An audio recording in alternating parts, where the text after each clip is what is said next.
Hello everyone and welcome. Weathertech Raceway Laguna Seca, you're looking right there at a live shot as Group F comes out for their warm-up. This is the NASA Championships 2022. I'm Edwin Pardue and joined by a legend in this part of the world, Dick Sisich. And Dick, you've seen so much of the history through the years here at Laguna Seca.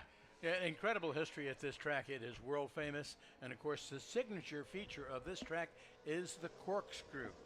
A downhill left-hander, right-hander from turn 7 all the way down to turn 9. It's the equivalent of a 10-story drop.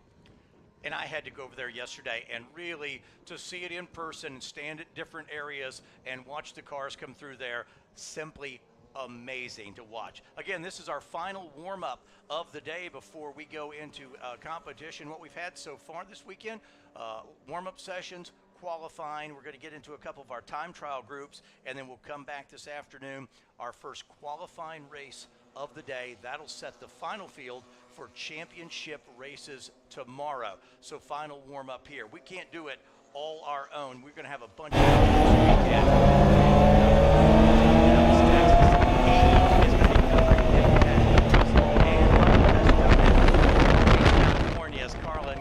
she's itching to get in a race car. She's here working this weekend. She'd love to go racing here this weekend. She sure would, and we've got 7 cameras to cover the track and all the action on it, plus 4 in-car cameras. In addition to the 2 pit reporters that you mentioned, we've got a drone as well.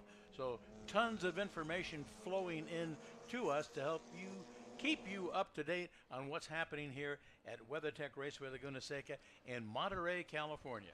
What you're seeing right now, we said a little bit of warm-up here, and that's Group F, which is the Spec E30 class, which should be very, very competitive this weekend. And then the Thunder Roadsters are mixed in with this group as well. But we'll see this race go off later today, Spec E30 and Thunder Roadsters.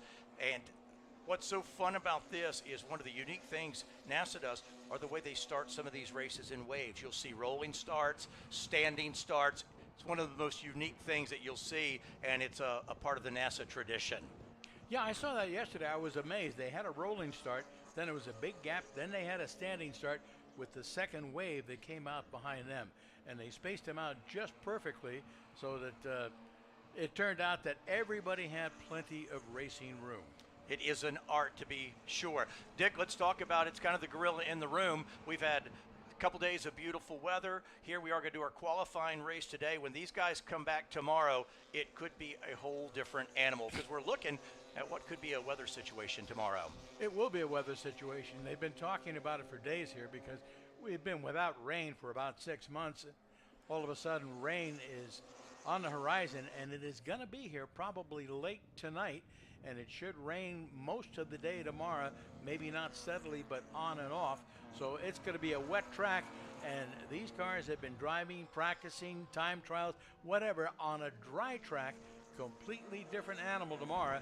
And since there has been no rain for a long time, it's got to be a lot of oil in the pavement that's going to come up, and it's going to wash all the rubber that's been laid down off the track as well, making it extra slippery. Well, we've got this warm-up session. We can kind of take a look and show you around this racetrack. There they are down the hill, and they'll head. This is turn number 11 they're coming through right now. Yeah, that's the final corner here at WeatherTech Raceway Laguna Seca. It puts them on the front straightaway, and it's critical to get a good exit speed out of that corner because it puts you on the longest straightaway of the track, and it's the key to a quick lap time around this 11-turn, 2.238-mile track. And there's elevation change everywhere as you see you go up the hill. There's that kink to the left, and here we are into kind of this 2, 3, 4 complex. Walk us through this section here, Dick. Well, when you're going up the hill after you pass the start-finish line, you crest the hill, and there's a little kink to the left. That's turn 1. Then it's downhill, very wide. Sometimes you'll see cars there 3 and 4 abreast on the opening lap. Good place to late break and maybe make a pass. Then you go into the Andretti hairpin, which is a double apex corner. It's almost like 2 turns in 1.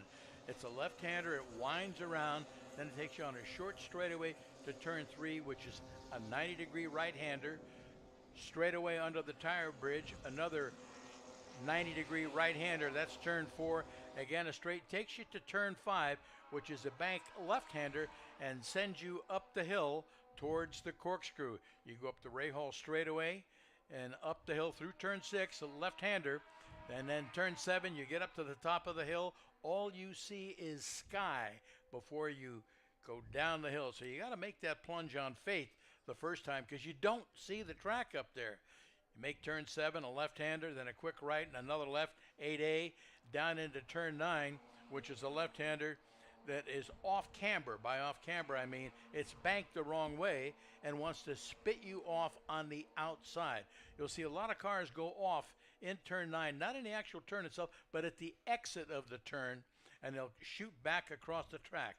Downhill still till you get down to turn 10, which is a banked right-hander, short straight into turn 11, and back up the front straightaway. That's a lap around WeatherTech Raceway Laguna Seca. And Tim Barber giving us a great shot coming down the hill here. He's right there in turn number 10, as Dick described it. But a great shot, and it shows you all the elevation change, and the drivers stay super busy inside that race car. I would say down the front straightaway here, you get a little bit. There he is, another shift. Get a little break there to kind of catch your breath. He'll pull one more gear, and again, as you get to the start finish, you again start to go up. So great shots. Tim Barber in the Spec E30 car taking us around here.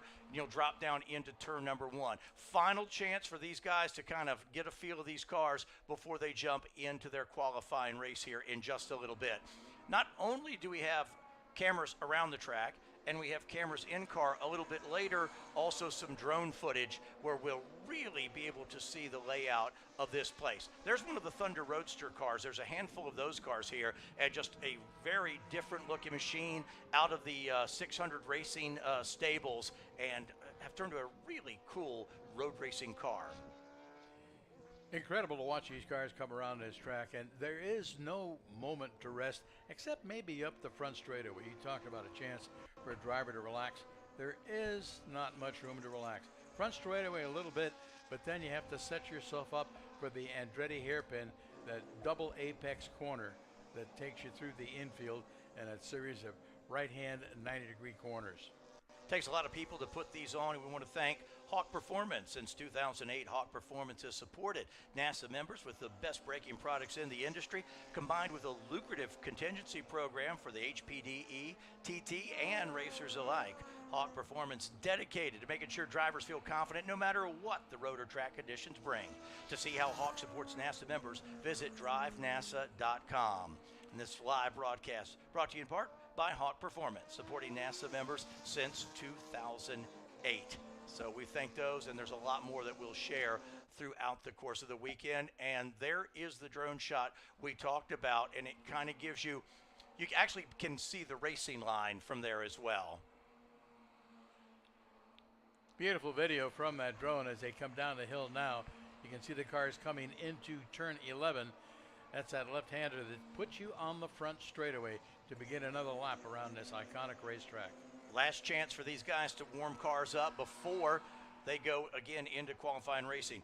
Time trial Group G and H coming up, and those guys will be just going for fast laps here. Some drivers will run only time trial, some will run a race group and time trial as well, just depending. And you know, there was some pre-weekend press that came out that there's some benefit to doing race and time trial because you're getting more track time, but it's also there are different principles going on there, and it's a lot to put on your table in one weekend. I think different principles and different strategies as well. Yeah, we talked about the guys in time trial going out, and you know, you're going to go out there, get all the good out of it in the first couple laps, which is very different than being in a race setup where our qualifying races today are, what do you have, a 30-minute qualifying race. So very different than going out, laying down a couple quick laps. Yeah, you have to try and find a hole in which you can turn your quick lap. If you get stuck in traffic, there's not much you can do about it. You can't go off the track, sit in the pit for a while, and come back when there's a gap in traffic. Once you get off the track, you're done. You cannot come back out in the time trial. That purple 88 machine, Mickey Miller, getting tuned up for their qualifying race coming up in a little bit. And we still have some overcast. We had a spit or two of sunshine here come out a time or two, but right now still overcast as we're into this final warm-up session of the day. Dick, when people come here for the first time, and some of these drivers, a lot of these drivers here for the first time, what's their initial impression? What do they say when they first come off the track? Say, man, I never knew what until they actually got on track. Probably they're going to say they never realized how big that drop was from 7 down to turn 9. The first part of it is 5 stories through 7, 8, and 8A, and then there's another 5-story drop. That's almost 100 feet down to turn 9. And, you know, the first time you come over the hill, your stomach just kind of drops on you when you look down there and see that it's almost like a roller coaster. I spoke with a guy last night had come here out of Nebraska to race, and he said the first couple laps, he literally felt like he was around a roller coaster. He's like, okay, I got to get the tummy to settle down. He said then next session he was ready for it, but it is a bit of surprise. The drone shot there, you can see some of the cloud cover in the area. That shouldn't bring any precipitation today, but should give us some cool temperatures, make a lot of horsepower, and track temperature, maybe not as warm as it would be with some sunshine, but definitely a good day to make horsepower for these cars. Yeah, the overcast, cloud cover, marine layer, whatever you want to call it, was starting to burn off, and now the overcast has thickened again, and the sun is all of a sudden hiding behind things. We're not seeing blue sky we saw a half an hour ago. The guys were working hard yesterday, putting up all the advertising signage, and one thing they talked about is the runoff here. You know, on screen it looks like this soft sand and gravel, but it's been dry. It's a really hard, compact surface on the runoffs. It's like an adobe, and I think you and I were talking to one of the workers, and he was trying to drive some pegs in the ground to put up a sign, and he had to really hammer on it just to break the surface of that. It was very difficult to get through that soil. Since 2020, Toyo Tires has been the official tire of NASA. Season after season, NASA competitors are rewarded with generous contingency awards and unparalleled support. Toyo Tires is committed to supporting NASA competitors for all their tire needs.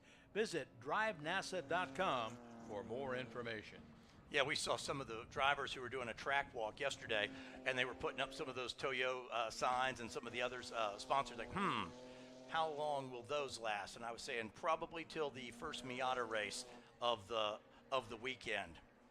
Well, they also sometimes become souvenirs for spectators who manage to untie them if they're tied to a fence, or try and pull them out of the ground if they're driven into the ground with pegs and take home. Gee, just think, you can put one of those on your bedroom wall at home. This is your souvenir from WeatherTech Raceway Laguna Seca and the 2022 NASA Championships. Well, there's the checkered flag on that warm-up session.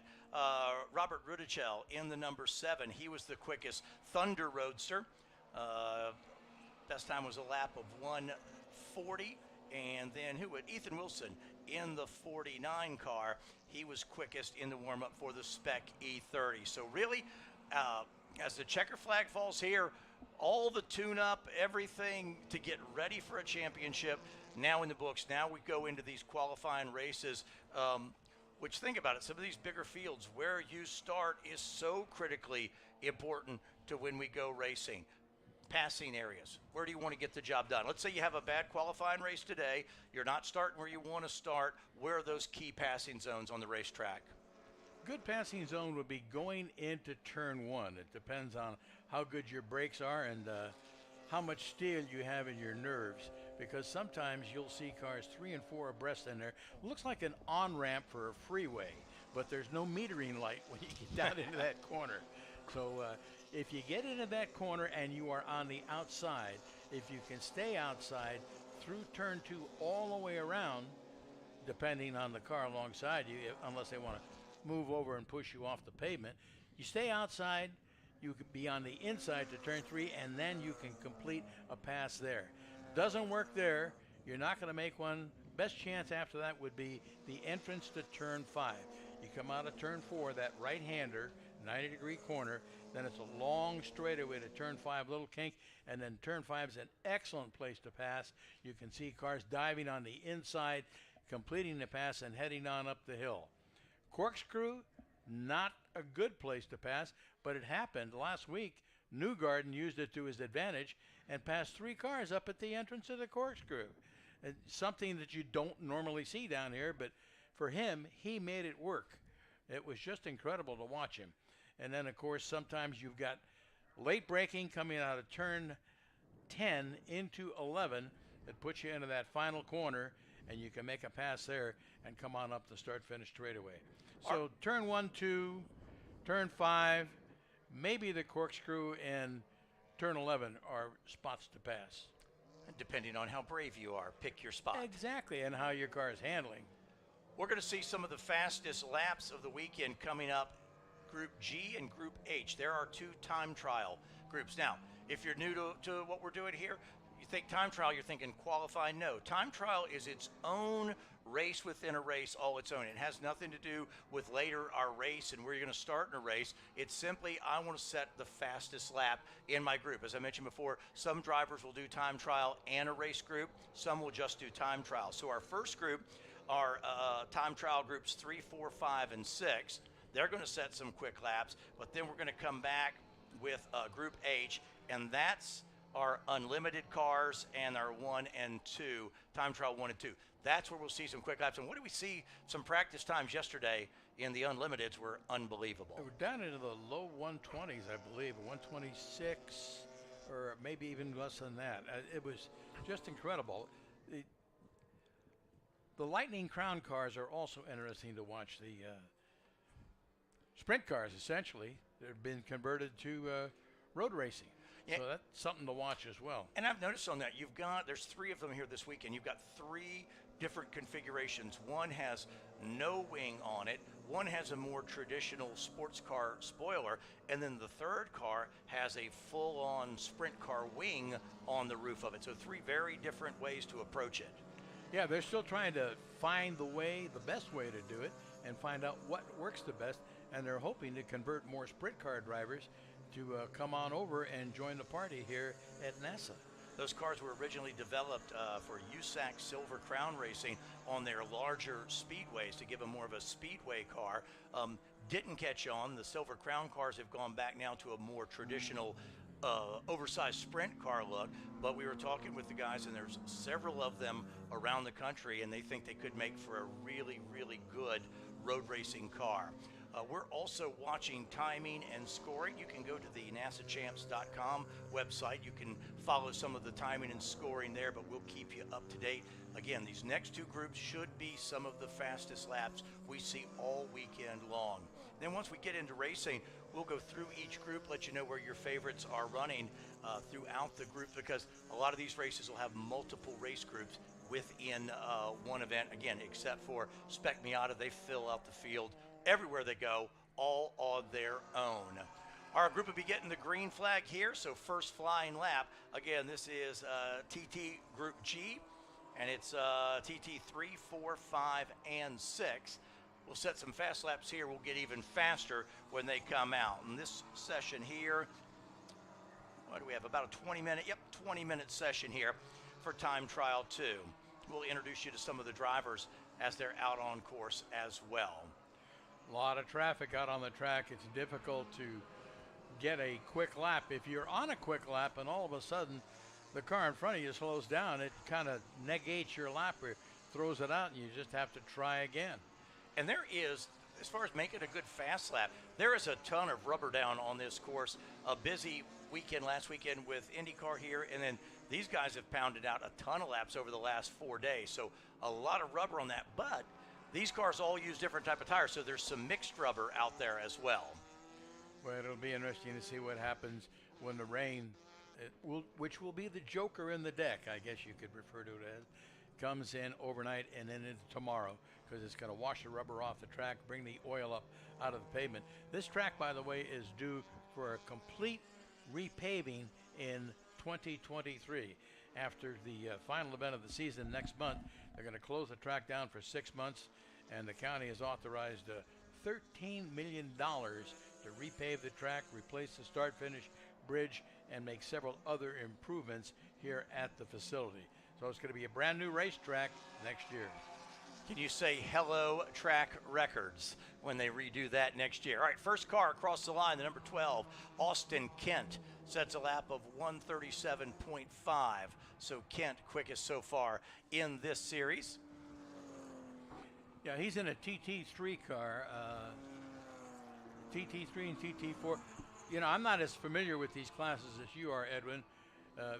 Maybe you can explain the differences to us. In a lot of different groups, except for some of the spec series, a lot of times you're going to see groups that are going to be divided up based on a combination of horsepower to weight ratio. We do have a couple spec series, the 944 spec series, Spec E46, Spec E30, and the Mazda spec series. Everybody else are going to be really kind of a horsepower to weight ratio to divide those cars up in their different groups. So as you mentioned, yeah, TT3 Austin Kent fastest right now.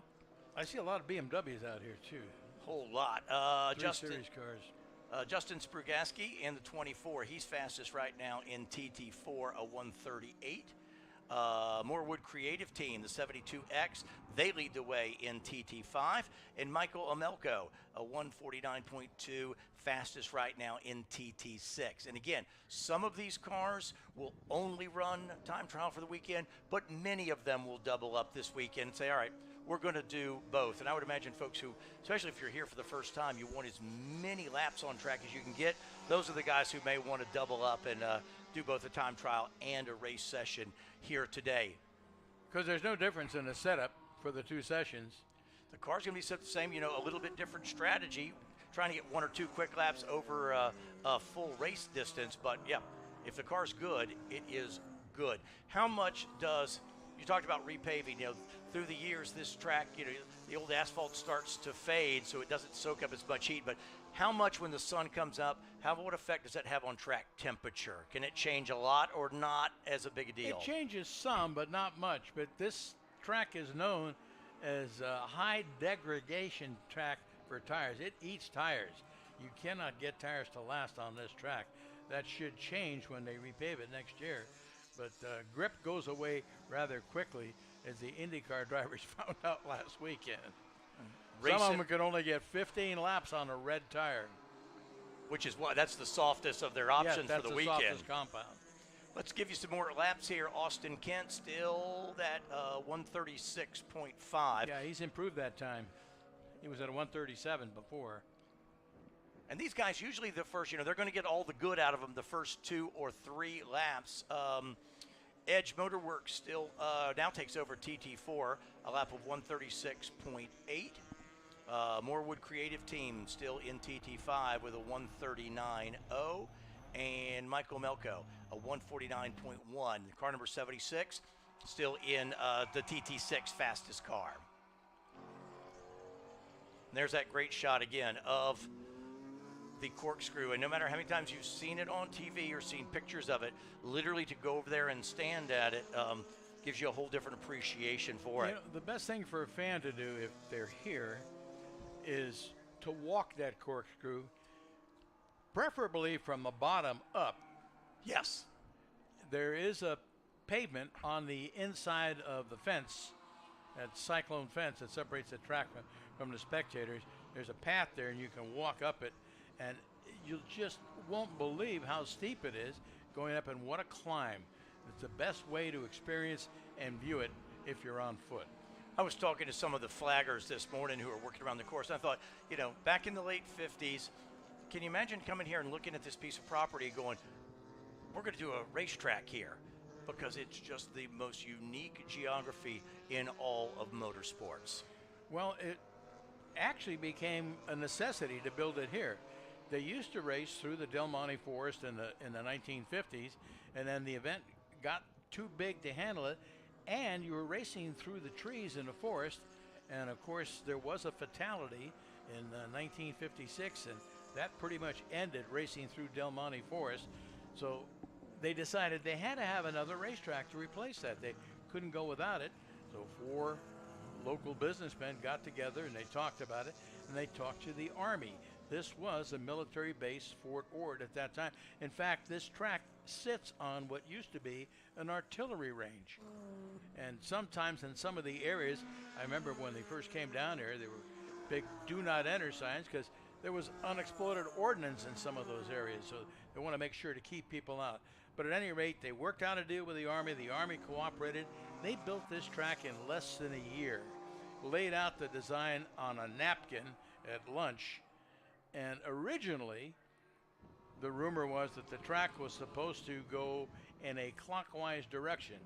Well, when they started to work on the corkscrew, some of the equipment couldn't get up there. It was too steep to climb that hill, so they just reversed the direction, and that's why the course runs in a counterclockwise direction now. See, that's why it was so important to have Dick on the broadcast, because the stories that only people know who have been here a long time and seen it through the years can share that insight with us.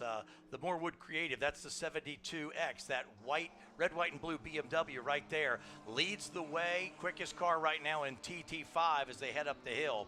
His fast lap right now, a 139.09, and that's the car that leads the way in TT5. That's a beautiful shot there as you're coming up towards turn number 7 and down the middle of the Ray Hall Straight, but it gives you an idea. There's a heck of a drop-off over that catch fence. Oh yeah, you bet. That's the shortcut to Salinas, but not one you want to take, believe me. The original track was 1.9 miles and 9 turns.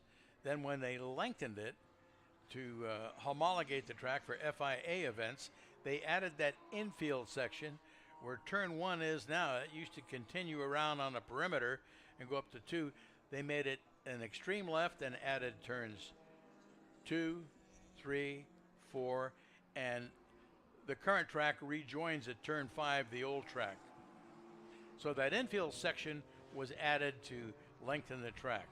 We just saw the 72 go by. He did not improve his time, but he's still on top, and now we'll pick up that Honda there, the 911, currently second quick in TT3. That's the Bunny Shift racing car. That yellow machine right there, currently fast lap of a 137.3, chasing Austin Kent's 136.16. So let's keep an eye on that machine right there, but still has 1.2 seconds to try to make up. There he is, the left-hander. Again, the 991 currently second in TT3.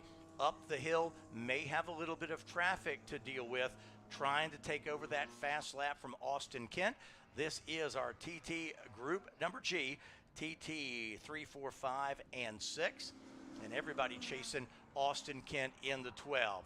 Yeah, Kent has been at the top of the time chart ever since this started in that number 12 car, and he's lowered his time successfully 2 or 3 times. He started out in the 37s. Now he's down to a 36.1, just knocking on the door of 135. Money Shift Racing Team trying to put in a quick lap down the hill. They've got one more left-hander before they come down the front straightaway. We'll watch the timing and scoring. Here they are off the final corner. Quick lap right now is a 137.374. Kent set his fast lap back on lap number 3, but let's see. As that car comes across start finish line, does not improve their lap. In fact, a little bit slower there, a lap of 139. And remember, he did have to deal with a little bit of traffic there on the Ray Hall Straight. So Kent in the 12 car will stay in front of the 991 Money Shift Racing. That is in TT3. And you're right, some of this, once you get going, if you don't hit that lap early and you get caught in some lap traffic, you've probably then lost your chance to do your quickest lap of the session. Plus the early laps, you're going to have the freshest tires as well, which are going to make a difference. You know, you mentioned the Ray Hall Straight. There are several features of this track that have names of race drivers. Of course, the most famous one would be the Andretti hairpin, which is at the end of the front straightaway. Then you get over into the Ray Hall Straight, which goes up the hill. It's a long straightaway out of turn 6 that takes you up to the top of the hill in the corkscrew.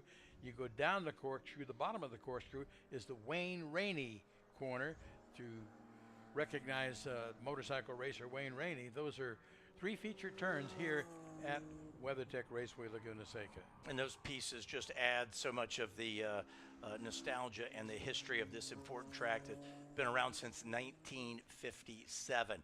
Getting into the closing stages here of this session, and again, usually, actually, you know what? TT4, that Edge Motors Works team, the 38, just set their quick lap on lap number 6. Down into the 135s. A 135.952, and guess what?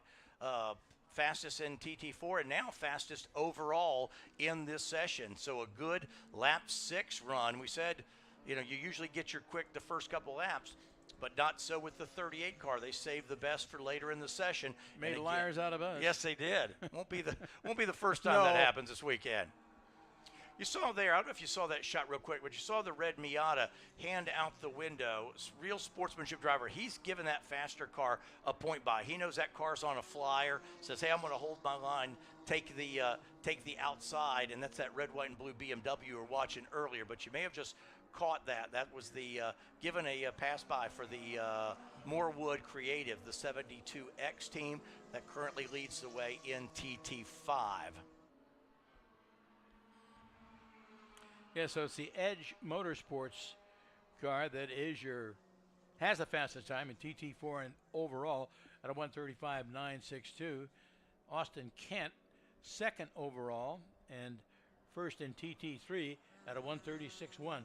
That time has not changed. He's been at 136.1 for quite a while. I think he may be done for this session as far as improving times. Yeah, he set the quick one early, but again, that was a nice run by the 38 car to get the only car to get down into the 135 bracket. I see starter Carl Dunn there on the flag stand with the checkered flag, so we should be coming to the end of this one here in just a few moments. And then buckle your seatbelt, Dick, because we have got our Unlimiteds coming up here in a little bit for some really fast laps here this afternoon. So we'll see laps in the 120s for them for sure. Absolutely. And there is a checkered flag, so your flying laps will count as you come by.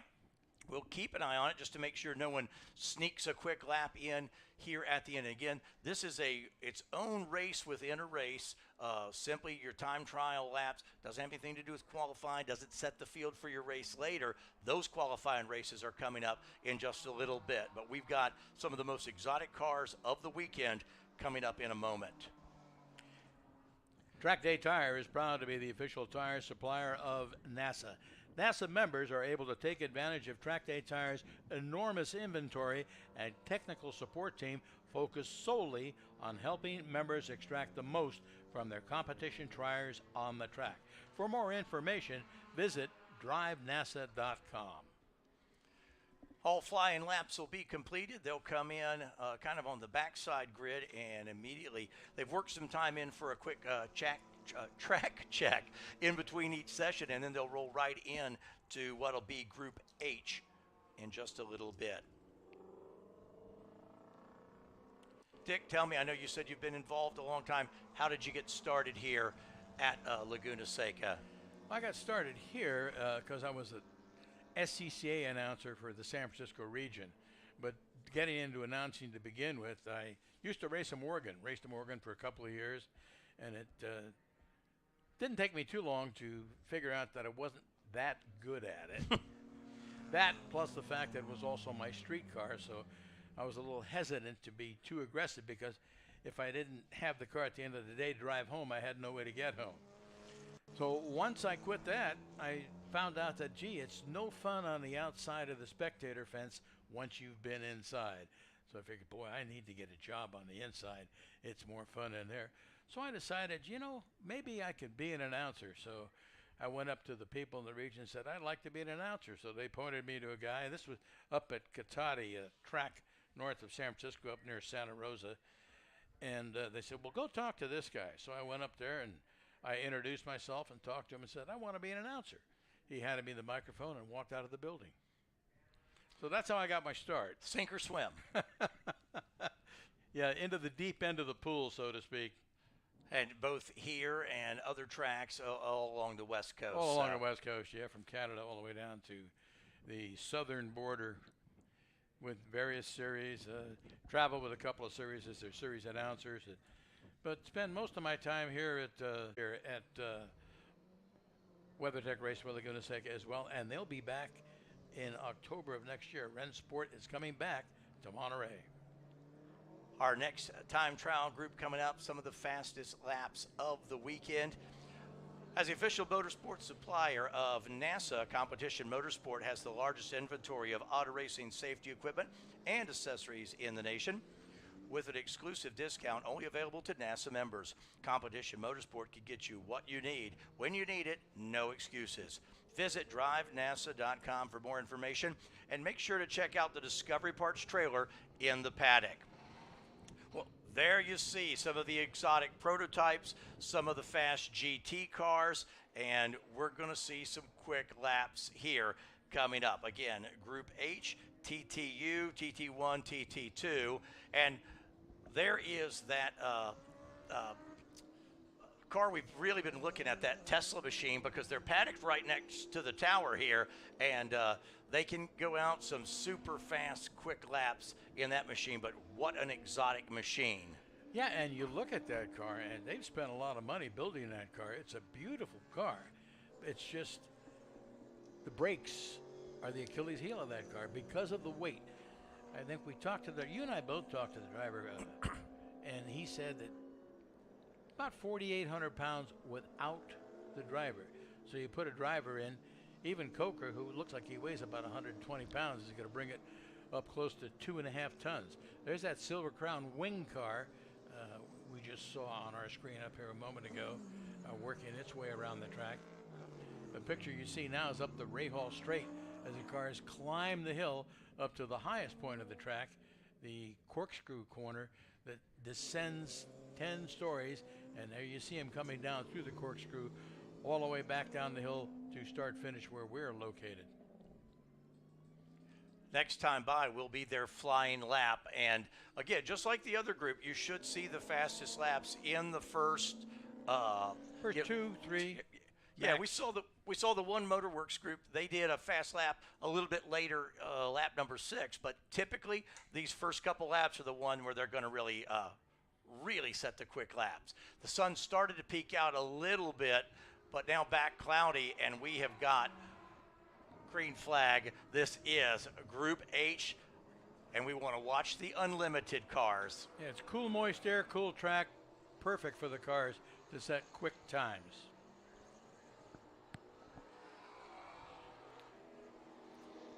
Jonathan Finstrom in the 2X car in the TTU class. We'll let them get a lap in, and then we'll start going through timing and scoring for you. And like I say, you got a mix of the GT1 and 2 cars and the Super Unlimited machines. Here, not quite as many people as in Group G, so you do have a little bit more open racetrack. So traffic not as big a deal as we saw in that last group.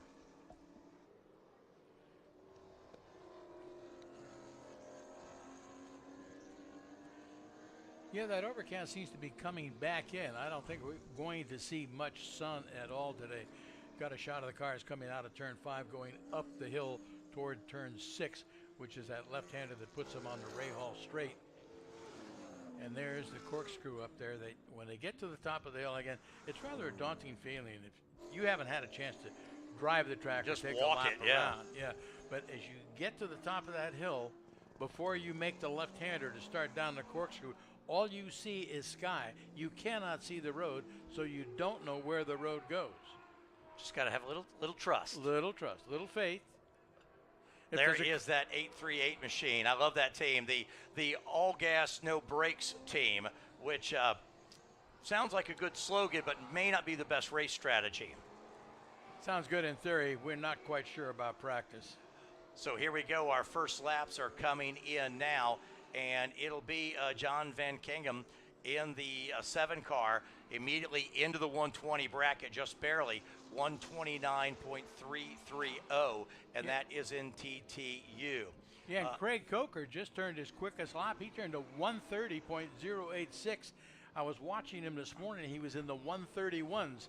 So they've found something in that car as he has turned his best lap time of the weekend in that Tesla. Now is the time to do it. All right, let's go through everybody. TT1, we mentioned the all gas, no brakes. That car, the 838 machine, a 137.8 in TT2. The number 5, Jack Latham, a 133.2. The TTEV, Richard Hillman, 137, and then into the fast guys, as we said, the Unlimiteds, the number 7 car, currently are 129.3, and Coker in the Tesla, his lap right now of 130.086. He would love to kind of get down into that 129 section, and whew, Finstrom in the 2X now just goes a lap of 123.46. So Finstrom, the 2X car, super fast. He is flying around this racetrack. 123.460.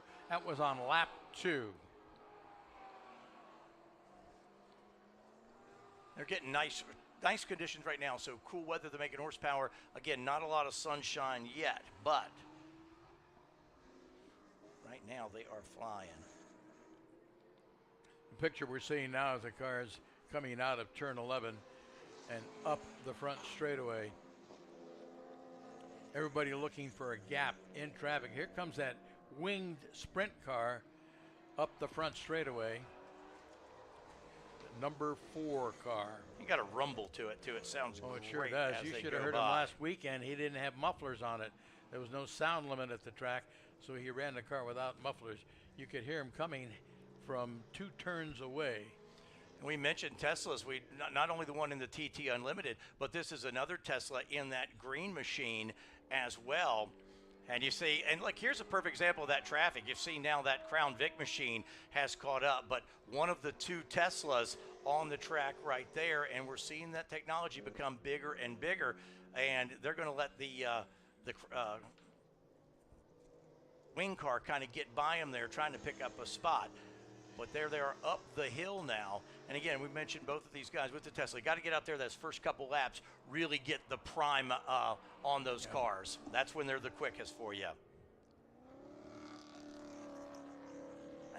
That's a beautiful shot there. And there you see the cars, the green Tesla go by as well. So here's the wing car coming down through the corkscrew. That's an impressive shot. He goes down under the Wayne Rainey Bridge on his way down to turn 9.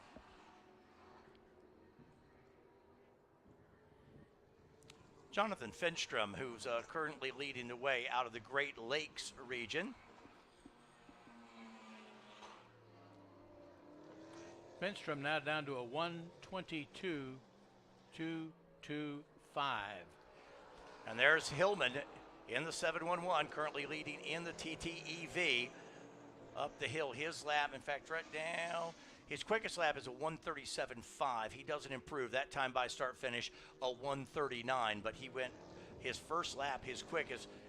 And there is the Silver Crown car now going road course racing. Yeah, if you take a look at the back of that Silver Crown car, you see what looks like a fender at the rear of the car. That is the rear bodywork off a current Indy car. Looks like that rear fender with the big square window in the back that's open.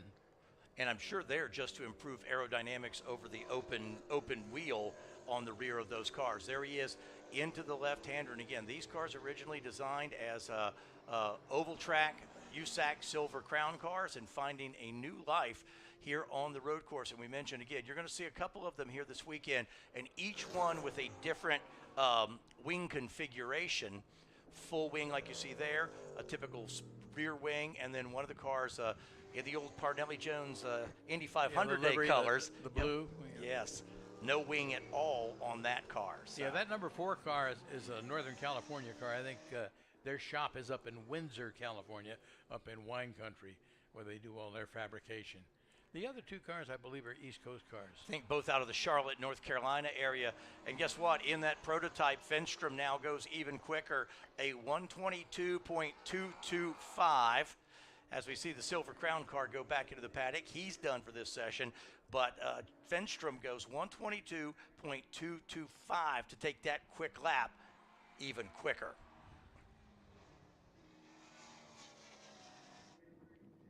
We'll see if he's got anything else in it. That might be the fastest lap we see all weekend. I think that's going to be it for him. He turned that quick time on his 3rd lap.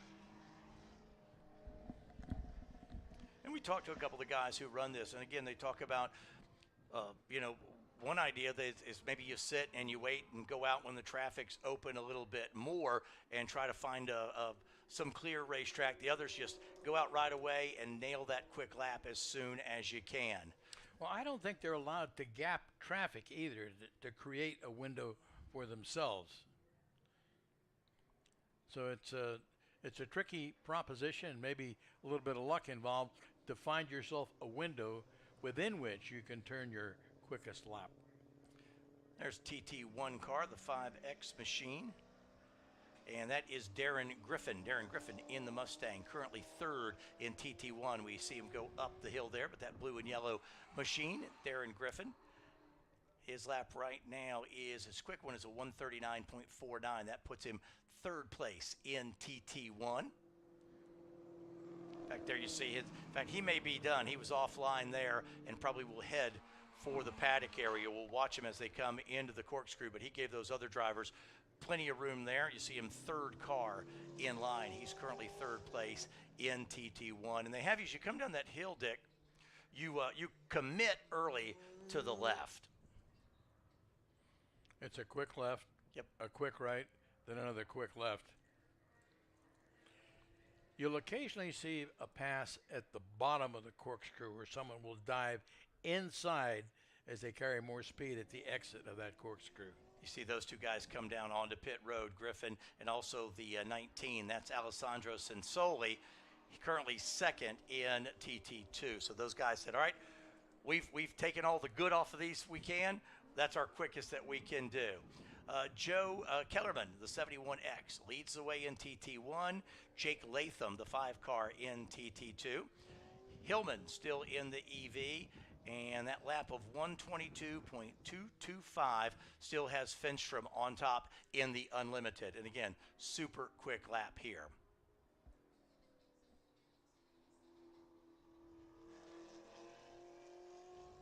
David Gray, the 68 car going by. He's running in TT2. There's Gray into the left-hander. Currently, his quick lap in that machine is a 142.134. One of our TT2 machines heads up the hill, will make the left-hander and on to the Ray Hall straight. David Gray in TT2.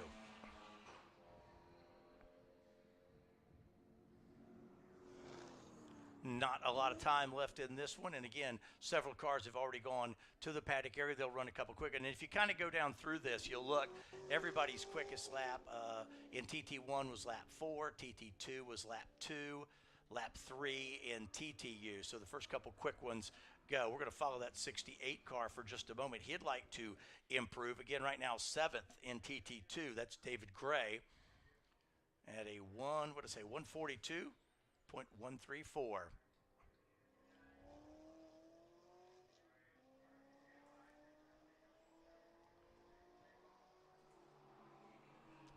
Should see checkered flag coming out in just a little bit. All right, let's go down to the paddock area.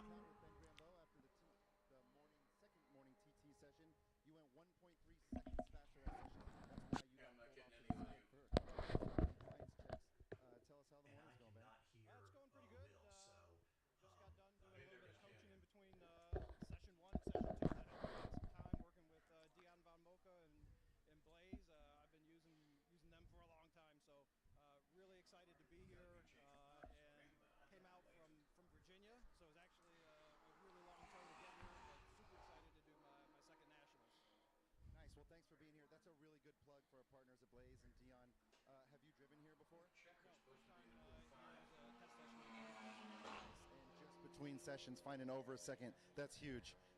Always a great competitor. Thanks for being here, Ben. And any strategy for the rest of the day? What do you think the weather's going to do? Is the car going to get faster? Where are you at? I think just more laps for me is going to be better, as well as getting a little more track temperature will actually be good for my car and how it works with the tires. So super excited. Nice. Well, best of luck, and we'll be watching, man. Thank you so much. Thank you, Will.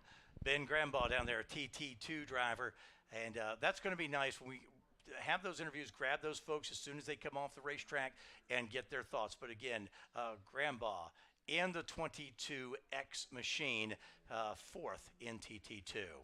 Yeah, we're in the closing stages of this time trial. And now the sun comes back out again. Another break in the overcast, trying to work its way through, and then not been too successful so far. Probably less than 5 minutes remaining in this session. Looks like most of the cars have packed it in. A few still out there trying to scratch out a quick lap. If they've got the rubber, this is the time to do it because there's no traffic. Yeah, and remember, we also talked about some of these drivers are also in a race group, so they also could use this again to make Use that it as a final practice. Yeah, little practice, shake that car down. What's the final thing that we need to do before we go racing? There's one of the prototypes on track now, and those are just beautiful machines, and that's going to be a very good race group because there's a good field of the prototype cars here this weekend. Look forward to that. Yeah, that prototype car just now going through turn 5, starting to make the climb up the hill towards the corkscrew. Final stages of this time trial session. And you look uphill into the corkscrew. As we're not too long now, we're going to go racing. Looking forward to it. And then it gets real. I mean, it's a national championship. Drivers from all over the country, all over North America, and they are here. And this is that first big step towards that championship. Where you finish today is where you're going to be in that championship race tomorrow, which, again, it's so important because you talked about some of those limited passing areas. It's so important to be in the right place, and these qualifying races are huge. And you had to earn your way into this championship. You just couldn't send in your check and entry form. Yeah, you had to work to get here and work to be a champion. Somebody who's working all weekend long is Will Falls. Will's is back down there with another driver. Will? Of impound with TT2 competitor Frank Pacheco. I think he's sitting third right now in the time, if we have that correct. Tell us a little bit about your car and how your weekend's going, Frank. So it's a TT2 car. It's a 2018 Camaro SS1LE. We built it up for the TT2 class specifically, so we're right at kind of the power limit, a little bit over on weight just to be on the safe side. But it's, I don't know, pretty simple build. It's just a stock Chevy LT1 engine, heads and cam, and then some good suspension. Got some MCS 2As on it, and some aero by RS Future. So yeah, the car's been fast. We've been getting it dialed in. This weekend's been going pretty good. This morning we went out in some sticker Hoosiers and did a 33. We were second in class going into the second session, and then Alessandro came out, did a 32. Him and Jake are sitting in front of us right now, so see if we can find another set of tires and get it done.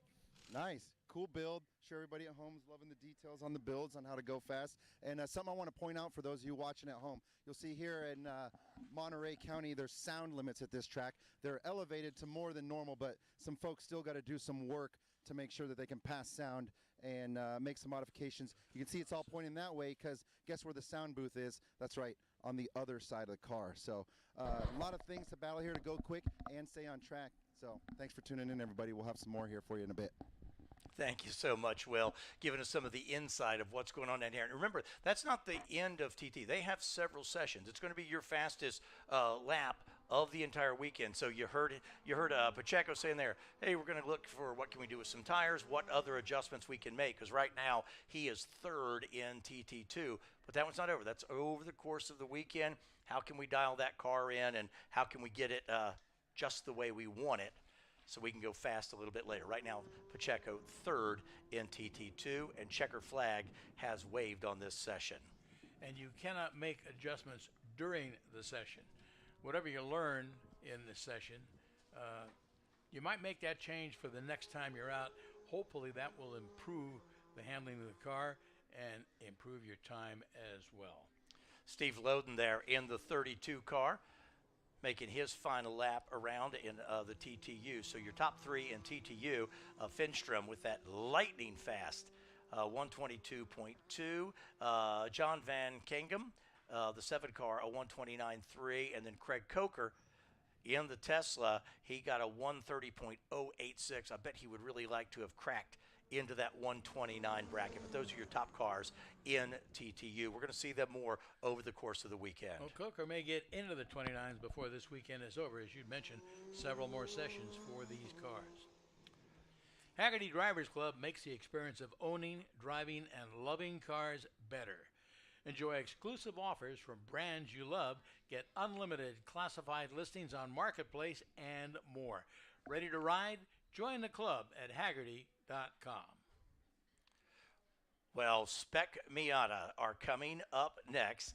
Group A qualifying race. 45 of these cars will roll out. They're going to do a quick course check, but they're fun to watch. And again, a spec class, Dick, is so great because the cars are all equal. Yes, you can do some stuff with setup, but it really becomes a driver's series. And the guys who have been here before probably have a little advantage, but I know some of the guys from other regions around the country, fast learners. They're going to close that gap as the weekend goes on. But, you brought up a point. It was interesting. I was going to ask a question. You probably don't have the answer to this. How many of these cars and drivers have raced at this track before? Not a lot, because it's been a while since NASA's run. They've run a few handful of them, so is under the NASA piece, maybe not, but some of the other guys in the region under some other group may have some of the laps. But for a lot of people, it is new. Even folks who are from this region or a neighboring region, it's new. And so the advantage goes away, I think, rather quickly, especially all the track time each of the groups have gotten this weekend. Yeah, they've gotten plenty of track time, and the one thing about this track is that it is constant. There are no variations or changes. There's no different configurations. It is the same 2.238 mile 11-turn track all the time for everybody.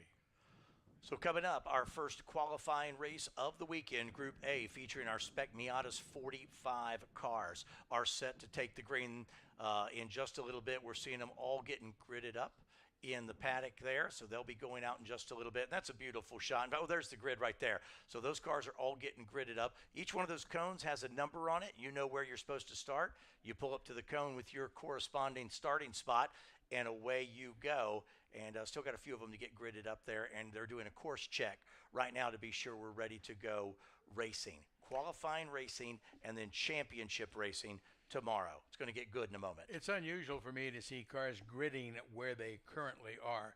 Generally here at WeatherTech Raceway, the cars grid down at the paddock end of turn 11. Then there's an exit there. They can come right out and come up into the racing pit lane, and then they line up and they go right straight out onto the track. Here, they grid just down below us over by behind start-finish down the hill and come up a re-entry road and takes them right up onto the track, and they go out in what's called the motorcycle lane, which ends just at the exit of turn 2 and puts them on that racing surface again. You'll see more of these Spec Miatas raced around the country than any other road racing car out there. And because of its competitive nature, it's relatively, and I use the word relatively, inexpensive, relatively. And it's a great place where people are kind of I don't want to say entry level, because people get in it and they say, man, this is my favorite thing, because what they love about it is the close competition. They feel like, man, they're putting this race in my hands to do. It's a driver's series. Well, a spec series is a great equalizer. You know, the engines are all the same, chassis is the same, limited changes they can make to the cars, maybe tweak the suspension a little bit to suit the driver's driving style, but that's about it. You know, you can't hop the car up or buy special tuned parts to make it quicker. It is what it is. It's up to the driver to make the car go fast. Yeah, and I think it's a wonderful opportunity for drivers really to see how they compare to other drivers, and it is fun when you've got guys coming out of another region. You know, and this championship moves around the country each year. It's going to be back east for next year. So when these drivers from other regions come into your region, then there's also a little hometown rivalry. The guys from out of town, you want to show them what you got here in your own backyard. Yeah, the grid's starting to fill up now. We're looking for 45 cars to come out for this one. And again, qualifying races, I believe 30 minutes. Do I have that right? Yes, 30 minutes for those qualifying races. And again, 30 minutes, you don't have to do it on the start, but you do have to jump on it and go pretty quickly, because that time is from the time they roll out onto the track. And we'll keep an eye on the flag stand so we can let you know as we get close to the end of that, and we'll keep an eye as well. You can go to nasachamps.com if you want more information. You can also go to live timing and scoring, where you can see if you're following around at home, want to see where a favorite driver is, and there's so many of them here. We may not hit everybody, but that way you can touch base on the driver you're trying to follow. Dick, should we jump into this and tell them who's starting where? Yeah, why not? Well, it looks like we've got Aaron Jeansum in the number 22 car, and alongside him would be Wyatt Couch in 66. Then it's Hua Huang in car 169, and Daniel Williams in number 38. Let's go to row number 3. The 35 is Jared Hyam, and next to him the 75 of Tim Weaver. And then in the next row, Harry Vogt. He's set to go in the 121, and the 73X is Justin Casey. Back in row 5, it'd be car number 7, Greg Hoff driving, with Matthew Cresci in 17X alongside. And it's Andres Prieto in car number 2, with Will D'Elia, car 14, alongside. Row number 7, Adam Faree in the 26 car, Tim Wright next to him in car number 11, and then Rob Fuller will start on row number 8 in the 49 car. He's flanked by the 17 of Clayton Williams. Then it's car 40, Scott Smith in row 9 alongside number 58, Vinny Barata. Back into the 10th row, number 41, Andrew Close, and Philip McCammon in car 411. Brennan Stammer in the 12 car and Tracy Walker Scott in the 74. They make up row number 11. And then the 24X, Mario Jacobelis in the 69 car is Jacob Franks. Row 12, number 69. Oh, I'm sorry, that's Jacob Franks. Juan Grazios in car 199 starts in the 25th spot, with Mark Polanen in car 0 alongside.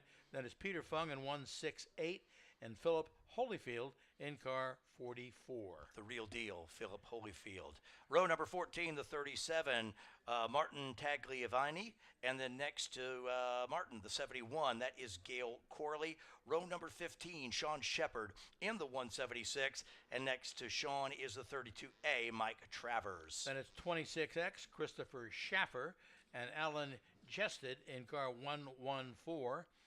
54, Brian Cross and Robert Serreri in car 101. Next row, we'll find Bill Aga in the 94 car. Next to him is Michael LeBouf in the number 4. And then Mike Elliott set to go in the 94. Charlie Williams will be next to him in the 99. Our final 2 rows on the grid, number 20, Mark Lesnar and Tony Sinise in car 51. And car 73, Nathan Ballard and Destiny Kinsey in car 113. That is your starting field for the Spec Miatas. And that will give us 44 starters in Spec Miata. This one is going to be fun. And again, if we look at the schedule coming up, so again, qualifying races today, and then we come back tomorrow, we go right into championship racing. So they'll be tomorrow, we go, about 10:30 our time will be Group A championship race. We'll have a couple time trial events. We've got some opening ceremonies, but the first championship race will be in the morning. Just to let you know, 2 more rounds of time trial, round 4 and round 5 tomorrow. So they'll still have a couple of chance to lower that quick lap. Again, right now the fastest we've seen overall is in the 122 range, but they do still have a couple sessions. And then we're into that championship race today, setting the field for these Miatas to come back for the championship race tomorrow, which is, those are 45-minute races tomorrow. So 30-minute qualifying today, Dick, and then a 45 tomorrow. So you still have time to get it done tomorrow. And weather-wise, we're going to get a 180. All of a sudden, the sun is breaking through again through the overcast, so we got a little warmth now. But tomorrow, when these cars race, that track is probably going to be wet. I like it already. We'll be ready to roll tomorrow morning because we'll be full of some Daredevil coffee. Adventure starts within. Make sure to pick up the exclusive Corkscrew NASA Blend, available for purchase in the paddock or online at daredevil.coffee. I'll have a cup in the morning. Dick, will you have a cup as well? We'll be ready to go. I'll have at least 2. There you go. We'll be full of our Daredevil coffee when we go championship racing. We'll be Daredevils. We will be Daredevils. If you've never seen a Spec Miata race before, hang on, because it's going to be fun here in just a moment. Fasten your seatbelt. And again, you can't be too crazy today. You still have a 45-minute race tomorrow. So you want to improve your starting position, but you can't throw it all away today because you've got time tomorrow. Don't break something you can't fix overnight. There you go. Because as soon as they're done with this race, that's immediately what they're going to do. They're going to head back to the paddock, and they're going to start figuring out what can we do to make the car even quicker tomorrow.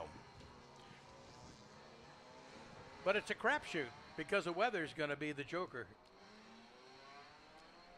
And Will it rain or won't it? Right, right. And what do you tune on the car today? Wow, what a beautiful shot going under the tire bridge there, working to get some temperature into those tires. Some tires. Yeah, do you believe the weatherman or not? Remember, if you're a weatherman, you only have to be right half the time. Well, and they even said maybe shower and then spit through the days, and that's the worst.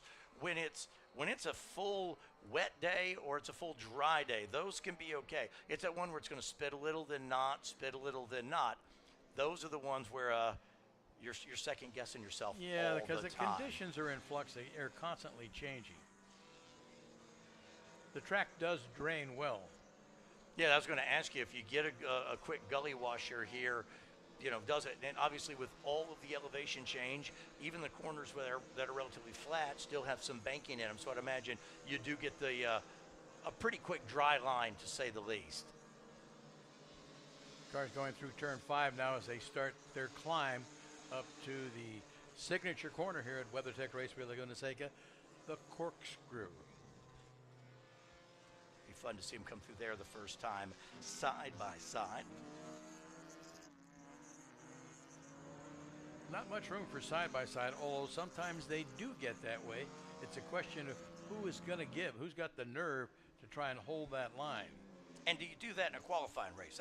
That's for like one lap to go, in the championship race tomorrow. Do you do that today? Is it worth the risk reward to go all out in a qualifying race? We'll see. These guys love to race each other, so we'll probably see it pretty challenging. There you see the beautiful pace car leading the way. Coming out of 9 down into 10 at final right-hander, bank corner. Pace car will probably take the pit exit, driver's left as they come out of there. Aaron Jensen going to lead them. Aaron comes to us out of the Mid-South region to lead the field here. They're now 2 by 2. Pace car is off. There they are, off turn number 11. We'll look for a green flag this time by pretty tight field. Again, it is Carl Dunn looking him over, waiting, and there is the green flag. We are racing. Jensen going to lead them 2 by 2. Jensen in the 22, you see, getting some pressure. They're still 2 by 2 as they go up the hill, down turn number 1. That little kink is turn number 1. And now, if you want to be on the inside, the tight left-hander, the Andretti hairpin. And Jensen right now in the preferred spot. The 66 car, Wyatt Couch, may lose a position as Jensen now off turn number 3 into turn 4. First 6 rows were all 2 abreast through the Andretti hairpin. And they're into the dirt as well. The right-hander, as they'll now set up for that run under the bridge, and they'll head for turn number 5. And now single file back to about 6th position. And they'll make the left-hander to turn number 5, and up the hill they come. Jensen trying to break away as they go up the hill. He's got about 3 car lengths over that second place car, who I believe is Wyatt Couch as they went through there. Didn't get the number. We'll see them when they come up to the top of the hill. They're on the Ray Hall straightaway now, heading toward the sky. That's all you see when you come up there. There's nothing but sky, clouds, blue sky, whatever. And then you take the plunge, literally. You go down through the corkscrew. Here they come. Jensen's got a great lead already, 3 to 4 cars.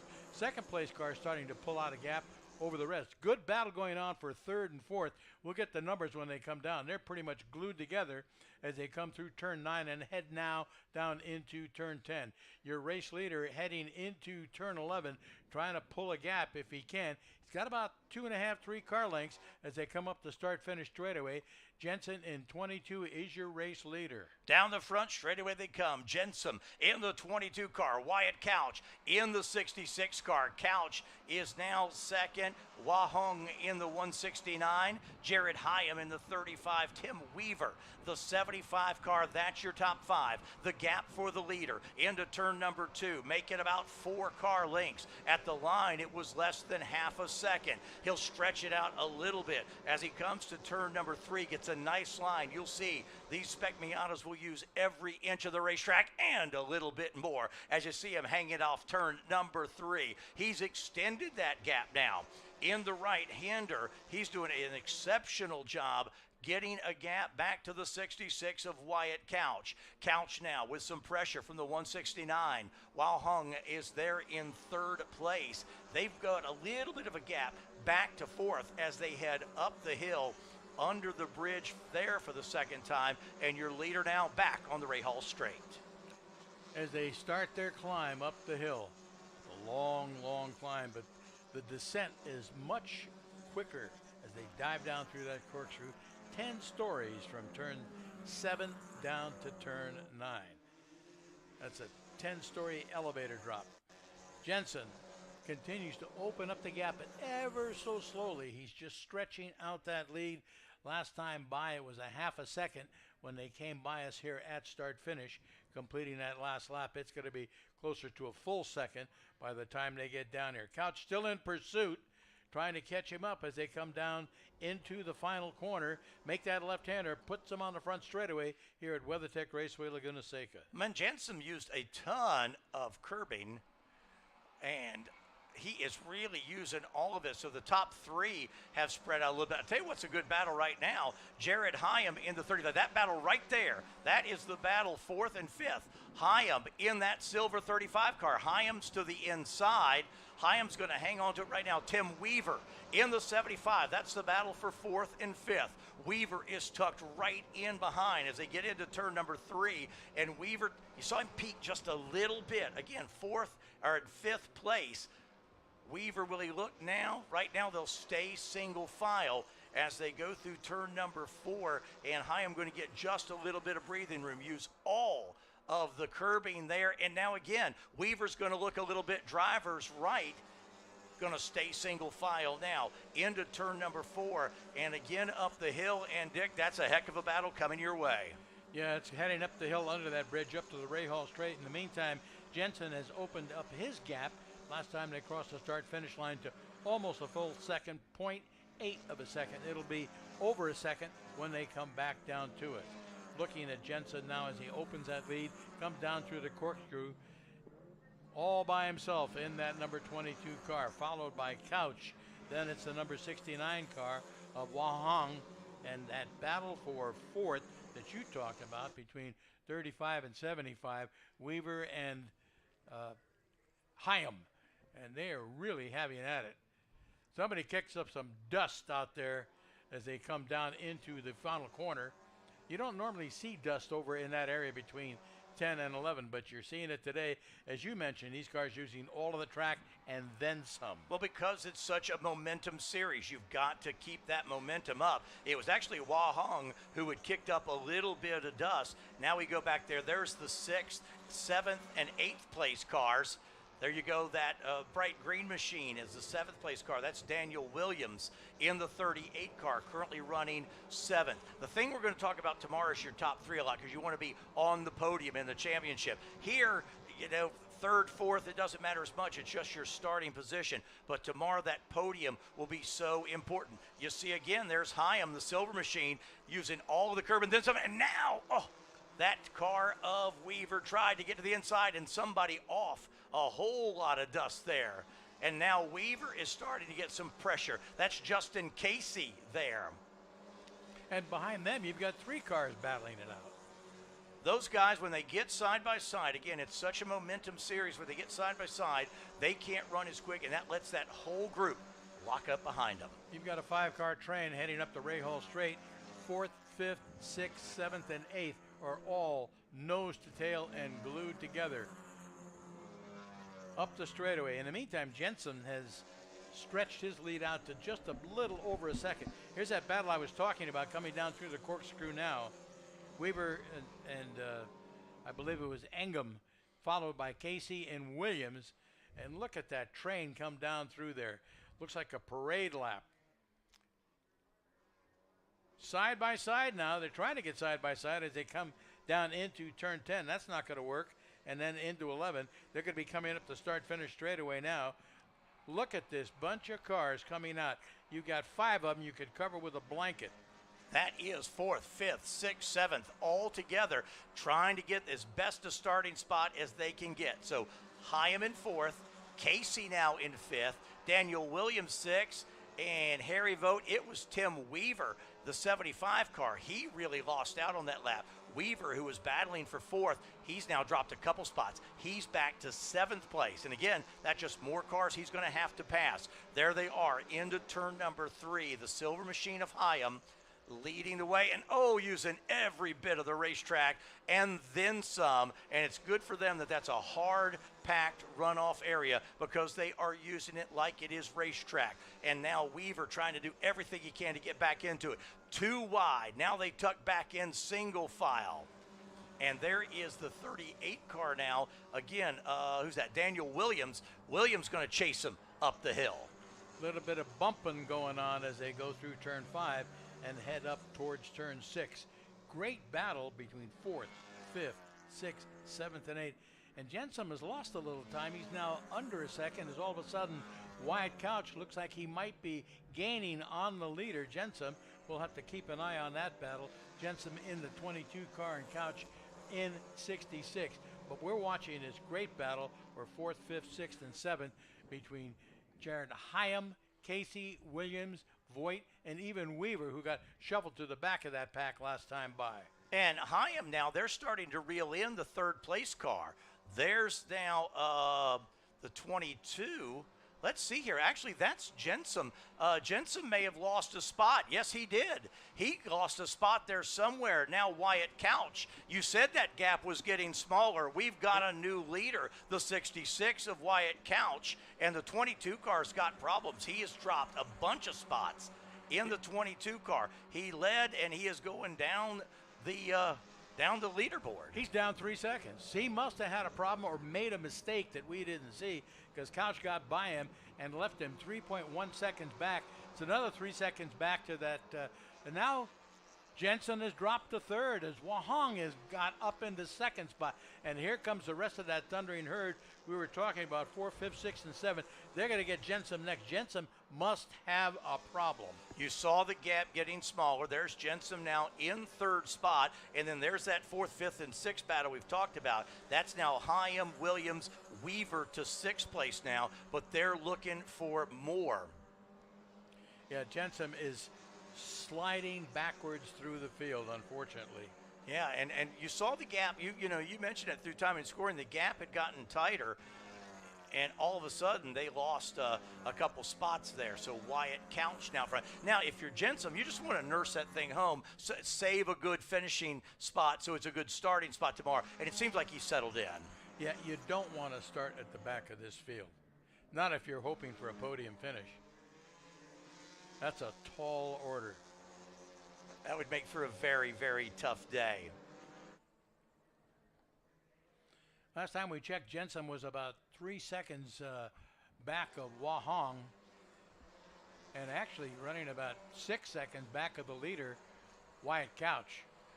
So what we're going to do, we're going to let him get through timing and scoring here. I want to set the top 10 for you, because if you finish in the top 10 today, you've got a chance to be a national champion come tomorrow. So here they are down the front straightaway, and I'm going to set that group for you as they come down. There is Wyatt. So Wyatt Couch in the 66 leads, Wahong in the 169, then Aaron Jensen. Jensen's hanging on to 3rd spot.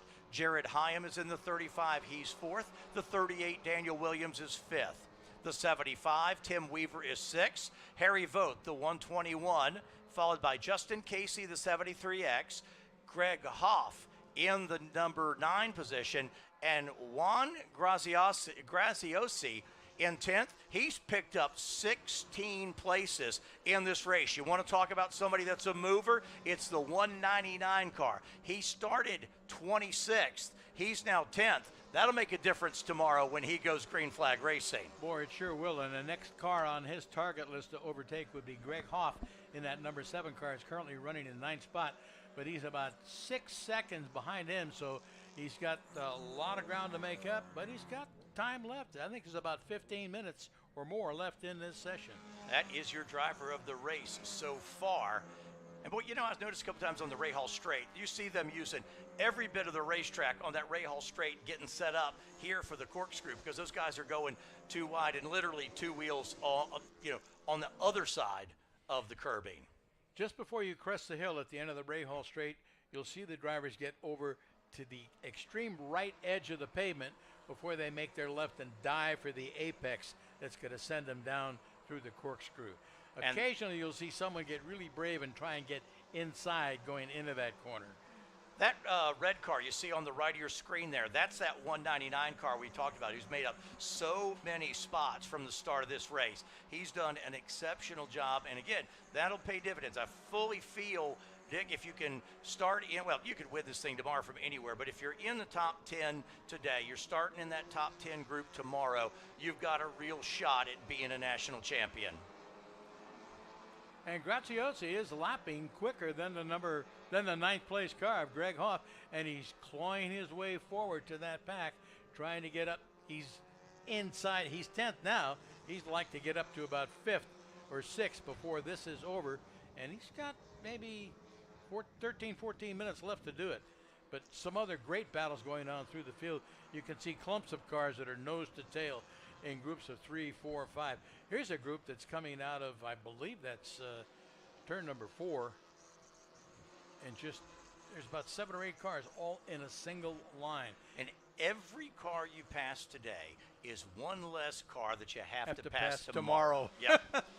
Thinking the same thing. Yeah, it's just so you're this really, if you think about it, this is actually part of tomorrow's race, because it's going to set you up in that position. Wyatt Couch is your leader right now. You see the cars through the corkscrew, and what we'll do is we'll reset the top 10 when they come back by the timing loop. Yeah, and Couch has got a 4.7 second lead over Wahong, who's your 2nd place car. Couch, of course, in the 66 car, Wahong in 169. We're watching Juan Graziosi, who we decided has got to be the driver of this race that made the most progress in that 199. He's a little under 5 seconds behind a new 9th place car, Jared Hyam, as Hoff has moved up into 8th. He picked up a spot when we weren't looking. Yes, so Wyatt Couch, the 66, leads the way. Wahong, the 169 second. Aaron Jensen doing a nice job. The 22 led early, had an incident, settled down. He's 3rd. Daniel Williams is 4th in the 38 car. The 121, Harry Vogt, is 5th. Tim Weaver, the 75 car, is 6th. Justin Casey, the 73X car, is 7th. Greg Hoff in the 7. Jared Hyam, he had a little incident. He dropped 4 spots that last lap. He's back to 9th in the 35. And then Juan Graziosi, the 199 car, is 10th. That's your top 10. But I think Hyam may have had an incident there in the corkscrew. I saw somebody use a whole lot of racetrack. That may have been Hyam. And if so, it cost him about 4 running spots on the racetrack. Yeah, he's back down to 9th. He's about 3.5 seconds ahead of Graziosi, who is still trying to claw his way toward the front. In the meantime, Jensen, after leading the early laps, seems to be solid in that 3rd spot. He's about not just under 6 seconds behind the leader, but he's only a 1/10 of a second behind Wahong, so he may be trying to work his way back up the 2nd spot before this is all over with. Yeah, and one misstep takes you laps and laps to make it back up. If you do something that costs you some distance, it takes you forever to make that back up. It's a momentum that you need to get in these cars, and a rhythm you need to flow. Once you get out of that, it takes you a lap or 2 to get it back. Yeah, there's not a lot of horsepower. It's not like you can just drive it a little deeper. There's the number 12 car. working through the track there, currently outside of the top 10. Beautiful machine, and these guys, super competitive racing. Again, you see them using every bit of the racetrack. Again, the number 12 car there, we'll go through our timing and scoring. That is Brennan Stammer in car number 12. Got a good race going on. Now that's back 19th, 20th place, but still, again, you get by that car now, it's a car you don't have to pass tomorrow. The 12 car Stammer on the inside, the 41 of Andrew Kloss there. And for now, Stammer's going to take that spot, and that'll put him up to 18th spot. So, you know, Stammer's picked up 4 spots. You don't watch a lot back there, 17th, 18th, 19th, but he's putting that car in a position to improve his opportunity to move forward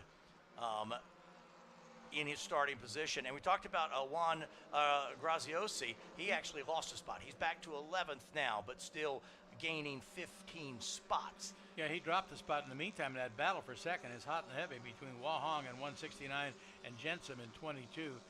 0.09 of a second separating those two. So that is the battle for second place. And we'll see if we can pick that one up here in a little bit, because you're right. Jensen has started to reel him back in as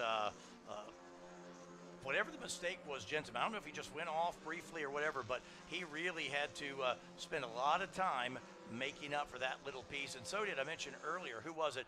Jared Hyam. Hyam fell back to 9th. Hyam is still in 9th spot. New second place car. Jensen has gotten back into second. He's gotten around Wahong. And our leaders now, as we again watch that number 12 machine, he's picked up that spot down the front straight. We move forward a little bit more. This is now cars who are around 14th, 15th, and 16th spot that you're looking at. Into turn number 1, you see the 11 car. That's Tim Wright. Wright is hanging on to 14th spot right now, but Wright getting some pressure. Mark Polinen is right behind him in the 10 car. So again, that's 14th, 15th, and 16th place into turn number 3. And right now it is Wright hanging on to it. That's a good battle right now. And they'll go to turn number 4. And Dick, there's 1, 2, you got 4 cars together. The 11, Tim Wright, he currently runs 14th. He's lost 2 spots in this race. He's in jeopardy of losing a few more to send him a little bit further back into tomorrow's starting lineup. Yeah, that's a great group. Just going through turn 5 now, starting their climb up the hill, heading toward the Ray Hall straight after they get through turn 6, which is that left-hander just past the bridge and the climb to the corkscrew. But I'm keeping my eye on Jensen in that number 22 car as he's trying to close in on Wyatt Couch and regain the lead. Maybe got enough time to do it, but looking at the lap times between them, both Couch and Jensen are in the 146s, just about a 10th of a second apart in their last lap. And so, I could watch Miata Spec Racing all day long, because again, you're gonna, like I say, we're talking here 14th, 15th spot, but you still got a great race going on that you don't want to miss out on. Our leaders now should be down in about turn number 3, as we still watch Tim Wright there, but leaders in 3 and 4. Never a dull moment in Spec Miata.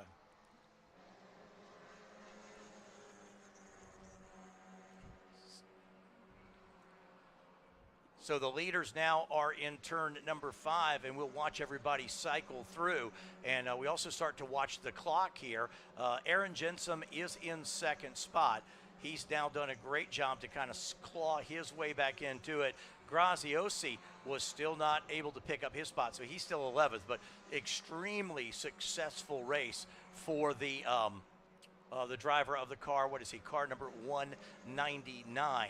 We're going to show you the front straightaway here so we can pick up the leaders as they come back to turn number 11. They should be probably back around the corkscrew right now, but as we're getting into the closing stages, that front group is starting to close up a little bit. It'd be interesting to see if Jensen can catch Couch and regain that top spot. We'll see in just a little bit. We'll look for timing and scoring to reset. The 66 of Wyatt Couch currently leads the way, and you see the gap there back to the leader. We were talking about that battle that Juan Graziosi had, but he is in a heck of a battle with Clayton Williams and Adam Fryer. They're right on his bumper. Graziosi is 0.3 of a second behind Rob Fuller. 0.2 of a second behind him is Clayton Williams. And 1/10 of a second back in 13th spot is Adam Fryer. So that's another great battle. And Wyatt Couch now is in turn number 2. Your leader, Wyatt Couch, the 66 car, is in turn number 2. And that gap is down to 3.7 seconds. The last time I looked, it was 5 seconds. Yep. We're talking about the gap between first and second.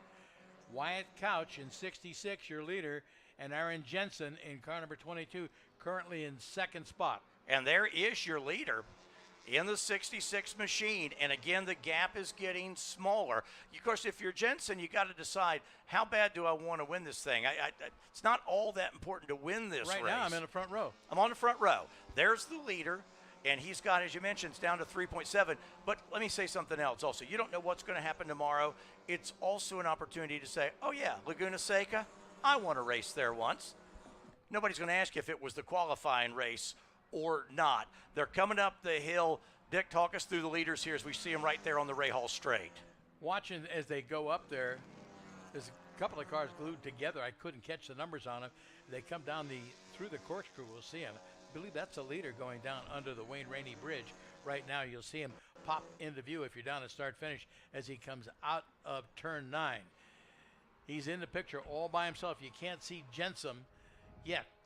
Leader through 10 on his way down to turn 11. There's Jensen now. He's in the picture. He's up into turn 10. He's gotten by a couple of other cars, and now there's no traffic between him and the race leader. They're both on the front straightaway at the same time. Here they come up across the start-finish line. The white flag wave. We're going to walk you through the leader for the final lap. It's Couch, Jensen. The gap is 3.3 seconds now. Here he is into turn number 2. Wyatt Couch started second, and he's going to try to hang on. He will start on the pole for tomorrow. Jensen going to try to hang on to the front row. There's Couch through turn number 3. You can see Jensen just in the picture there.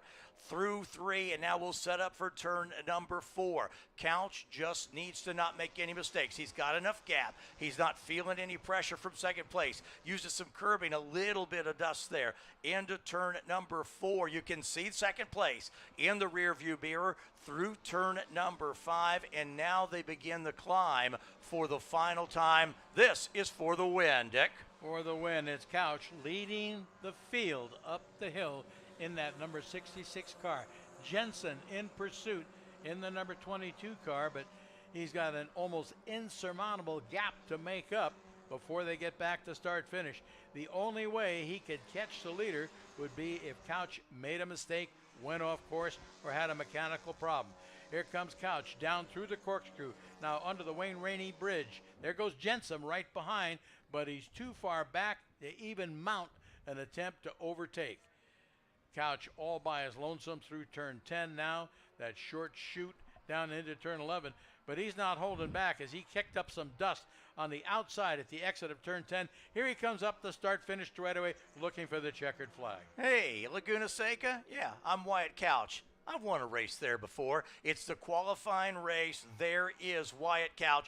There's the checkered flag. Wyatt Couch will win, setting up that front row for tomorrow. Aaron Jensen in second to final gap, 3.4 seconds. And I got to let me give the rest of the top 10 for you. Wah Hong in the 169, Daniel Williams in the 38, Harry Vogt in the 121. That's your top 5. Justin Casey, the 73X in 6th. Tim Weaver, the 75 car was 7th. Greg Hoff, the 7 car was 8th. Jared Hyman in the 35 car 9th, and Rob Fuller, he ends up 10th. Rob Fuller gaining 8 positions over the course of the day. So it sets up, if this is any kind of peek at what the race will be tomorrow, we're in for a treat, Dick. We saw a lot of great racing, and this wasn't the day that, quote-unquote, really counted. Yeah, and it was a terrific preview. And Graziosi, who was up to 10th, then he was running 11th, drops to 13th at the finish as Adam Fryer finishes 11th in the 26 car, followed by Clayton Williams in 17, and then Graziosi in 199 is 13th. Continuing the rundown, Mark Pollinan 14th in car number 11, and Vinny Barata completes the top 15 in car 58. And you talked about it. Here were your big movers. Rob Fuller, he picked up 8 spots. We've talked about Juan Graziosi. He picked up 13. Polini, who just mentioned, he picked up 11 spots in this one. Go back, Philip Holyfield picking up 7. And think about this. I go all the way back to 23rd. People are like, why are you talking about 23rd place? Brian Cross started in 35th place, picked up 12 spots to 23rd. That makes a huge difference in how he approaches that race tomorrow. Exceptional. I can't wait for this one tomorrow. No, it's going to be a great show. This was a great show. Not sure what happened to Jensen. He was comfortably in the lead, pulling it out, stretching it, got to over a second, then all of a sudden dropped down the 3rd spot. Yeah, and you must have been a miscue. Well, and you mentioned that you saw the gap start to tighten up, and then I'm not sure what happened, missed him. There's so much action going on, but he kept his composure, actually came and got a spot back, and will start up front tomorrow. So really, no foul, no harm there for the 22 car. No, you hit the nail on the head when you said there's so much action going on. We're watching one battle and we move to something else, and while we're looking at that something else, the battle that we had been talking about changes, so it's almost too much to keep up with. It really is, and these drivers now are going to be really pumped up here talking about what they now know what their chances are for tomorrow. They now know what they need to do tomorrow. There's the 94 car down here. They know exactly now what they've got going into the race day tomorrow. It's exciting. And I'd love, this evening to probably go down and walk around the paddock and talk to a couple of these guys. What are they thinking? And then what changes do they want to make for tomorrow? Because we've got a different situation for tomorrow. Yeah, blue skies are going away, and we're going to end up with possible rain. Good hand, and shout out to the Miata drivers that put on a fabulous show for all of us here today. Man, I'll tell you what, great run for the 3rd place driver. Carla's down there with car number 169. Carla? What's your name, sir? First name's Wah, W-A. Wah? Last name's Hong. Hong. Okay, thank you. All right, I'm out here with Wah Hong. He took 3rd place today. Congratulations on podium, sir. What do you think went well for you today? Just being consistent and driving as fast as I can. I think it's what paid off. Seems like it paid off very well for you. How do you think you're feeling for coming into tomorrow's race? Feeling pretty good right now. Hopefully I can do the same thing as today and make a couple of spaces up. Sounds great to me. Another podium finish tomorrow would be great. Do you think you have a chance for the 2nd place or podium? I sure think I can, but we'll find out tomorrow. All right, well, good luck tomorrow, and hopefully you are able to get some rest tonight. Thank you very much. Back to the guys up in the booth, Edwin and Dig. Hey, thank you so much, Carla. That was 3rd place. Really solid run. Wah probably wanted to hang on to 2nd to start on the front row, but he'll be very happy with that spot tomorrow. He was solid. That'll be a podium finish if he can hang on to it tomorrow. You're exactly right, and that we'll talk about that a ton tomorrow. Is who's got that podium piece? Carla, thank you so much. We're going to keep her busy. We're going to do a course check here. And we're going to come back with Group B, and these are the prototypes, the Super Unlimited ST1, ST3, some of those super fast cars we're going to see racing in just a moment. In the meantime, a shout out to Competition Motorsport, as the official motorsport supplier of NASA. Competition Motorsport has the largest inventory of auto racing safety equipment and accessories in the nation. With an exclusive discount only available to NASA members, Competition Motorsport can get you what you need. When you need it, no excuses. Visit DRIVENASA.com for more information, and make sure to check out the Discovery Parts trailer in the paddock. First qualifying race of the weekend complete. So I've got John Lindsay, who occasionally will do some of these broadcasts with us. John, otherwise tied up this weekend, but still helping out. He was texting me during the race some driver name pronunciation. So thank you so much, John. I so appreciate it. So it's always a team here. Great group. The whole production group here is absolutely fantastic. And look at that. We came here, started under cloudy skies, and look what we have now, sir. A beautiful day. Another beautiful day at Mazda WeatherTech Raceway Laguna Seca. Don't I here get in a dollar? Monterey. If every time you do that, I get a dollar for that. Yeah. I think we're going to be catching up with our winner here in a minute. You see a shot of the grid. That's our next race coming up, which is Group B. And I think Will Falls is trying to catch up with Wyatt Couch. So hopefully we can hear from Wyatt before we go racing. In fact, he has caught up to him. There's Will Falls with our winner, Wyatt Couch. Will?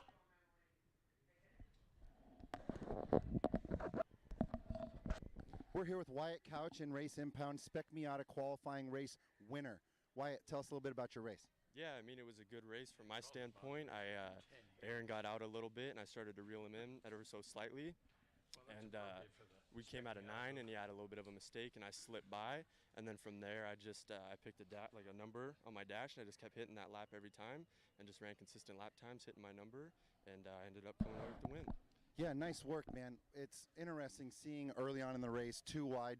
What's it like seeing that leader get a good jump like that when you're battling it out? What are you thinking then? I mean, I knew the pace of my car at that point, and I knew I could probably get back to his bumper eventually. But I was pretty confident in my car, and I wasn't too worried about the gap Aaron had early on. Nice. So winning that race makes you the Competition Motorsport pole position winner. So Competition Motorsport is partnered with Alpine Stars, so you're going to be gifted a certificate for some cool stuff from our partners at Competition Motorsport. Congrats. Tell us what your thinking is, front row, inside, on pole, going into tomorrow's big race. Yeah, so it's pretty exciting, and I'm looking forward to starting on the front row, and I think I'm just try to get the lead and just run consistent laps and hold the lead as much as I can. If not, even if I fall back, I'm pretty confident I can get back to the front and be there at the checkered flag. Nice. Fast car and confidence from our qualifying race winner, Wyatt Couch. Good job, and best of luck tomorrow, man. Thank you. Back to you guys in the booth. Thank you so much, Will. Appreciate it. That was a nice run by Wyatt Couch. We're going to try to catch up with Aaron Jensen here in a second. Aaron had a very eventful race, so we'll try to catch up with the second place finisher as we see Group B.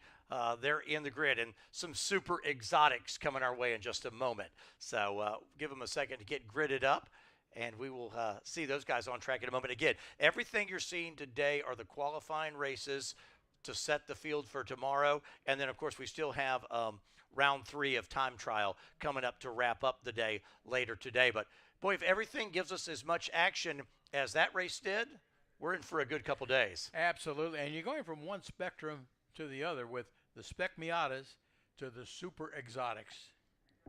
We went from momentum racing and not a lot of horsepower to absolutely a lot of horsepower and cars that are, you know, you've got every trick in the book. You know, they call them super unlimited for a reason. And of course, the prototypes the NASA prototypes are a blast to watch as well. So we'll see them. They're lined up. They're going to try to catch up with Aaron Jensen here in just a little bit. And once we do that, we'll jump into our starting lineup. Looking down there. All right. So we'll not be able to get with Aaron before we go to our next race. So, Dick, do we want to do a starting lineup here for Group B? And this will be the prototypes, Super Unlimited, ST1, and ST3. Let's start with Jonathan Finstrom will be on the pole for this one in car 2X, with James Paul in car 22 alongside him. These are all Super Unlimited cars. Second row, Vasily Stratton in car 7X, and Michael McLennan in car 3. Row number 3, James Ingram in the 5T car, and then the Lang Racing program. Car number 3 is in 7th, and then row 4, Henry Hill in car number 8, and the 91 of Tim Barber in car number 91. Back to the 5th row inside, starting 9, car 02X, Chris Carroll behind the wheel, and Brian Tyler shares that row with him in car number 99. Then it's Stu Frederick in car 158 with Robert Yallen alongside in car 28. In our next row now is Michael Earhart in car number 51. Next to him, Timothy Bidwell in the 40. And these are now Bidwell, the first of the Super Touring cars. Michael Shumway in the 13 car will go from the 15th spot, and 16th spot is Max Panchuk in the 331. Starting 17th, Martin Dasklau and car 772, car 157, Scott McPherson starts alongside. Those are Super Touring cars. We drop back down to the second flag. This will be a split start. And car 227, Team Iron Will Racing, NP01, and Jeremy Croisset in car number 1 alongside. In the next row, again, staying with the NASA prototypes, the Team Tony B Racing car number 34. And then we've got the 48. That is Sam Mangimelli in the 48. Owen McAllister set to go in the 39. And Mark Abozed in the 27 will start next to him. Chad Plavin starts next in car number 22 with Jake Fazeli alongside. And then we go into Super Touring with car number 31, Matt McIntyre, and J.C. Maynette alongside in 28X. Staying with Super Touring 3, Kevin Michaels in the 98. Timothy Carell next in the 311. Thomas Atterbury will go in car number 91, Greg Nestor in the 8, and Christopher Stein will round out the field in the 91X. So Super Unlimited, Super Touring 1, NASA Prototypes, and Super Touring 3 Group B qualifying is on the track. And the cars have left start finish. They are on their pace lap. This is scheduled to be a 30-minute race when they get the green flag. So we are all set from Spec Miata to the unlimited cars. Yeah, we kind of go from one extreme to the other. There on the camera, you see those silver crown cars that we were talking about, the red, white, and blue, and the yellow car, and they are so much fun to watch. And then also remember Jonathan Finstrom. We saw him in time trial earlier, and what did he get down to? 122, I believe, in that time trial session. A flying lap for sure. So 30 minutes. Now here, you've got 4 different classes here. What you want to do through this is, especially with Super Unlimited, what do you have? 15 cars out there, something like that in Super Unlimited. You know, these cars aren't swapping, positions 8 times a lap. Being in that top 3 or 4, just talking about Super Unlimited for a moment, is almost where you gotta be to win this thing on Sunday. We talked about the Miata. If you're in the top 10 in that Spec Miata, you're a realistic shot at winning that race tomorrow. In Super Unlimited, they're not swapping, 8 positions every lap, and here you're really, front row is so important in this race tomorrow. So that's kind of a little bit different take than what we had in the Miatas, but so important where you start, because if you're back there 5th or 6th spot, and we'll see, can any of these guys, let's go back and look at, Yalvin or Earhart back there kind of at the back of that Unlimited, do they have an opportunity to make some ground up? We'll see. Well, looking at the breakdown, there's 13 Super Unlimited cars, 5 of the Super Touring, 8 of the prototypes, and 7 of the Super Touring 3 cars. So it's a real mixed bag field. And you'll see, as you mentioned, a split start. Throughout the weekend, you're going to see split starts. You will see rolling starts combined with standing starts, and each group will use a different starting procedure, and it makes it super interesting. And it's quite an orchestrated dance to get it all done where you've got the gaps. Pace car has pulled off. Here comes the field with Finstrom and James Paul in that front row. Bring them around final corner, turn 11. Bring them to the green flag, Edwin. Here we go. Finstrom and Paul drag race down the front straightaway, up the hill. Green flag is in the air. Finstrom in that preferred line. Driver's left, but nice run. On the outside, Paul in that machine got a great run in the 22. Finstrom was in that spot you want to be to the inside, but Paul, like getting shot out of a cannon, ran to the outside, beat him down into turn number 2. He's going to lead through turn number 3, the field single file. It's Paul, it's Finstrom, 1 and 2, and again, that's a great spot. Both cars are still on the front row for tomorrow. Our second wave has gone by as the leaders now are heading into that turn number 5 area, and soon will be headed up the hill. And Dick, we got a good battle up front. Yeah, Paul is starting to pull away. He's opening it up, and the first and second place cars have pulled away from the third car, which has got a bunch of traffic jammed up behind him as they all go single file up through turn 6 and head up the Ray Hall straight to the corkscrew. It's got to be Paul, first car through. You can see him come down, and he is opening a gap on Finstrom, your second place car. Then the third place car, like I say, has got traffic stacked up behind him, trying to work their way around. But it's all Paul as they come down through turn 10 and into turn 11. He's ready to complete lap 1. Here they are off turn number 11, and Paul uses a little bit of curbing. Drivers right as they go by, start, finish now. Paul, that first flying lap, a 125.586, and that was taking the green flag on the front straightaway. So it's Paul, Finstrom, and Hill, your top 3 right now. Just see the rest of the Super Unlimiteds going by. Let's go by and pick up some of our other fields here. Super Touring 1. The 13 Michael Shumway leading Super Touring 1, Max Panchuk in the 331. He is currently in second spot there in that. Let's see if we can pick up our next flying group. As you see a couple of those, oh, somebody using a little bit of racetrack there. You see a couple of those Silver Crown machines. Yeah, they're running nose to tail. And there is our third group. So the prototypes go by. Let's set the top 3 for you there. Jeremy Crozet in the 01, the 34 Tony B Racing, and Owen McAllister, the 39. They are your top 3. And Nick, your Silver Crown cars head up the hill for the Ray Hall Straight. Yeah, and Henry Hill started 8th. He's up to 7th, rather. He's up to 3rd already. He is really charging through the field. Those Silver Crown cars are running nose to tail as they go up the hill toward the corkscrew, and we'll watch them as they come down through there. It's the one that you mentioned. It's got the old Parnelli Jones style livery leading the other one as they come under the Wayne Rainey Bridge now out of turn 9 into turn 10, but it's still all Paul followed by Finstrom. And keep your eye on Hill because he started back to 7th. He's up to 3rd and flying through the field. Here come the 2 Silver Crown cars off turn at number 11. And again, interesting running nose to tail, but not surprising. I would imagine very similar race cars. You see the rest of the field coming down the hill and into turn at number 11. By the way, Finstrom last time, he's still second, but he brought that quick lap down now to a 123.3 for Finstrom. So he's going quickly here.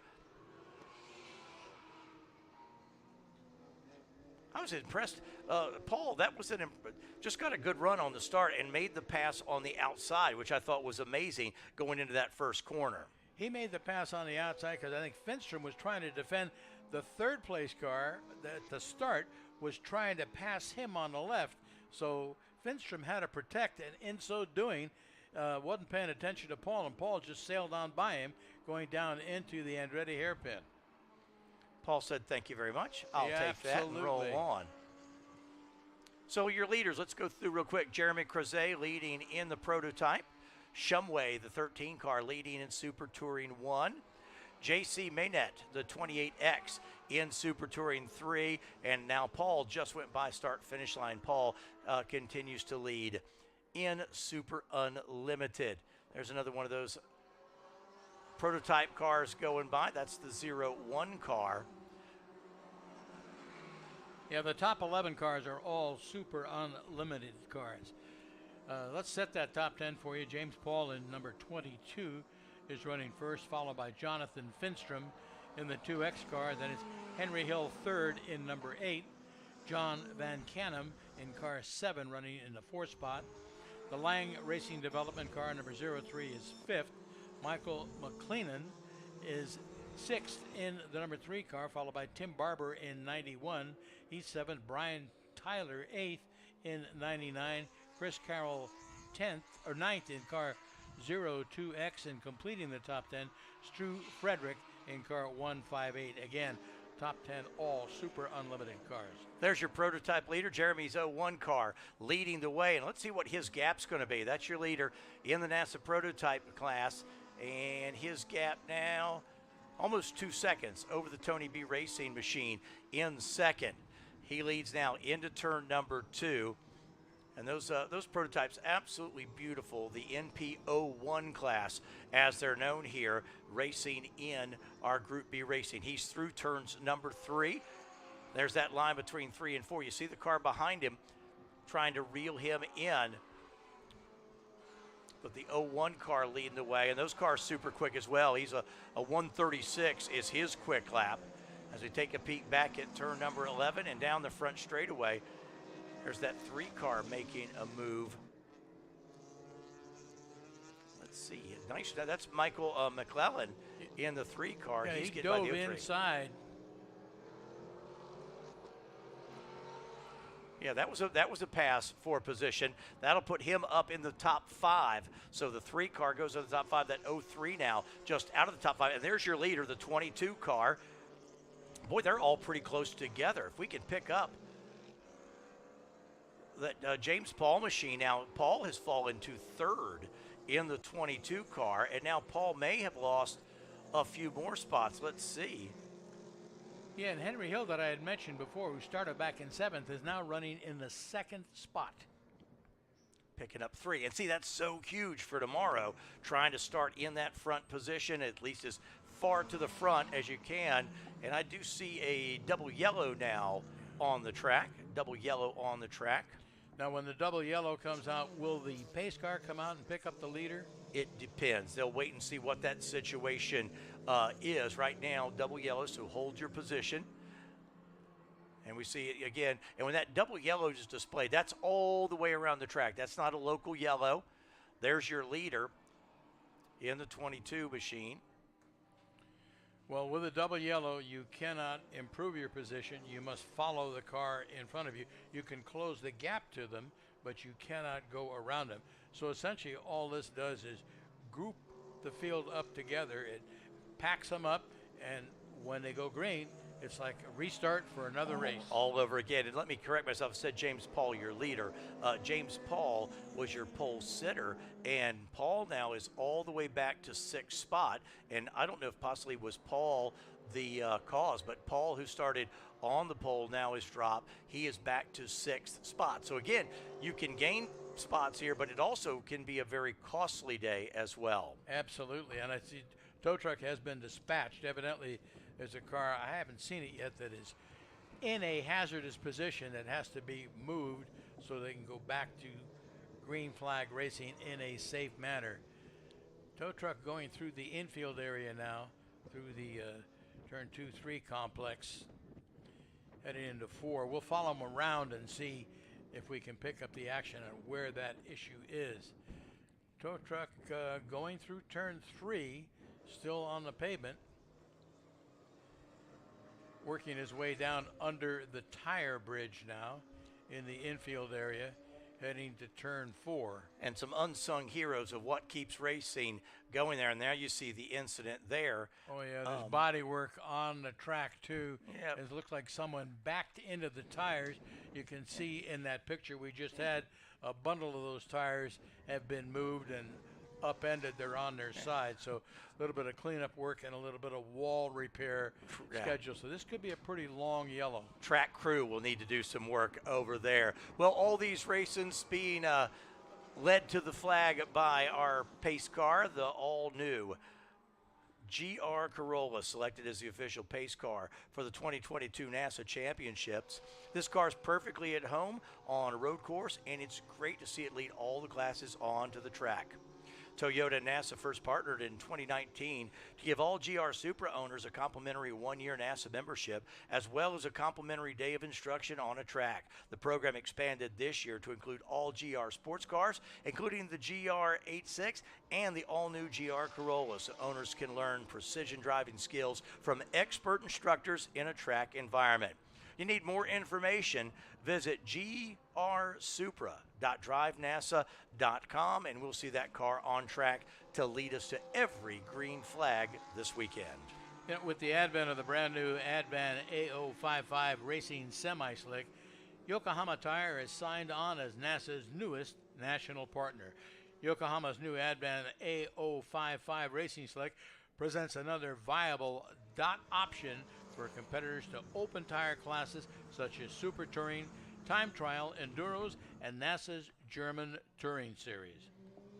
So we talked about, yes, you can use these races to improve your starting position, but you can also use these races inadvertently to really mess up a weekend. There's a car that, you know about somebody going to be thrashing in the paddock area. Those guys will be super busy to get that car back together for tomorrow's championship race. Yeah, I didn't get the number of the car, but it looked like it had pretty severe tire damage to the rear. Evidently, the incident took place at the exit of turn 3. The car went off driver's right and apparently backed into the tires. We didn't see the incident take place, but the static picture we got afterwards showing the damage to the car and the way the tires were moved pretty much indicated that that's what happened. Yeah, so they'll be busy, and maybe we'll find them in the paddock when we're all done. Maybe I'll walk around there and, Dick, find those guys and just kind of chat and say, all right, what do you need to do to get it back together? That car number 27, beautiful machine. We talk about the what's known as the NPO1 class, and that is the Iron Will Racing team. Excuse me, no, that's Mark Obazed in that machine, and you see the work getting cleaned up there. Yeah, that car is going to require a flat tow. They're going to have to winch it up on that flatbed trailer to get it out of there. It's certainly not going to be a roller. But yes. The clock continues to tick as the laps go by under the yellow flag.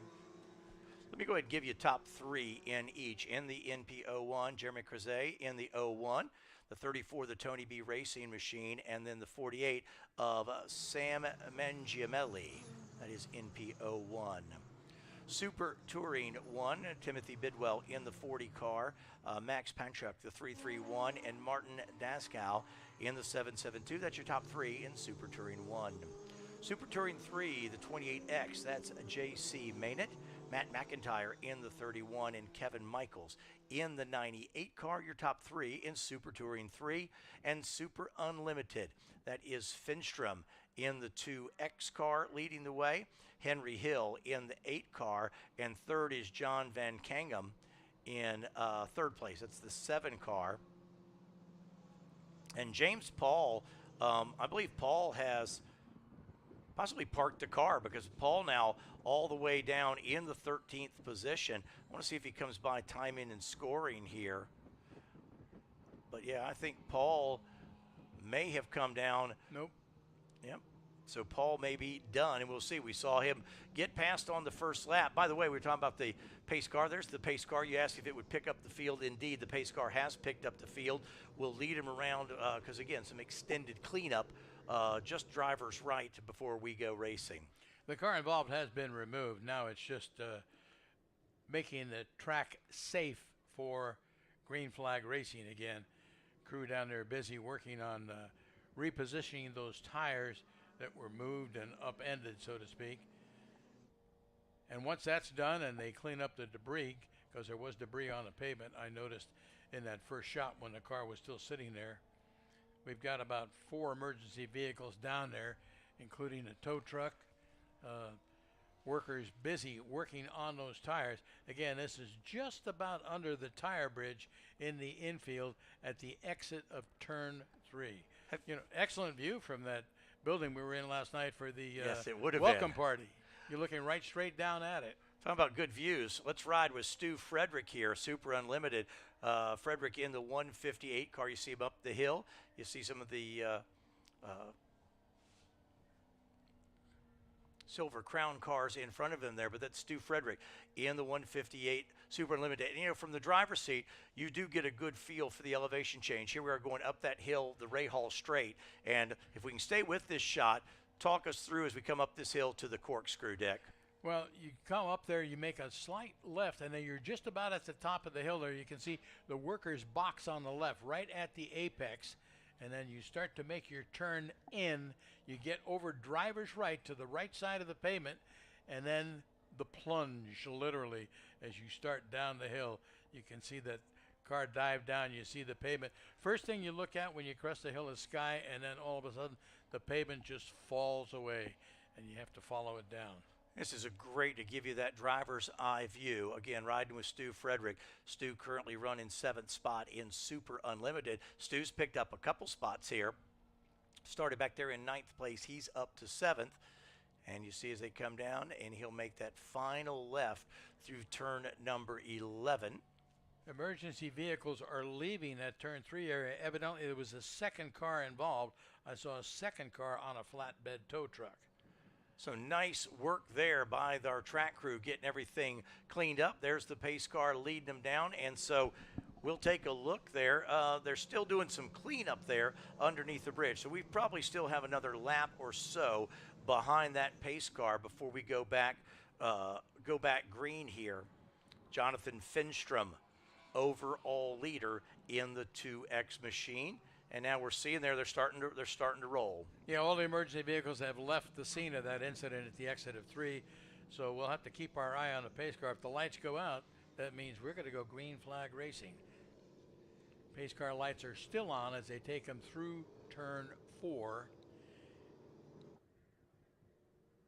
They have taken the double yellows away here at the starter bridge. In fact, now I see our starter, Carl Dunn, has the green in hand. So let's see if the pace car is going to jump onto pit road. You see the leaders there. There's the pace car.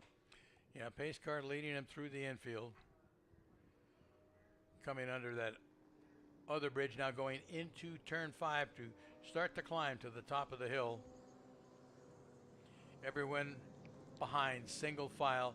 Drivers must have gotten the word there's some tire scrubbing going on as they try and get a little bit of heat into those tires. On the restart, it's going to be Finstrom, Hill, who had a tremendous climb from 7th all the way up to 2nd now, and Van Canham and McLennan, who I think was really starting to work his way up through there as well. So watch that top 4. That's going to be an interesting restart. As they're up the Rahal straight now, you'll see them come into view as they make the plunge down through the corkscrew. And down they come. Watch that pace car. Can't tell from that shot if the lights are out or not, but if they're out, we're going to go green flag racing. And based on the tire scrubbing taking place, I think it's going to be a green flag. Yeah, the lights are out. They are out. We're 18 minutes into this one. So how aggressive do you get? You're going to have a handful of laps here, and you're right. We'll see pace car, I believe, on pit road. You're going to be as aggressive as the guy behind you. Leaders are off the final corner. There's the green flag. Finstrom with a good jump, going to lead the field down underneath the bridge, and we are back to green flag racing. Finstrom now, Henry Hill second, John Van Kangum. That's the top 3 in Super Unlimited. They're into turn 1 and 2. Finstrom should have plenty of clear track in front of him. The field bunched up behind the pace car, so the handful of laps they'll have left, Finstrom should be able to kind of pick his way. He's got a good gap back to that second place car, so he can be a little bit patient. There's your second place machine, and that's Henry Hill in second. How many patient race car drivers have you met? None. Edwin? None. But if there's a time to do it, right now's it. There's Hill. Okay. Hill up the hill. Up the hill they go, under the VP Racing Fuel bridge up there that takes you from the perimeter road into the paddock. Now a shot of the Rahal straight, and nothing but blue sky, a few puffy clouds. This is all going to change tomorrow. It's not going to be puffy clouds, it's going to be rain clouds. Finstrom on his way down the hill back towards start finish. He's opened up a considerable gap over Henry Hill and Van Canham as they come down. We'll see what it is when they cross the start finish line and scoring updates for us.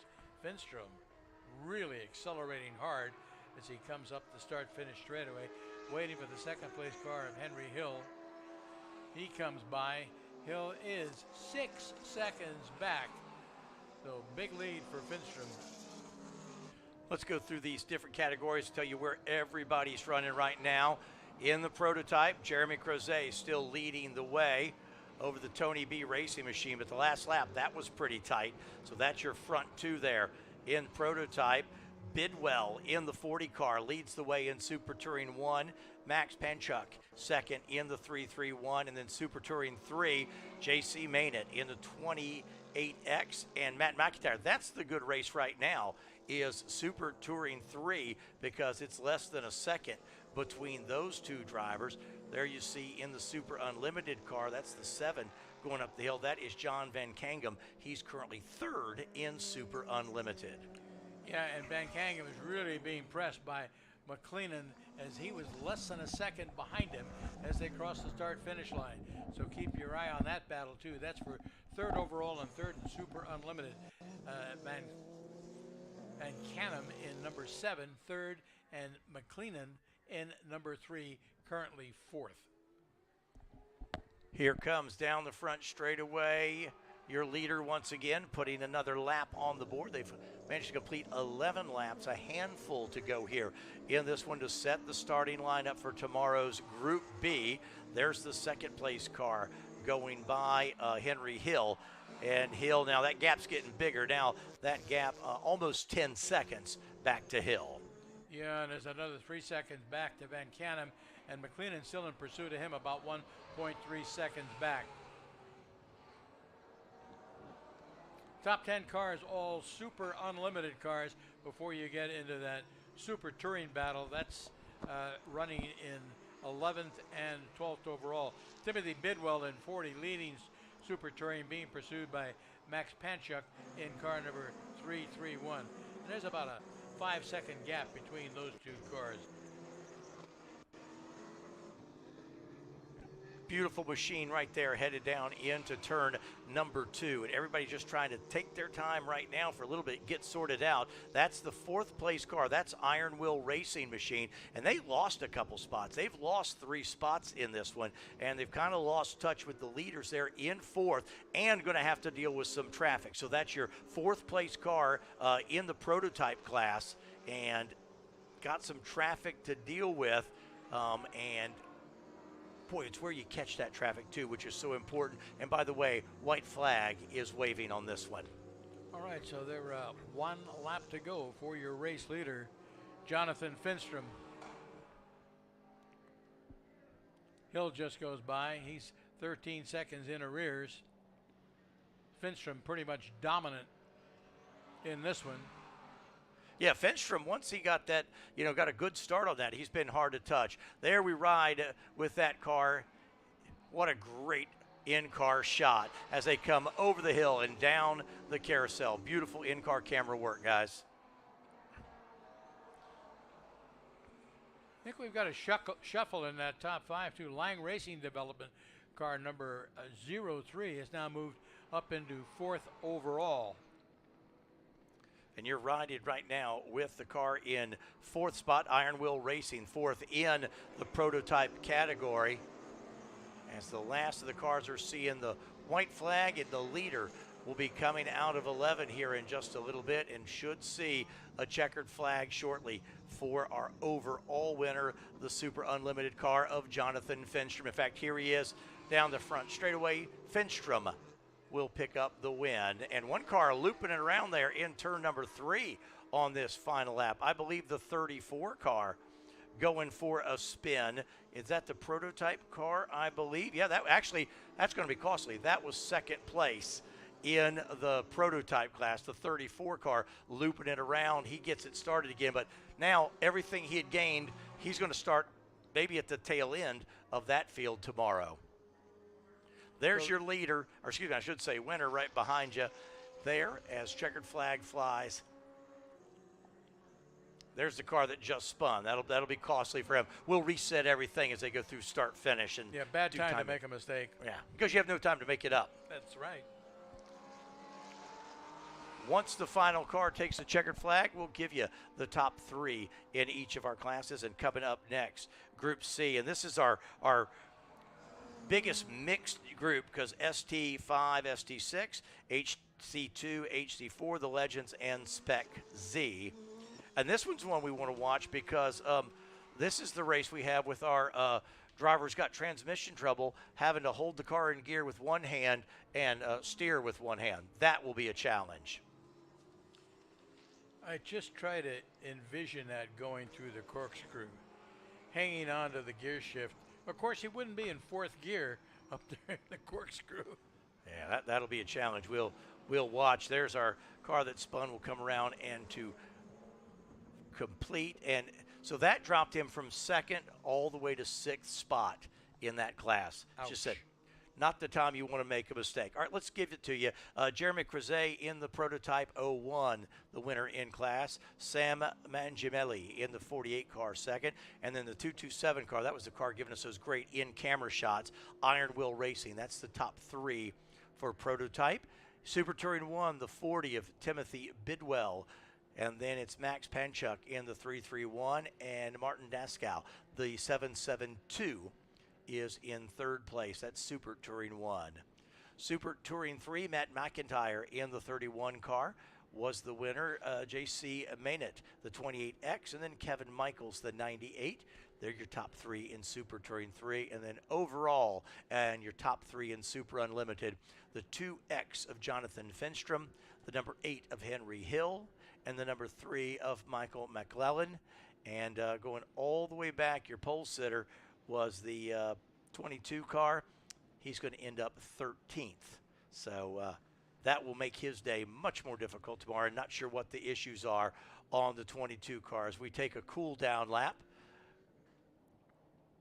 with that prototype car number 227, the Iron Wheel Racing Group. And there you see him from the outside. And those cars will roll into the paddock. And we are ready in just a moment to go Group 3 racing, and or excuse me, I should say Group C racing. Again, ST5, ST6, Honda Challenge 2, Honda Challenge 4, Legends, and Spec Z. Got a whole lot of different cars coming our way here in just a moment. Yeah, mixed bag as the cars now work their way off the racing service and go into the back paddock after they've completed their lap. They're taking the pit exit just at the end of turn 10. Driver's left. It takes him into the paddock. The other way they can get off is at the exit of turn 9. They can go up as a road that takes them back into the back paddock up there, up by the scoring trilon, but they've got that blocked off this weekend. They're making them take the exit there out of 10 to go into the back paddock that way. And different groups will use this in different ways. Yeah, So like they're using a different grid area here this weekend for the NASA group. Once again, this is the 2022 NASA Championships at WeatherTech Raceway Laguna Seca in Monterey, California. Beautiful blue skies. It's a Chamber of Commerce picture postcard day. it is beautiful. The cars are now down all in the impound. You see in our picture these cars gridding up, and you're going to see a real mix here in this Group C of a whole lot of different cars. It'll keep us busy, giving you all the different classes that'll be running today. You see some cars on the front straightaway there. They're doing a quick course check, and we are going to try to get you down into the paddock area in a minute and talk to some of the top finishers here in a moment before we go back green flag racing. I'm looking at this next group. We've got 6 different classes. And a split start, of course. Well, looks like sending the big forklift out. Maybe they have to move one of the walls, perhaps because of that incident that happened in turn 3 in that event earlier. Remember, there were 2 cars involved in that, and they moved the tires. Evidently, they must have moved a wall as well, and that's going to have to be repositioned. So we'll give them some time to do that. I know Carla and Will are down there trying to catch up with some of the top finishers. In fact, it looks like we'll get with the 01 car here in just a moment. Jeremy getting out of the 01 car, getting the hat on, putting on the shades. Got to look good for TV. So we'll go down there in just a moment as we see cars filling in the grid. And like I say, we'll do a little work where we had that car go off earlier this afternoon, but probably just move a couple tire barriers, like you said, may need to move a wall as well. Waiting to see when they're ready. We'll throw it to them here in a moment. Yeah, the nice part about these walls now, they're sectioned and they can tie them together instead of one continuous piece of concrete. There's sections that can be moved in case there is an incident. If you got one solid straight wall, it makes it pretty hard to repair. Yeah, the crew did a great job to get that car up and moved as quick as we can.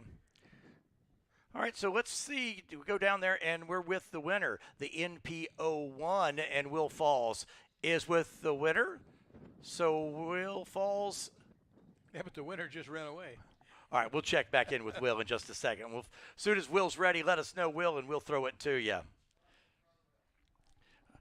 All right, I'm going to throw it to Will, although, Will, I'm looking. Where did your winner go? Is he coming back? There he is. We're here in Race Impound, NPO1 qualifying race winner, Jeremy Croisset. That makes you the competition motorsport pole position winner here at the NASA Championships at Laguna Seca Raceway. Tell us how your race went, Jeremy. Oh, it was a challenging race. Managed to open up a small gap on Tony in the first half, and then we got that yellow full course, and I lost all temperature in my tires. These Hoosier tires, they work really well when they're hot, not so much when they're cold. Worked them really hard on that warm-up lap. Well, not the warm-up lap, but the lap coming to green, and then got the jump on the out-of-class SU car for me, and then just tried to work traffic. Tony was on my tail all the way to the end. He got a much better run at 11, the last corner, drafted up on me. I moved over to protect the inside, made him go to the outside and try to rim shot.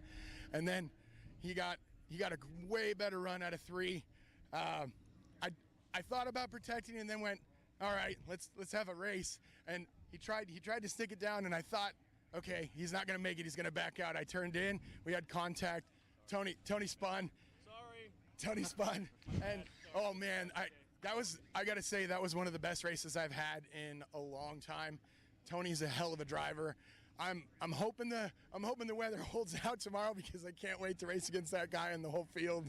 So thanks, everybody. Thanks to everybody, my crew that helped me put this car together. It was a fantastic race, and hopefully that sets us up for a potential big W tomorrow.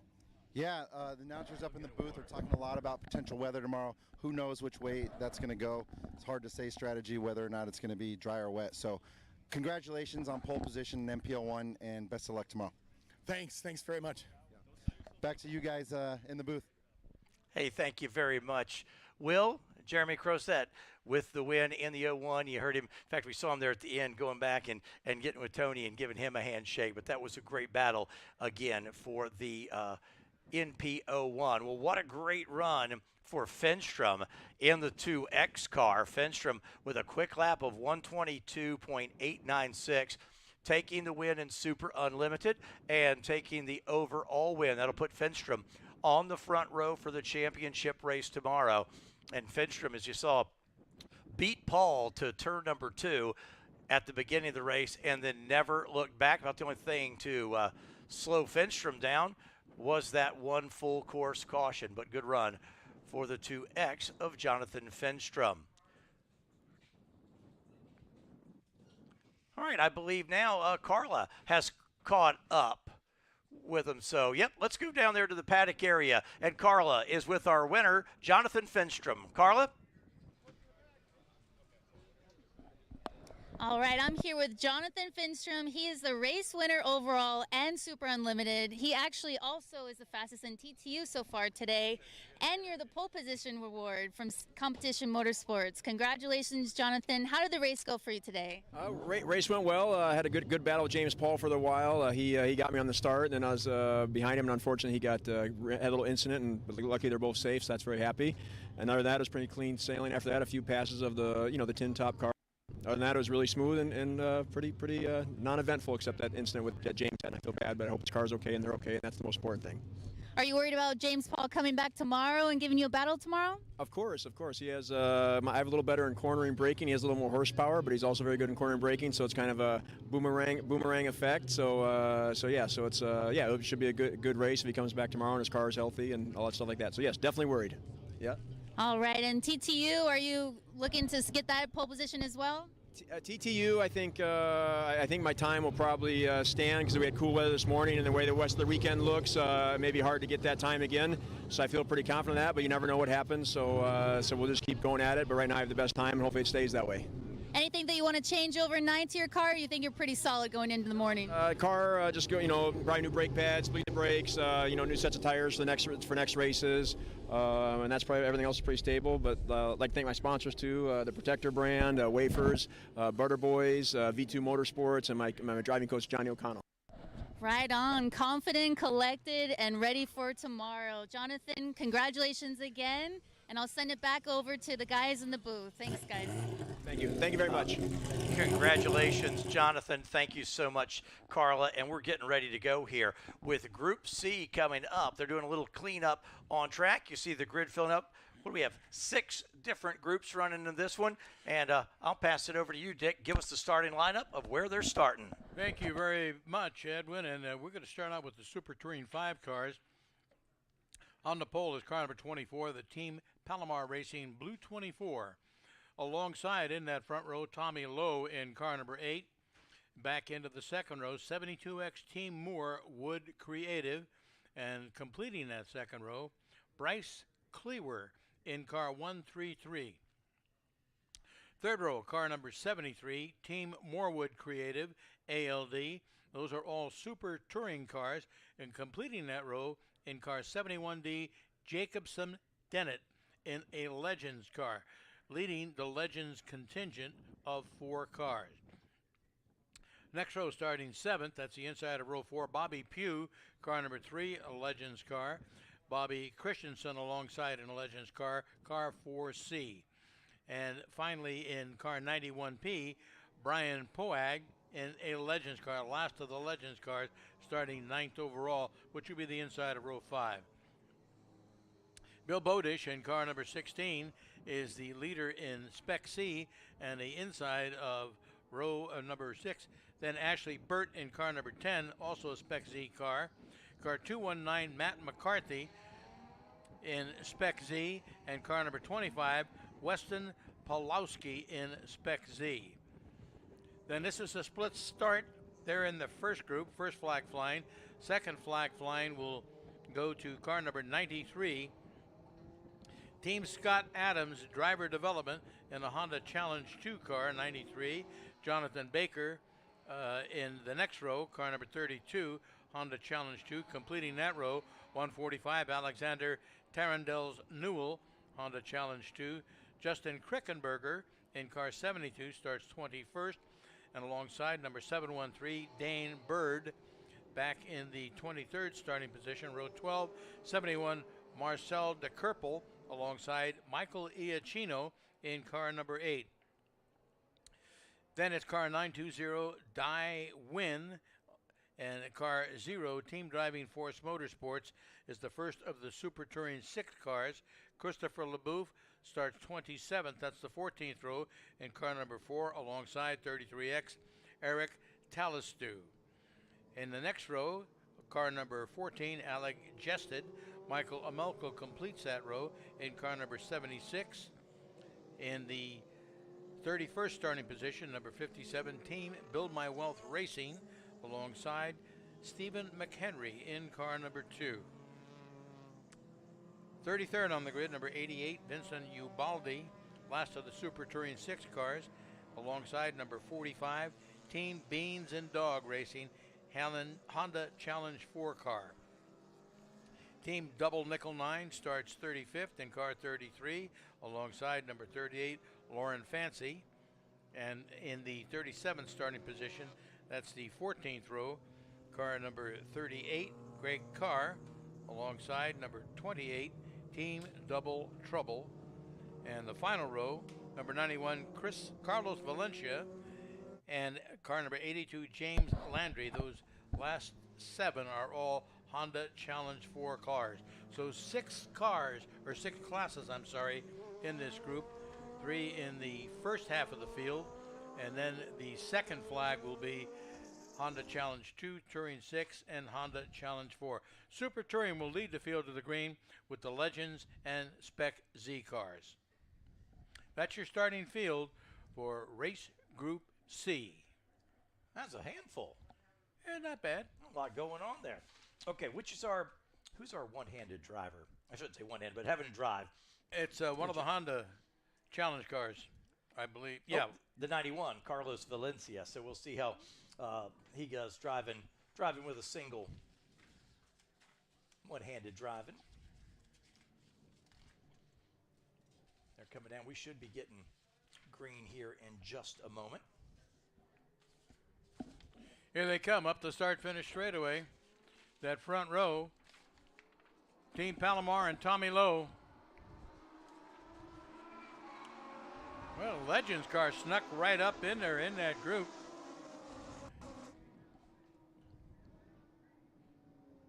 They're all down into turn 1. 2 rows side by side going into the corner. Legends car snaking around the outside. I didn't get the number on that car, Edwin, but he's up in the third spot. Being gobbled up a little bit at the exit of 2 going into 3. Dropped 2 positions as they come out of turn 3 and head under the tire bridge in the infield. We talk about a mixed group of cars, a little bit of everything here. Again, we'll pull out each class separately for you so you can see where your favorites are as they come down and make that left-hander at turn number 4. Excuse me, a left-hander at turn number 5 and up the hill. And those Legends cars still running 3rd, 4th, and 5th overall, mixing it up with some of the Super Touring 5 cars as the leaders are on the Ray Hall Straight.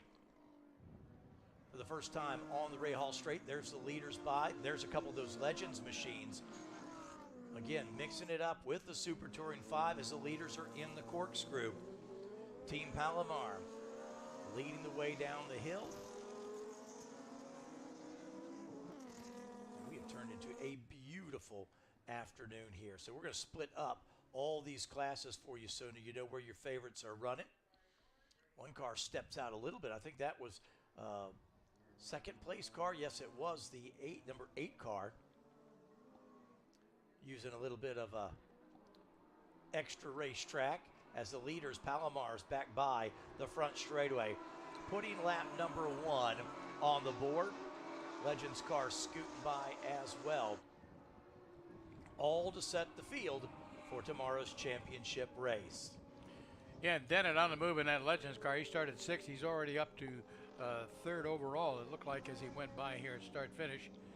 Now he dropped back, but it is Team Palomar leading in the number 24 car, followed by Tommy Lowe in 8. Dennett in 3rd in that 710 Legends car, followed by Bobby Pugh, another Legends car. Legends running 3rd, 4th, and 5th. Bobby Christensen, the 5th place car, in 4C. And let's stay with that race there. You see the Legends cars. Into turn number 5, there's car number 3, that's Bobby Pugh. Pugh will lead the Legends contingency up the hill. The 71D, Jacobson Dennett, and Bobby Christensen and Brian Pogue as they are left hand onto the Ray Hall Straight, and that is the Legends field, and those cars have got to be a blast to drive here on this Laguna Seca Raceway. There they are now into the corkscrew. And coming down the hill, it is the number 3 car that is leading that Legends parade as they come off the hill. Bobby Pugh. Jacobson Dennett should be ahead of him somewhere, but so far ahead of him, he's not in the same picture.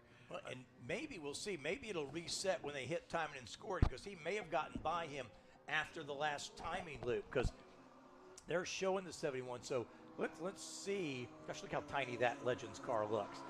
Let me see when they come by. Yeah, it reset there. Pugh now to the lead. So it must have, that lead change for the Legends must have happened after their last pass through the timing and scoring.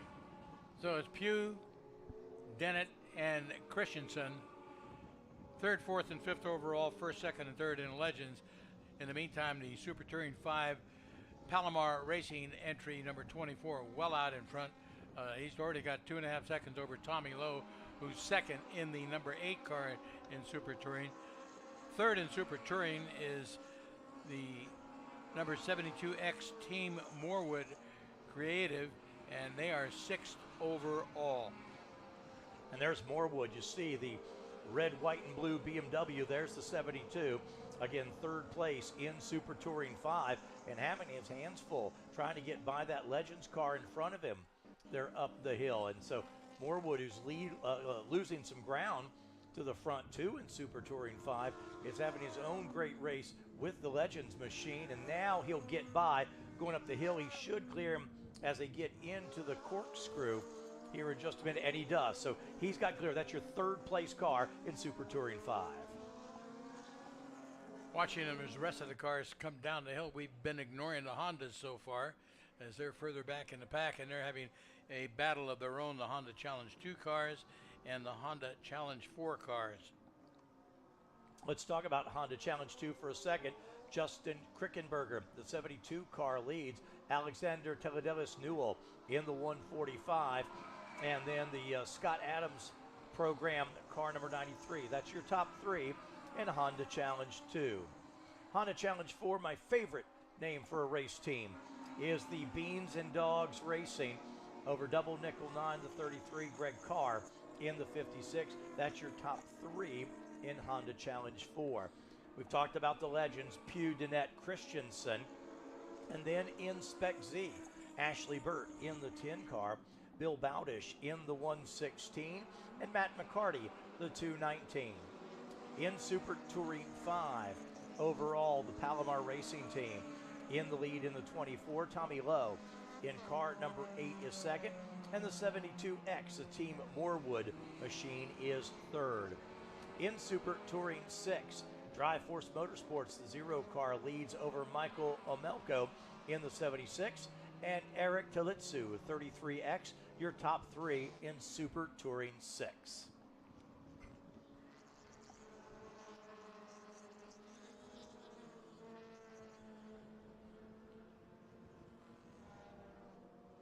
Drivers come under the bridge. That's coming out of turn number 3.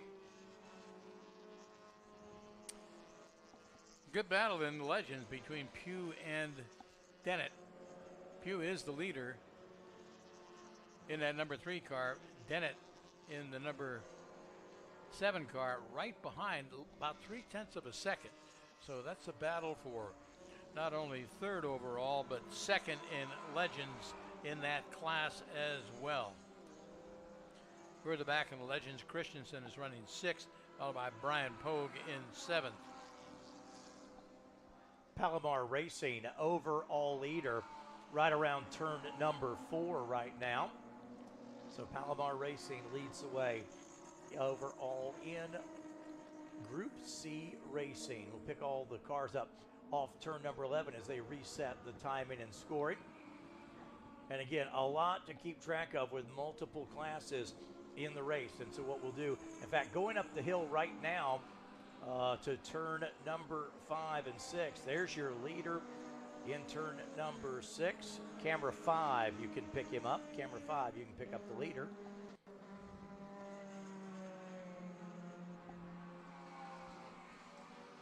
The leader now is going to head for the carousel.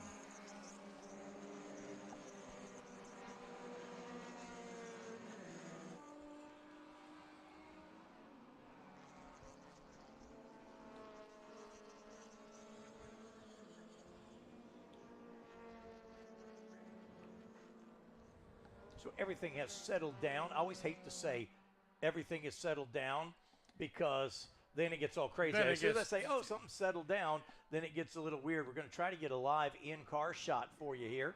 We'll come back to that one in just a moment. There's one of your Honda Challenge cars, car number 8, I believe, and somebody went off there in turn 3, I believe. I believe it's 3, yes. May not have gone off, just gotten a little wide and kicked up a lot of dust.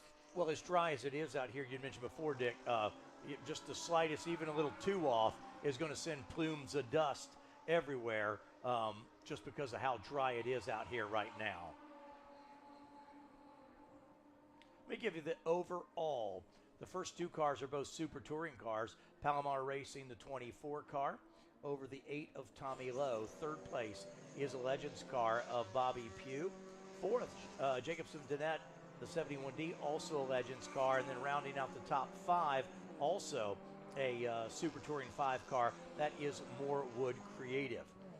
Yeah, one of the best battles out there is for third overall between a pair of Legends car, Pugh, who you just mentioned in the 3 car, and Jacobson Dennett in the 71D car.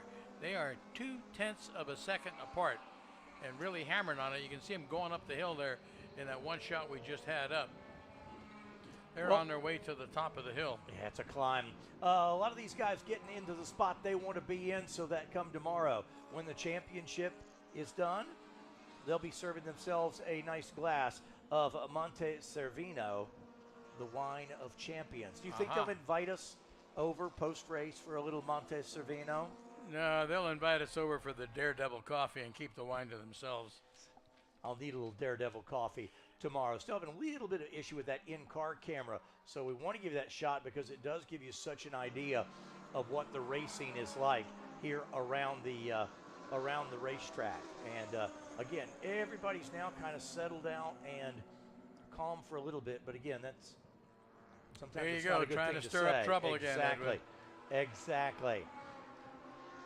Let me ask you, Dick, through all the years here and the things that you have seen, you talked about some of the dramatic passes you've seen, but there's also been a few crazy things you've seen as well. You were telling me a story of Al Unser and a rabbit. Up on the Ray Hall Straight, Al Unser in an Indy car. Al Unser Jr., actually. Junior, okay. Yeah, I'm not sure if it was a Domino's Pizza car at that time or not. I forget who his sponsor was. But he was leading the race, and he was heading up the Ray Hall straightaway, and a rabbit wasn't watching and decided this is the time to cross the track, and he did, and Junior couldn't avoid him and hit him with one of the canard fins on the nose of the car, knocked that fin up in the air and destroyed the handling of the car. Needless to say, the rabbit was done for the day. Those are the strange things that we all remember out at the track. A couple cars down into turn number 2. That's a couple of the Honda Challenge cars right there. The 713, that's Dave Bird. Bird right now back there, Dane Bird back there in 6th spot. But that is Honda Challenge 2. And the Honda Challenge 2 car, there he is, the 713. That's 6th place car in Honda Challenge 2. That Legends battle is still hot and heavy. Less than 0.6 of a second separating those two cars. Wait a minute, little update now. It's about a second separating them now, as all of a sudden the gap has widened. They were lapping almost identical lap times within 1/10 of a second. But now it looks like Pugh has managed to get a little bit of breathing room. Maybe it's just temporary. We'll watch for it. And right now, a little bit of breathing room is all you can hope for with that Legends. That they've been tight the whole time, and I was really surprised to see how much they were mixing it up at the beginning of the race. Yeah, they were challenging for the lead off the start. I think Pugh was, I think it was Pugh. He was up into about 3rd spot by the time they got to the Andretti hairpin. Then he lost out on the drag from 2 to turn 3 and dropped a spot or 2.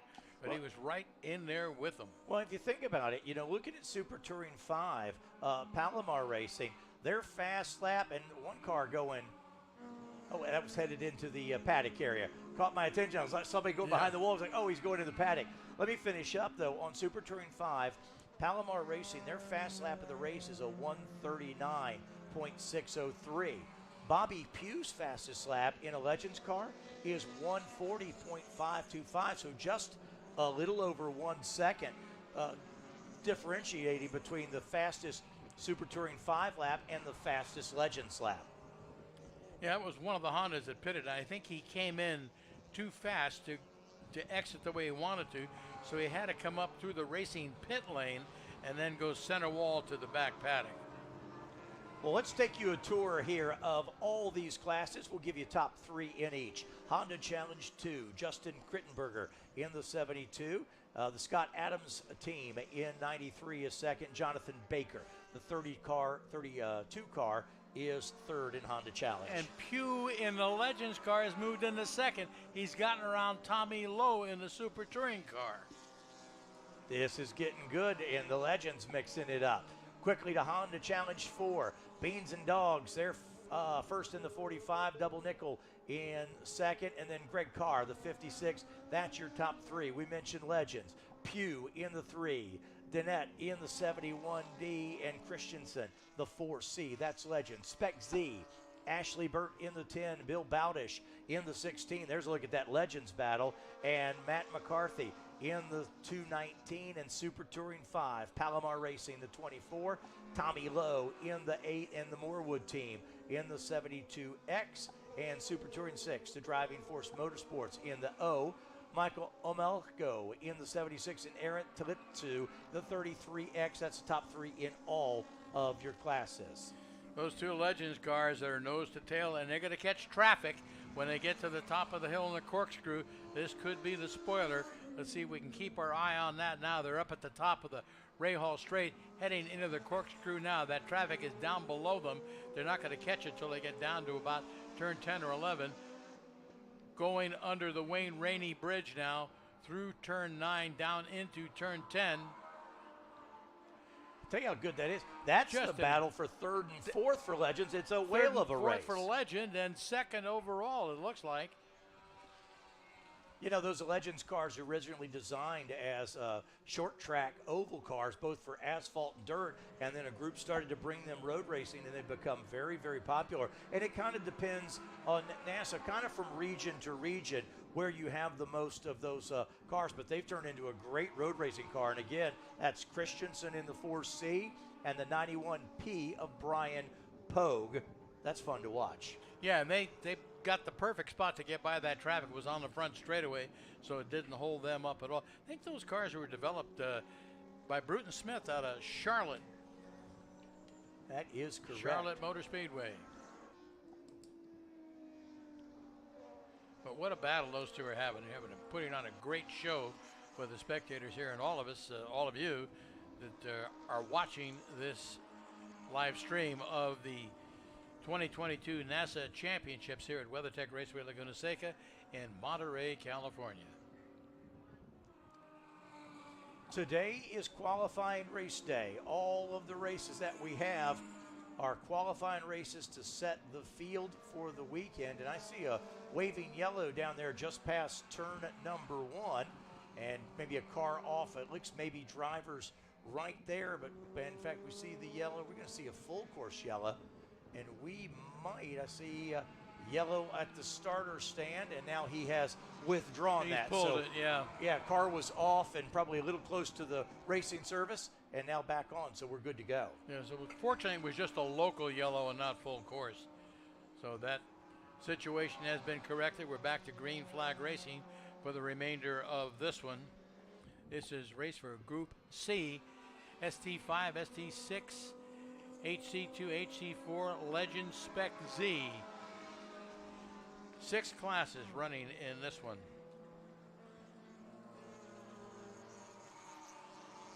Field's starting to spread out, but Palomar Racing have things pretty much their own way with a 14-second lead over the second place car, which turns out to be the Legends leader, Bobby Pugh, in the number 3 car. Tell you what, Pugh just laying down consistent laps there. A 1:40, minute 40's his best, but he's staying right down there in the low minute 40s as he's dealing with lap track and everything. So very, very consistent, the 3 car of Pugh. In the meantime, Jacobson Dennett has turned the fastest lap of the Legends and a 1:30, fastest lap of the race perhaps, a 1:39.9. He's lapping quicker than your race leader. So let's pick up that 71 car. That's a Marcel De Kerpel, currently running 5th in Honda Challenge 2. And we've got maybe, let's say about 5 laps to go in this one. And Dennett has moved himself back into position to challenge Pugh for the Legends lead. They're 7/10 of a second apart as they complete that lap. 11 laps are in the book so far on this one. It is a timed event. There's your leader now, just went by on screen, the blue and green machine.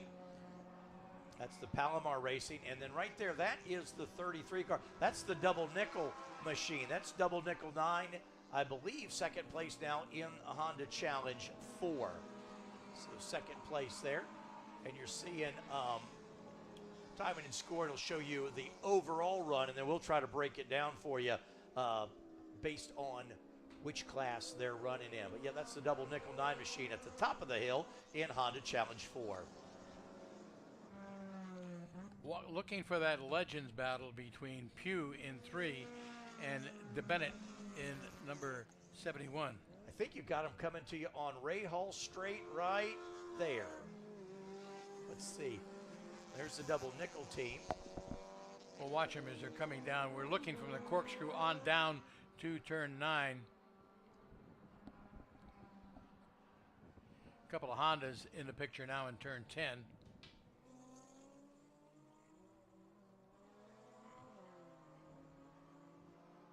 Yeah, here they come now. They're in turn 10 now. They're just going to be coming into turn 11. It's a black car and a white car.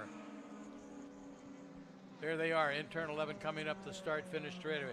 This is the battle for second overall and the lead in Legends. Bobby Pugh in car number 3 and Jacobson Dennett in car number 71D. We got a 3-wide battle down the front straightaway right now. Looks like a Honda Challenge car, maybe one of the ST cars, all kind of mixed in together 3-wide. That's that double nickel machine, the Honda Challenge car, kind of finding a spot on the outside. That's a racetrack full of cars. Yeah, that can be rather stressful. You can get squeezed coming off your 3-wide. If the car moves over, it can't put you into that concrete wall on the left side. It can be a little nerve-wracking. You need racing room to go through there, but you can go into turn 1 3-wide, but you're not going to come out 3-wide. Somebody has to lift. Good race in there. That is some of the Honda Challenge 4 cars in there, and I believe some of the Honda Challenge 2 cars mixed in as well. So 2 battles in class as they come underneath one of the bridges here and make the left at turn number 5. And the 28 car leading the way. The 28 car is in Honda Challenge 2 or 4. I'll double check timing and scoring for you. Actually, yeah, that's in the Honda Challenge 4. That's the Double Trouble team currently running 5th in Honda Challenge. How's our friend 4. Carlos Valencia doing? Let's check on Carlos. Driving with one hand. Bit of a challenge. Currently running in 8th spot here in Honda Challenge 4. But again, transmission issues on that car. White flag shows at start finish, 1 lap to go. They'll come around. The leader will pick up the checkered flag the next time he crosses the start finish line. White flag, and here they come. And again, we'll reset all of our divisions for you here, so you know where your favorites will be starting tomorrow. There's that same pack of race cars coming into turn number 11 right now. Those guys they've been together like that for about 3 laps now, Dick. Yeah, and Dennett and Pugh 0.3 of a second apart in that battle for overall in the Legends and battle for second overall. Had a quick waving yellow, still a waving yellow down into turn number 2 there. Somebody probably off and back on. A lot of room to run off on the outside driver's right going into turn 1. Yeah. Long pit of gravel, and usually if you get out there, you're not going to drive out. The tow truck's not even going to go out there to get you out. They winch you out with a cable. Well, it's interesting because there are a lot of places here where there's tons of runoff, a lot of areas to make a mistake and gather it back in. But you get up on the hill on the Ray Hall Straight there, you don't have a lot of room to run you know off to the right because you're literally on the crest of a ridge on the back side of the hill here. Yeah, you're running up the spine of that ridge. Yeah. Looking for our leader, which would be the number 24 Palomar Racing Super Touring 5 car. There he is, right across start-finish line. So the Palomar car has taken the checkered flag. We're going to let everybody finish this last lap, and then we'll tell you the top 3 in each class so you get an idea of what we're looking at going into tomorrow's race. Looking at that Legends battle. Should be popping into view momentarily. There it goes across the start-finish line. Wow, margin of victory in Legends, 0.125 of a second. That was great. That was Pugh. Incredible finish, yeah. Just held him off by a whisker. More good fights coming out of turn 11 up the start-finish. Cars side by side. It's the drag race. Who got the best exit speed out of 11 is going to be the first one across the start-finish line.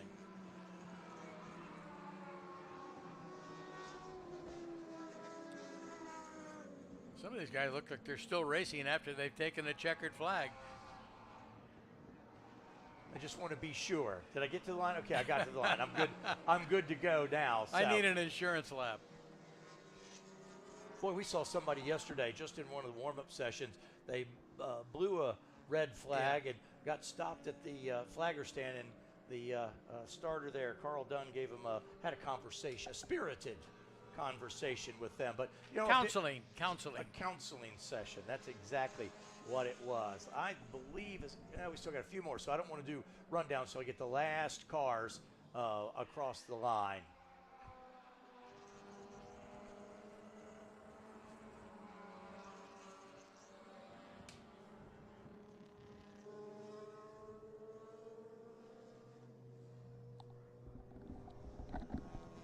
lot going on in that one. Again, 6 different classes running together in that event. So we've got everybody across the line. Let's go through the field. We'll give you the top 3 in each. In Honda Challenge 2, the 93, the Scott Adams program leads Alexander Tavadelis Newell in the car 145, and then Jonathan Baker, 32 car. That's your top 3 in the Honda Challenge 2. Honda Challenge 4, the Beans and Dogs team in car number 45 held off the 33, the double nickel 9 machine, and then double trouble. Car number 28, that's your top 3 Honda Challenge 4. We talked about that tight finish in Legends. Bobby Pugh in the 3 car, a 10th of a second over the 71D of Jacobson Dinette, and Bobby Christensen was 3rd in the 4C. Spec Z, that was Matt McCarthy, the 219 car with the win. Ashley Burt, car number 10, was 2nd, and Bill Bowdish, the 16 car, was 3rd. In Super Touring 5, and our overall winner, Palomar Racing, number 24. The Morewood Creative 72X team, they moved up a spot into 2nd, and Tommy Lowe, car number 8, was in 3rd. And Super Touring 6, Driving Force Motorsports in the 0 car. Michael Omelko in the 76 car was 2nd, and Eric Teletsu in car number 33X, your top 3. That is Super Touring 6.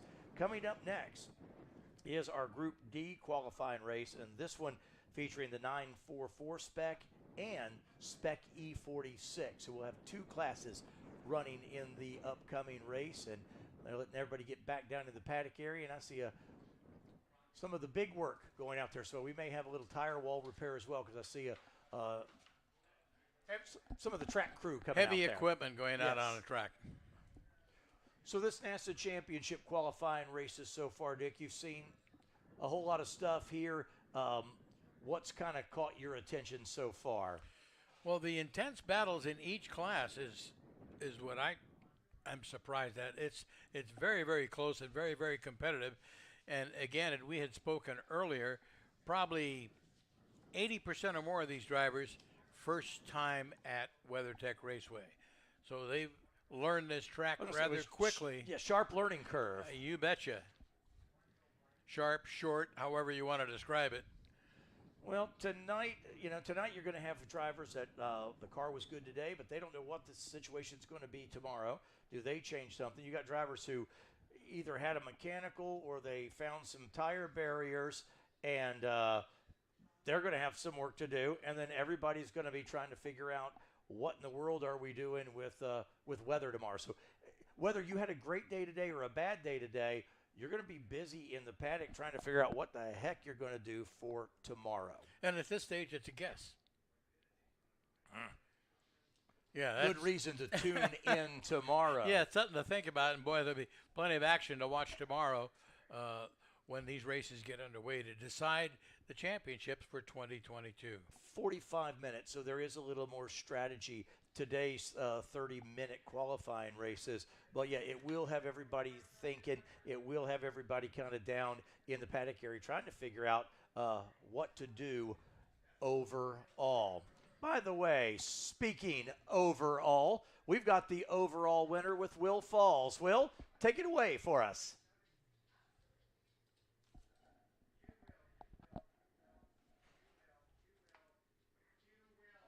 Matt Million ST5.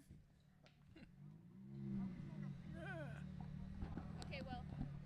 Here with Matt Million ST5 qualifying race winner. That makes you the Competition Motorsport Pole Position Award winner on front row, pole position for championship race tomorrow. Tell us about how the race went.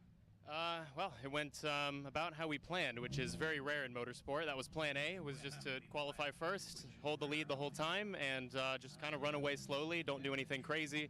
This whole event is just a marathon. It's not a sprint. You got to get through practice, and you got to get through qualifying, then you got to get through qualifying race. And no, super happy with the car that we built at Palomar Racing this year. This is an in-house car. Kevin, Andy, and the rest of Palomar Racing have done such a good job with this program this year, and I'm excited to see where it goes. And the next step is taking the title tomorrow, hopefully. That's the plan. Nice, man. That start of that race looked a little rowdy mainly for your competitors. Looked like you got through there clean, but talk to us about mixed class racing and what that's like in a championship weekend. Yeah, that was a bit unexpected. If you didn't see that, the Legends cars started right behind us, and they have some very short gear ratios, man. They can get up to their speed very quickly, and they were going around the outside of us going down to turn 2, and I was looking at my mirrors going, oh no, please. Yeah, ultimately just had to stay in the brakes, defend my position, stay on the inside, and yeah, I mean, the whole race, you know, passing so many ST6 cars and Honda Challenge cars, and it almost felt like a little mini endurance race. It was super fun, and can't wait to do it again. Congratulations on pole position, and best of luck in the championship race. Can't wait to see. Thank you. Back to you guys in the booth. Thank you so much. Matt Million, overall winner in that one. Thank you so much, Will. Well, let's put Carla Pestotnik to work as well. Carla is down in the paddock, and Carla, take it away. You can pop the hood.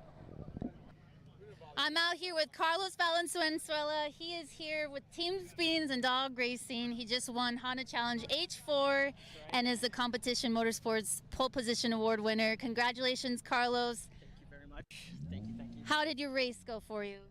It was hectic. That was a pretty crazy race. A lot of traffic at the beginning, but I just put the pedal down, tried to check out, weaved my way through the traffic, forced my way through a couple of them. I knew we were going to have problems in the end with our car, so I wanted to have a gap for that. And sure enough, as the closing time came in, I started losing my brakes. I almost lost control of the car a couple times. And of course, the guy in second place caught on to me. And really, I got saved by traffic. As soon as we got into faster cars catching us and moving out of the way, that's what really worked out for me. So shout out to the guys that caught me, because they really saved me today. And that sounds like a really hectic race, Carlos. I'm still catching my breath. Yeah. I see that. And do you have fourth gear, or what's the problem with your car right now? So our transmission's broken, so I have to drive the car with my left hand on the steering wheel, right hand on the shifter, and yeah, so it's a one-handed deal right now, and it's going to be that way. And what's going on with your engine? Is that working okay for you? It's still working. Our garage built junk engine is holding on so far. Well, at least you have that. It might not have a transmission, but at least you have an engine. We'll figure out your brakes, hopefully. Hopefully. I don't know what we're going to do about it, but we'll try something. Yeah. Well, at least you'll have something to do tonight. It sounds like you guys have a busy night ahead. We'll be plenty busy tonight. Thank you to D&D Refrigeration, Sparco USA, everyone at NASA. Thank you for putting this together. Hello to everyone at home. Love you guys. Thank you for everything. All right. Well, congratulations again, Carlos Valenzuela, Team Beans and Dogs Racing H4 winner, Honda Challenge, and the Competition Pole Position Awards winner. Congratulations again, and I'll send it back over to Edwin and Dick in the booth. Thank you so much, Carla. And let's clarify, we had a Carlos Valenzuela and Carlos Valencia. At first we'd said it was Valencia with the transmission trouble. It was actually Valenzuela in that Beans and Dogs Racing and fought his way through it and ended up taking the win. Yeah, great job. You know, since 2008, Hawk Performance has supported NASA members with the best braking products in the industry, combined with a lucrative contingency program for HBPT. Let me try that. How about for HPDE, TT, and racers alike? Hawk Performance is dedicated to making sure drivers feel confident no matter what the road or track conditions bring. To see how Hawk supports NASA members, visit DRIVENASA.com. This live broadcast is brought to you in part by Hawk Performance, supporting NASA members since 2008. Hawk Performance has provided NASA members with the best braking products in the industry. Well, talking about live, let's go back live and talk to the winner in Honda Challenge 2. He is with Will Falls. Will? I'm here in Impound with Honda Challenge 2 qualifying race winner, Scott Adams. Scott, that makes you the Competition Motorsport Pole Position Award winner. You win some cool swag from our partners at Competition Motorsport, so congratulations on behalf of them and our production crew and all our team here. I thought that was for qualifying. For the qualifying race. No, qualifying really? Okay. pole position. Cool. Yeah, here you are. Cool. I yeah. got them both, so that's good. Yeah. Congrats, man. Hey, exciting race. We didn't see a whole lot of it on the live stream, so fill us in on what happened. It was a bit hairy.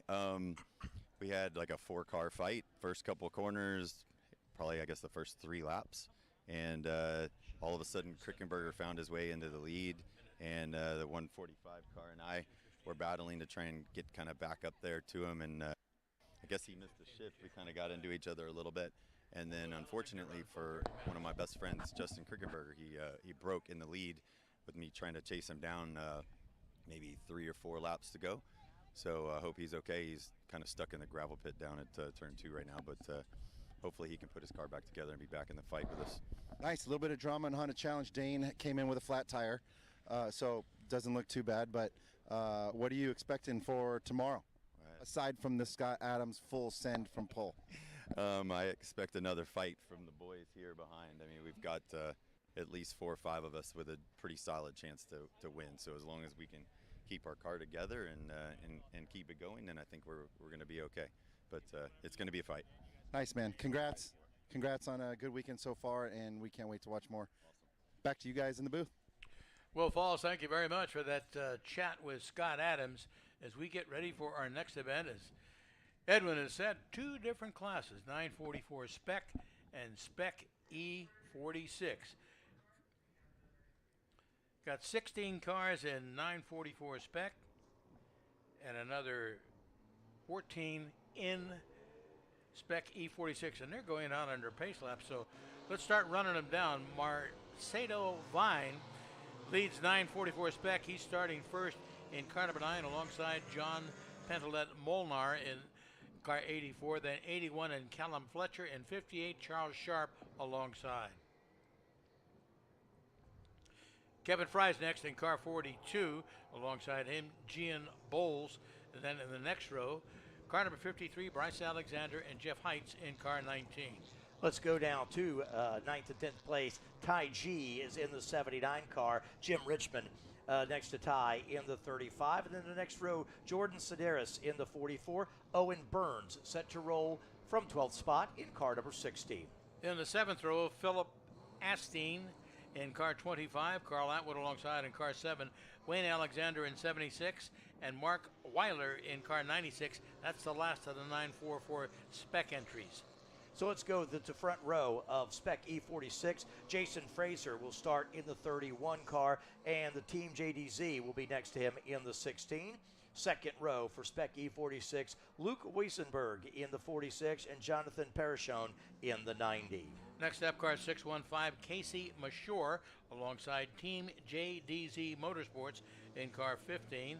And following them is car 426, Team Valkyrie Autosport Spec E, and Team Abusive Power in car 98 completes the row. Love the team names. Team Legacy Motorworks is in car number 47, and Stephen Ferraro, the 93 car next to them. The 28X, that's Daniel Yanis in 28X, and then the 64 Team Micro PDM. Talk about the 17th row, car 45, Peter Onepo. Zach George completes that row in car 132. Next row, 321, Steve Mashore, Larry Noble alongside in car 28. Adam Olajizinak in the 87 car. Erica Holm will go in the Eric Holm in the 920. And then it's the X29, the Team's Kids College Fund Motorsports, Team Esprit Cosmetics in car number 7, and Errol Venkatesh in the 13 car. And this one, just 2 classes. Yeah, but they're 2 competitive classes. You got another Spec class, and like the Miatas, all the Spec classes produce excellent racing. Pace car leading the field down into turn 10, going to take that exit, driver's left, and then that field being led by Marcelo Vine and John Pentelai Molnar are going to bring the field up to the green flag. They're coming down out of 10. There goes the pace car diving off, driver's left into the pits. Front row leading the field into turn 11. They make that final left-hander here at WeatherTech Raceway Laguna Seca and get onto the front straightaway. The car's starting to bunch up now as they come up. Edwin, bring them to a green flag and start this one off. Here we go. Group D, 944 Spec, 2x2. Qualifying race to set the field for tomorrow's championship. Green flag is in the air, and like a pace lap, they're still side by side. Vine in the 9 car to the inside. But I'll tell you what, Molnar in the 84 with a good run on the outside. They'll stay 2 by 2 into turn number 2. The preferred line has Vine to the inside. If Vine can clear, important to do that before they get to turn number 3, because what's the outside becomes the inside. Once they're to turn number 3, the field pretty much single file now. Here they are off that turn number 3, and all of the 944 cars single file back to about 14th place. Here is Vine now leading the way as our second wave now goes green with our Spec E46. Let's stay, though, with those 944 cars, because here they are, turn at number 5. And, Dick, they're coming to you up the hill. That's a beautiful field of 944s. It is a beautiful field. And as you said, going into turn 1, 2 by 2, same way they did into the arc. But this is not an arc. This is a qualifying race. And, boy, are they flying up the hill as they head toward the corkscrew. We'll keep our eye on them and see if Marcello Vine can lead this field as they come back around into our view. Spec E46 field, you see them there, making that turn into turn number 4. They were single file up front. A couple cars still jockeying for position there. So those are the Spec E46. Here's the left-hander at turn at number 4. It's that 31 car that's going to lead the way as they make the climb for the first time. The 31 car leads.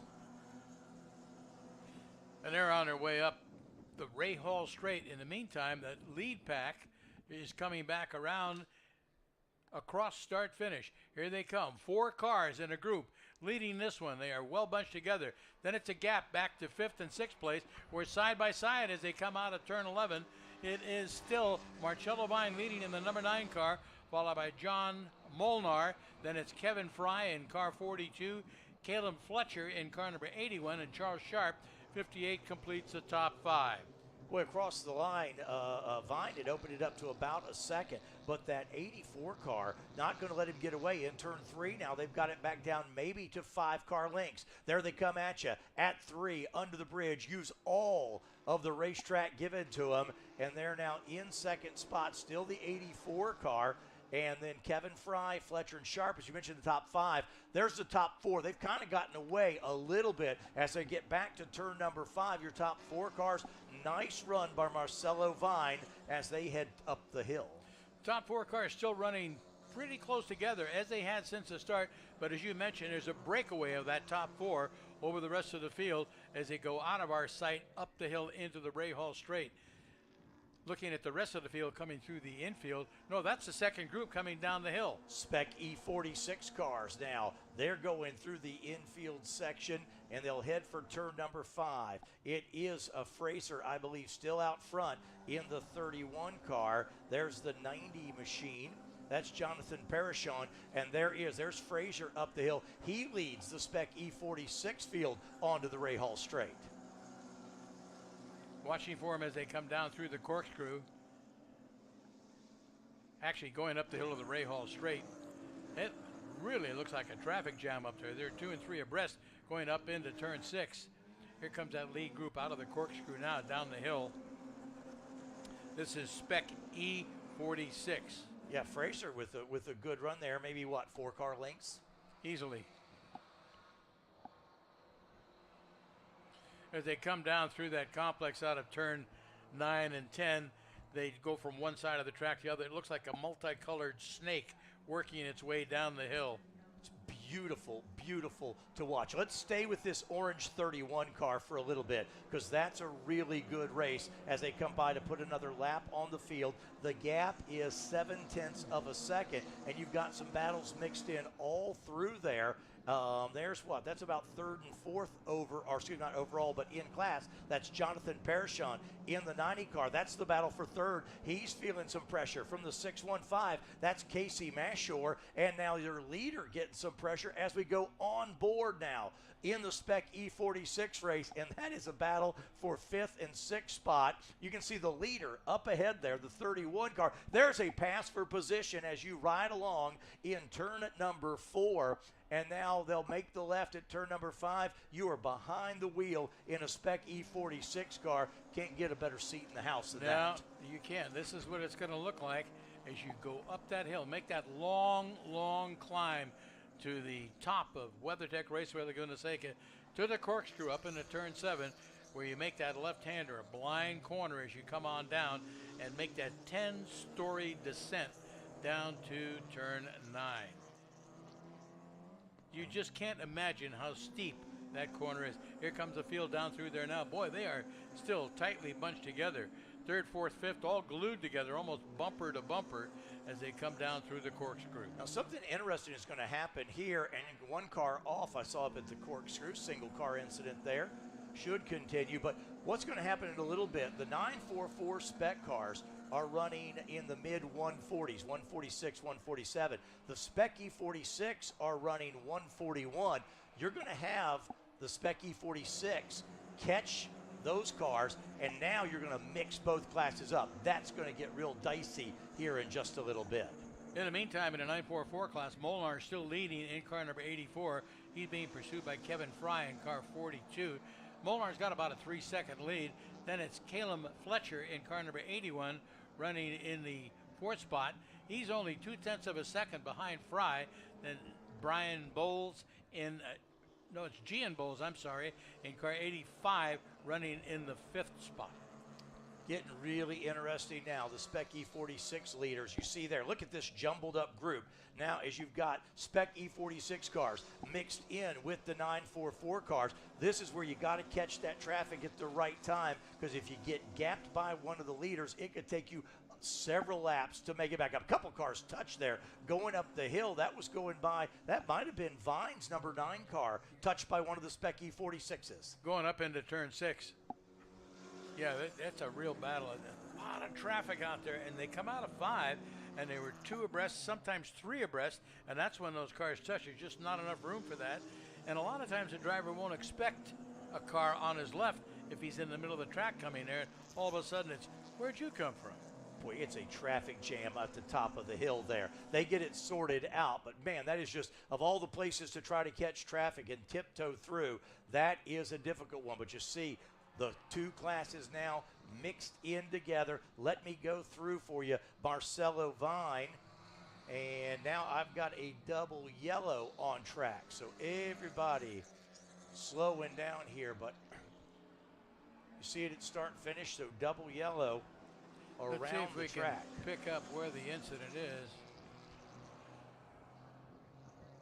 So we'll see again. Now that may bring us to pace car bunch everybody up, and when they bunch them all up, you're going to have everybody mixed in together. So, because you've got Spec E46 now is up to running 8th overall, and they've gotten by a couple of the 944 spec cars. So you're going to have a real mix here when they come back to get the green flag. Pace car is picking up the field, and they're going to have to sort out exactly which car that pace car is going to pick up, because right now should pick up Molnar or Vine. Will it be Vine he's picking up?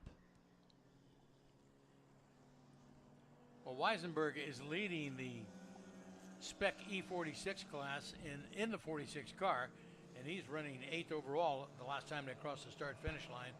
And timing and scoring shows Molnar as your overall leader and leader in 944 Spec. So you see the pace car there letting some cars by. Those are cars that are kind of at the tail end of the lead lap. So the pace car will kind of cruise around until he can pick up the actual leader. So you'll see, you're like, oh, you can't pass the pace car. They will wave you. They'll wave you by, yeah. Yep. So that you can then. So you won't go a lap down. Exactly. And boy, you've seen that. You know, at every level of motorsports, you've always seen some of those controversies of, oh, the pace car picked up the wrong car, picked up the a lap car and all that stuff. And it really is it's a tough situation to try to figure out which car to pick up sometimes when you've got the 2 groups mixed in together. So they're going to let everybody circulate around. We're going to let them reset the field, and then we'll go from there. And I'm not exactly sure where that incident was. I saw some safety vehicles head out, but this will make a whale of a restart in a little bit. So. Yeah, you talk about the pace car is going to bunch up the field. The field was pretty well bunched up before the incident came out, but this is going to make it even tighter. And again, as we mentioned earlier with the pace car situation, It adds a lot of drama, and it's almost like having a second race within a race. Yeah, now it is it'll be if you want to, a rolling start, but with both waves mixed in together. Yeah. So, yeah, the pace car's still trying to wait for the leader to catch back up. And of course, 2.238. A lot of racetrack for them to kind of find out and get everybody in the right position. You know what we've not seen much yet today is the shot from our drone camera. Yes, all the stops pulled out this weekend, and look at that shot overhead this iconic raceway. There is turn number 3. What a beautiful shot. Yeah, it really is. They make that right-hander going to the tire bridge along straightaway, heading to another 90-degree right-hander, 2 90-degree right-handers in a row, and then that bank turn 5 to the left that sends them up the hill on their climb to the corkscrew. And what an important, you talk about the banking in 5. It's so important because it does let you retain speed for that long. It's almost like a launch pad. Yes. And if you get it, if you, like we said it before, if you get it right, it's going to pay dividends all the way to the corkscrew. All the way to the top of the hill. Yeah, my apologies on that misinformation. Vine is the race leader in the number 9 car over Molnar. And that's the car that the pace car will be picking up. Looks like the incident is at the top of the hill. That's where we've got emergency vehicles parked. That's on the outside of turn 7. So it looks like someone went straight off instead of making a turn down the hill. And now as the camera widens out, we see a black car in the picture straight up. Looks like they came up the Ray Hall straight, and instead of turning left, went straight ahead. A lot of gravel, a lot of runoff area there. Good place to, if you're going to leave the track, to leave it. And there they are. They're going to winch him off just like you had told us about. Remind me, this has been probably 15, 20 years ago. The Indy car that missed the corner there and ended up going over the wall into the trees there. I cannot remember. It was a fatality. Yes, I cannot remember that. And that's been at least, 20 years ago. Yeah, it has been. It's... And they've reconfigured that, not the corner, but they've reconfigured the runoff since then. They reconfigured the runoff area since then, yeah. Actually, it wasn't up there at the absolute top. It was just a little bit below. He'd partially started down the corkscrew and run off the outside driver's right and into and over the tire wall. Yeah, they've got, it seems like a lot more runoff there driver's right than what they had in the past. And I believe Pace Car now has picked up the leader. That took a little bit, but that's okay because it took them a while to get that car winched out of its spot there. So no harm, no foul. Yeah, as we talked about earlier, that gravel is so deep, if the tow truck went out there into it, it too would get stuck. So they stay on the pavement, got a long cable and winch on that front bumper. Pull a car, was it a 77 car, 72 car? It was the car that went off up there. 13X was it. 13X, okay. Yep, so that's Daniel Yanis in the 13X, and there's the car back on it.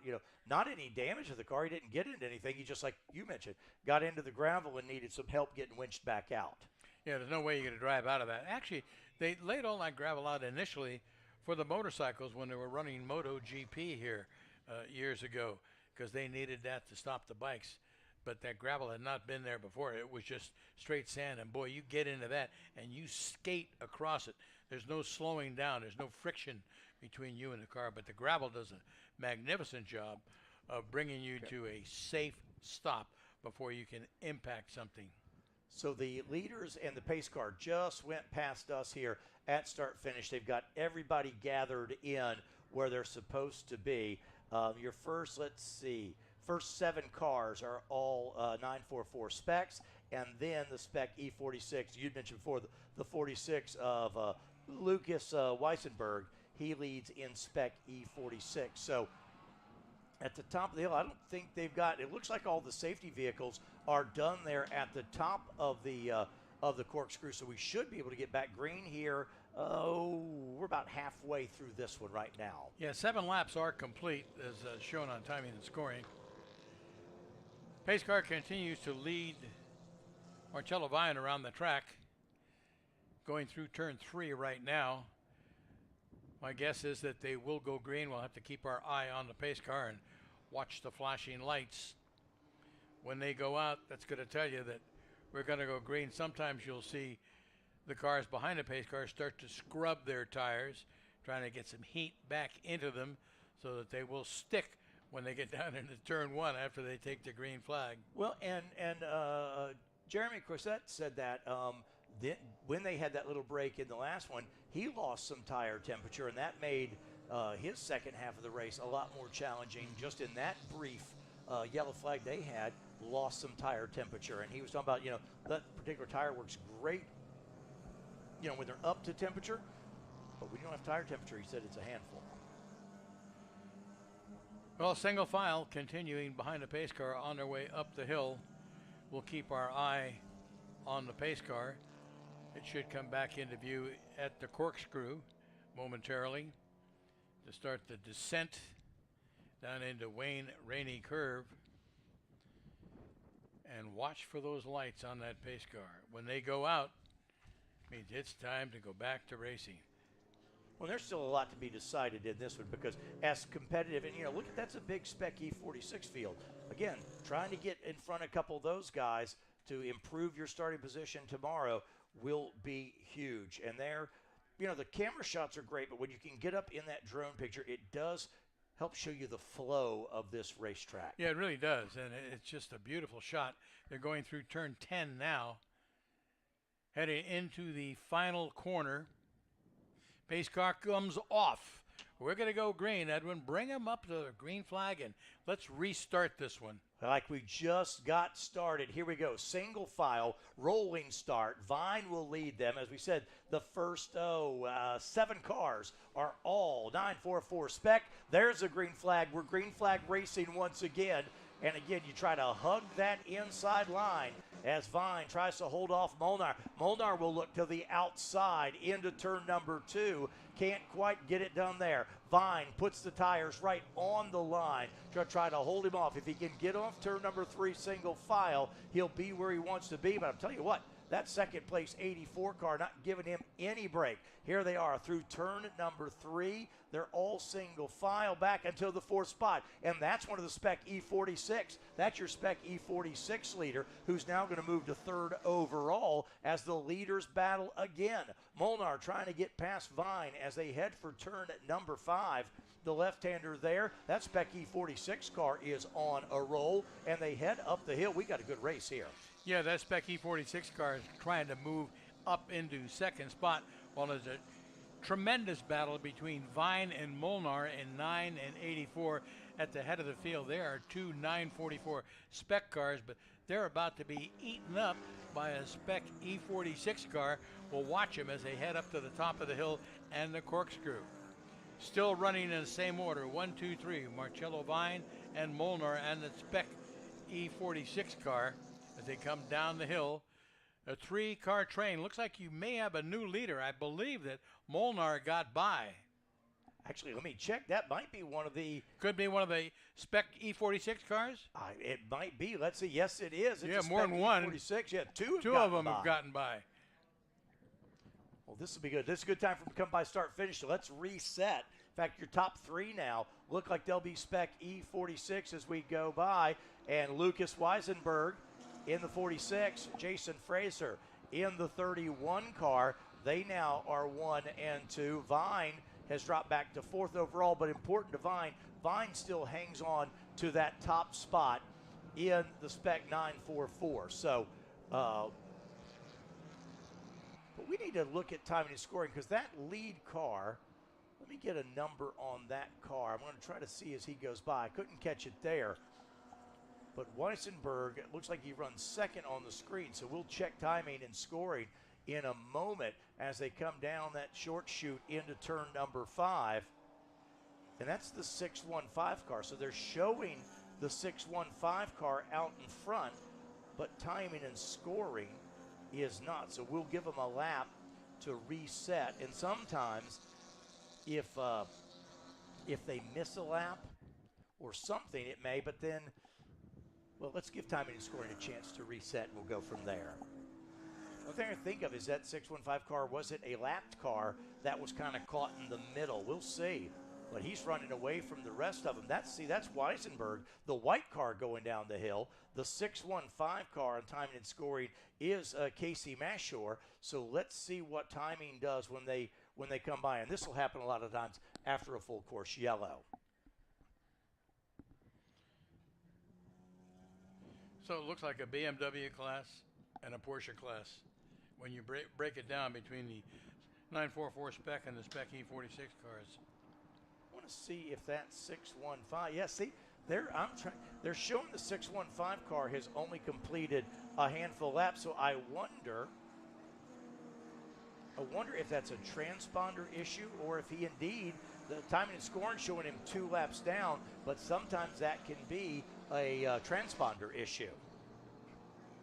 Meanwhile, there's good racing right there in front of us. That's the run down into turn number 2. A couple of the 944 cars there in a nice battle, including the 81 machine. 1, 2, 3 cars there battling for position.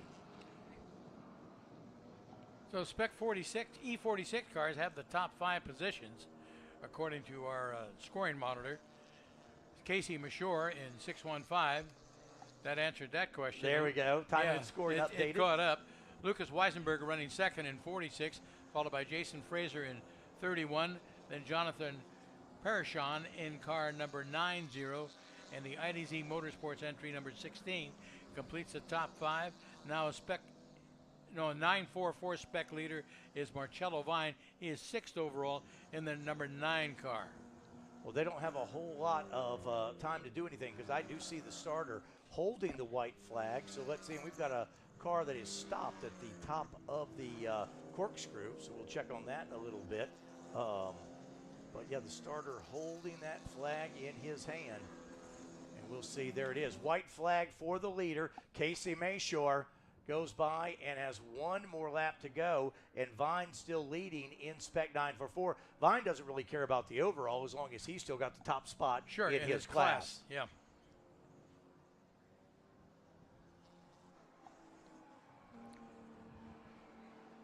A lot of dust down in turn 11. That was a pretty long double yellow. By the time they got cleaned up and then got the pace car caught up and everything, and guys get a little antsy here in the last thing. They go, oh, we got a lap or 2 left to do something. Let me get on it. Well, the other thing that happens once a car gets way off into the gravel like that one did up at the top of the hill and they winch him out, when he does come back down the hill, all the gravel and rocks that were in the undercarriage of that car get liberally sprinkled on the course as he comes downhill. So everybody that comes up behind him gets to go through that, and in some cases do a little skating in the process. Yeah, because your maximum adhesion right there as you turn in, and just the slightest little change can make a huge, huge difference here. Looking back in the field of the Spec E46 class. Meanwhile, we'll look for Casey Mashore coming off of the final corner. Must be getting close. The starter's got the checkered flag in hand. So Mashore going to try to hold on here off turn number 10. Mashore is now off turn number 11 and will head for the checkered flag. Here is your leader down the front straightaway. And battle on for second spot. There's Mashore by. Here's the battle for second. And it'll go to Weisenberg and Fraser third. There's your winner, Casey Mashore. And let's see if Vine can hang on to that spot. And let's see, Vine indeed. No. No, he won't. Let's see. Ferrario got around him. Ferrario got by him. That's a Spec E46. So Marcelo Vine will fall to 10th overall, but still will hang down to that top spot in 944. Probably not the race he expected, but he'll take it. That'll still put him in the top spot for tomorrow's race. So Casey Mashore in the 615 car, Lucas Weisenberg in the 46, and Jason Fraser in the 31. They're your top 3 in Spec E46. And then in 944, you got Marcelo Vine in the number 9 car, Molnar in the 84 car, and Kevin Fry, the 42, your top 3. So good race in there, but a long double yellow kind of bunched those fields up and may have cost a couple people an opportunity to improve their position a little bit more. So good racing, though, across the board. It just gives them a little more of a challenge to deal with tomorrow.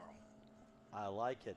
ST2, ST4, and American Iron Extreme coming up. And I talked to a group of people earlier. We have not seen this car on track since I've been here, but we may have a very interesting car coming up on the American Iron Extreme in a little bit. I'll let you know if they indeed make it out.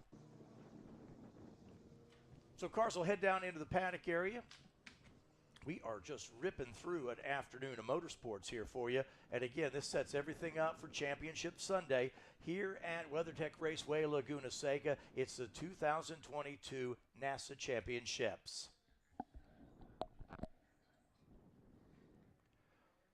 So the cars have gotten down into the paddock area. We're going to let Carla and Will find our top finishers, and in a moment we'll throw it down to those guys. They're doing a great job. I want to thank Carla and Will both. They've got a busy day down there, but we'll catch up with them in just a moment.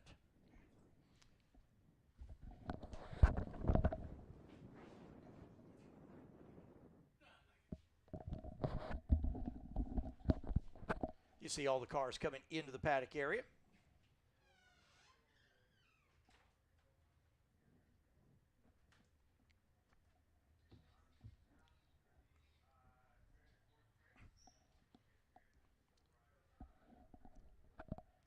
So Marcelo Vine held on there and was our Spec 944 winner. And I believe we'll see if Carla has caught up with him here in just a moment.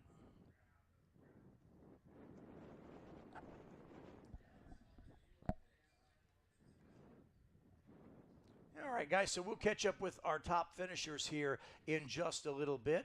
We've got a little bit of a break coming as we get ready for our Group E qualifying race, Super Touring 2, Super Touring 4, and American Iron Extreme coming in just a little bit, but we'll take a brief break in just a moment. You are watching the NASA Championships live, the 2022 championship. We'll take a quick commercial break, and we'll be back live from WeatherTech Raceway Laguna Seca in just a moment.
Focus, guys. We're in a race to the finish, okay?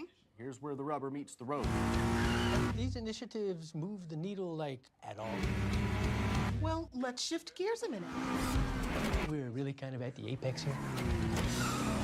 We need to put the pedal to the metal. We need to nail those hairpin turns, cross that finish line, and take that checkered flag. Woo!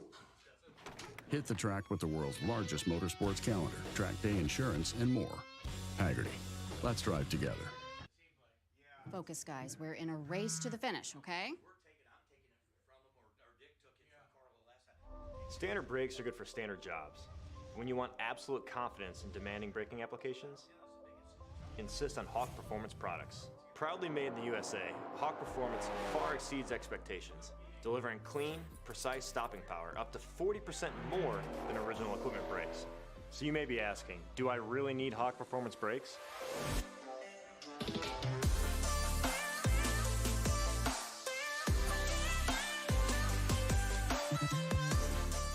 Well, if you're into street performance and bolting on massive horsepower, the extra stopping power is a must. If you drive a truck and pull or carry heavy loads, Hawk will give you the power to safely bring your rig to a stop without breaking a sweat.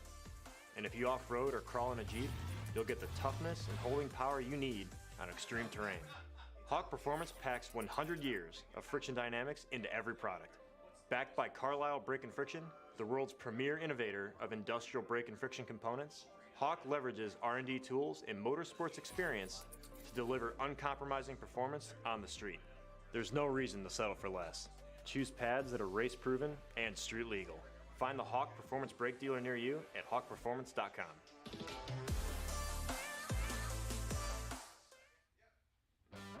The more power you have,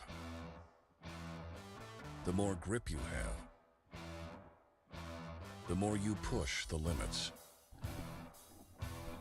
the more stopping power you need. Get race-proven technology. Hawk Performance.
Yeah.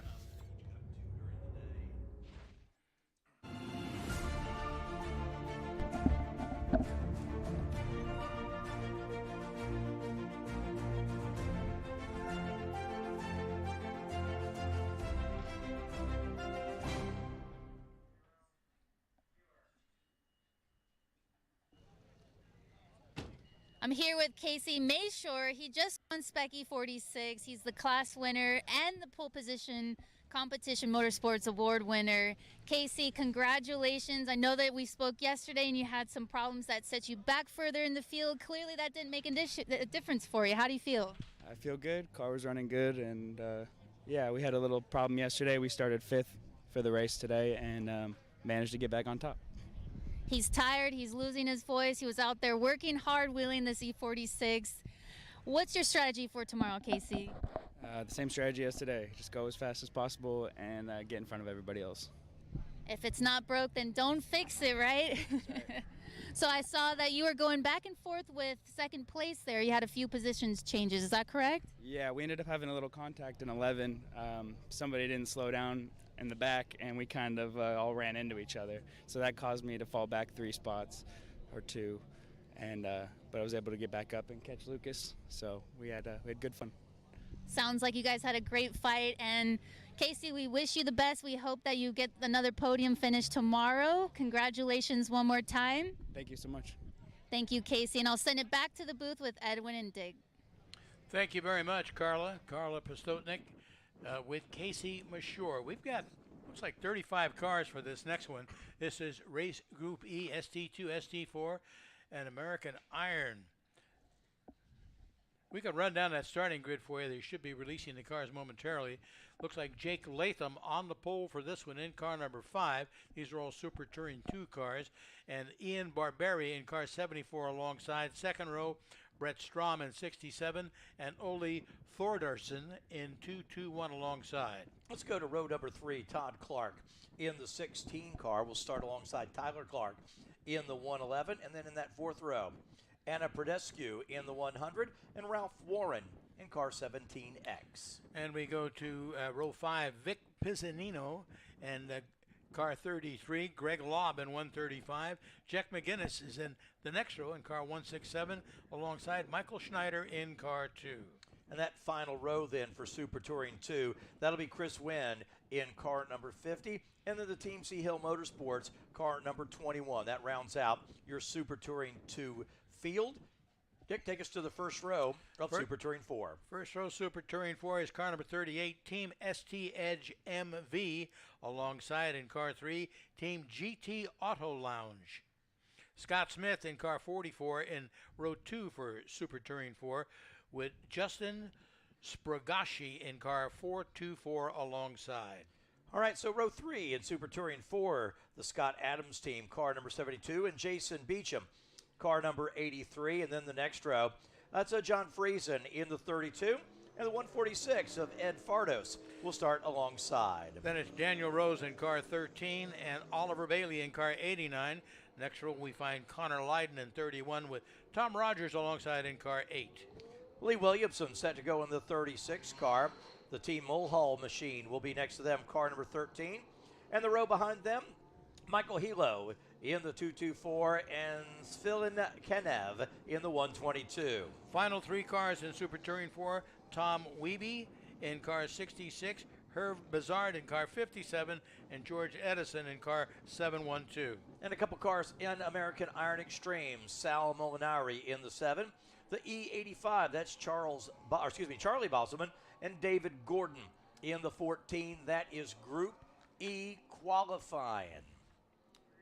Since 2002, Toyo Tires has been the official tire of NASA. Season after season, NASA competitors are rewarded with generous contingency awards and unparalleled support. Toyo Tires is committed to supporting NASA competitors for all their tire needs. Visit DriveNASA.com for more information. And don't forget Monteservino Wine of Champions and Axe in the Oak, sharing stories one drink at a time. We are ready. This is our next to last qualifying race of the day. Day's zipping by. We've got a lot I of can't racing. believe it's gone by so quickly. It's amazing. Little tire scrubbing going on as everybody goes through. There's actually a triple split start. You've got the first group, Super Touring goes out. Then they hold back for Super Touring 4. And then another hold back for American Iron Extreme as they go out in that third group. 14 cars in Super Touring 2, 18 in Super Touring 4, and 3 in American Iron Extreme. And there is one car, and they have not been out yet this weekend. I mentioned it. It is a Javelin American Iron Extreme machine. And I'm looking to see, they've been working on that car and see if they are out. And right now I don't see them, but it is an unbelievable looking car. Now you say Javelin. Is this like the Javelin of old? AMC old Javelin. In fact, there it is right there. It is out. It is a red and black machine, and I'll point it out to you in a minute. It is just insane looking. It is so cool as you see the cars going by on the Ray Hall Straight. But it is a modern, old AMC Javelin, if you can follow all that, as the front group's getting ready to roll off here in a second. We'll catch up with that car shortly. You're going to love this car. I'll look for it. An updated Javelin, so to speak. A little old and a little new. Big field. Like I said, it's 35 cars. 3 separate groups, 3 classes coming toward us. We'll be looking for Jake Latham and Ian Barberi in Super Touring 2, 5 and 74. Here they come, leading out of turn 11 up the start-finish straightaway.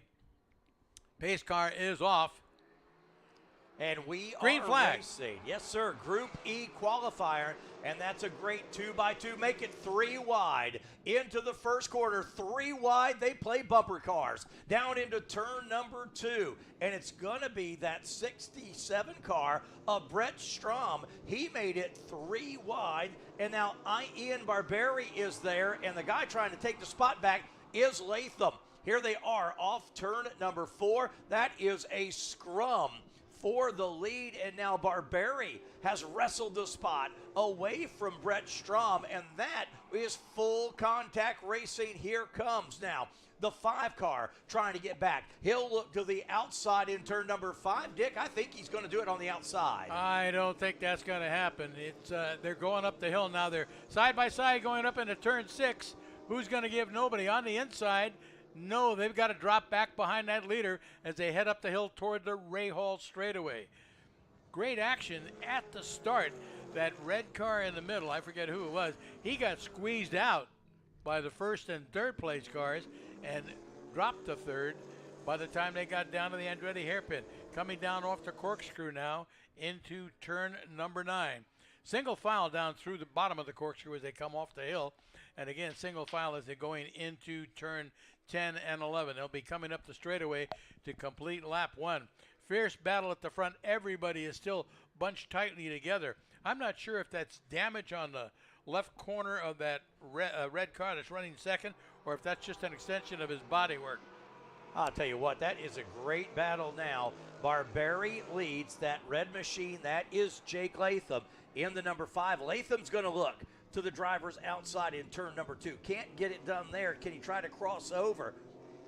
Now he'll look to the outside in turn number 3. Can't do it there. He is desperate to get that lead spot back. Now he powers to the inside. They'll be inside in turn number 4. He can't do it. The 74 car. Barberi shuts the door once again, and now through the right-hander. That's a race. If he gets close enough, he might try it going into turn 5. If he can dive inside into 5, no, he can't do it because Barberi has protected that line. He closed the door on him when Latham looked inside. There was no place to go because the spot that was there all of a sudden disappeared. So they go up the hill single file under the bridge. It brings them into the paddock area and up onto the Ray Hall straight. They've got that long climb now up to the top of the hill before they come down through the corkscrew. And here they come. No change. Someone's kicked up a little dust up there, but no change. The top 2 are still Barberi and Latham in 74 and 5. Down into now side by side now out of turn 9. Latham tries to make the move, can't get it done. Has to tuck in behind once again as they are nose to tail going into turn 11. And this has allowed the third place car of Strom to close up and make it a 3-way battle as they come up the start-finish straight. Oh, just some epic racing here. They'll be pretty much single file as they go past the starting bridge there, and maybe 3 car lengths back there between second and third. You mentioned the 74 car. Barberi leads, and now to the inside. Here's Latham, Jake Latham, but he's got to get it done before they get to that next quarter. Cannot do it. Third place, Brett Strom just sitting there kind of watching the 2. They'll be back single file now.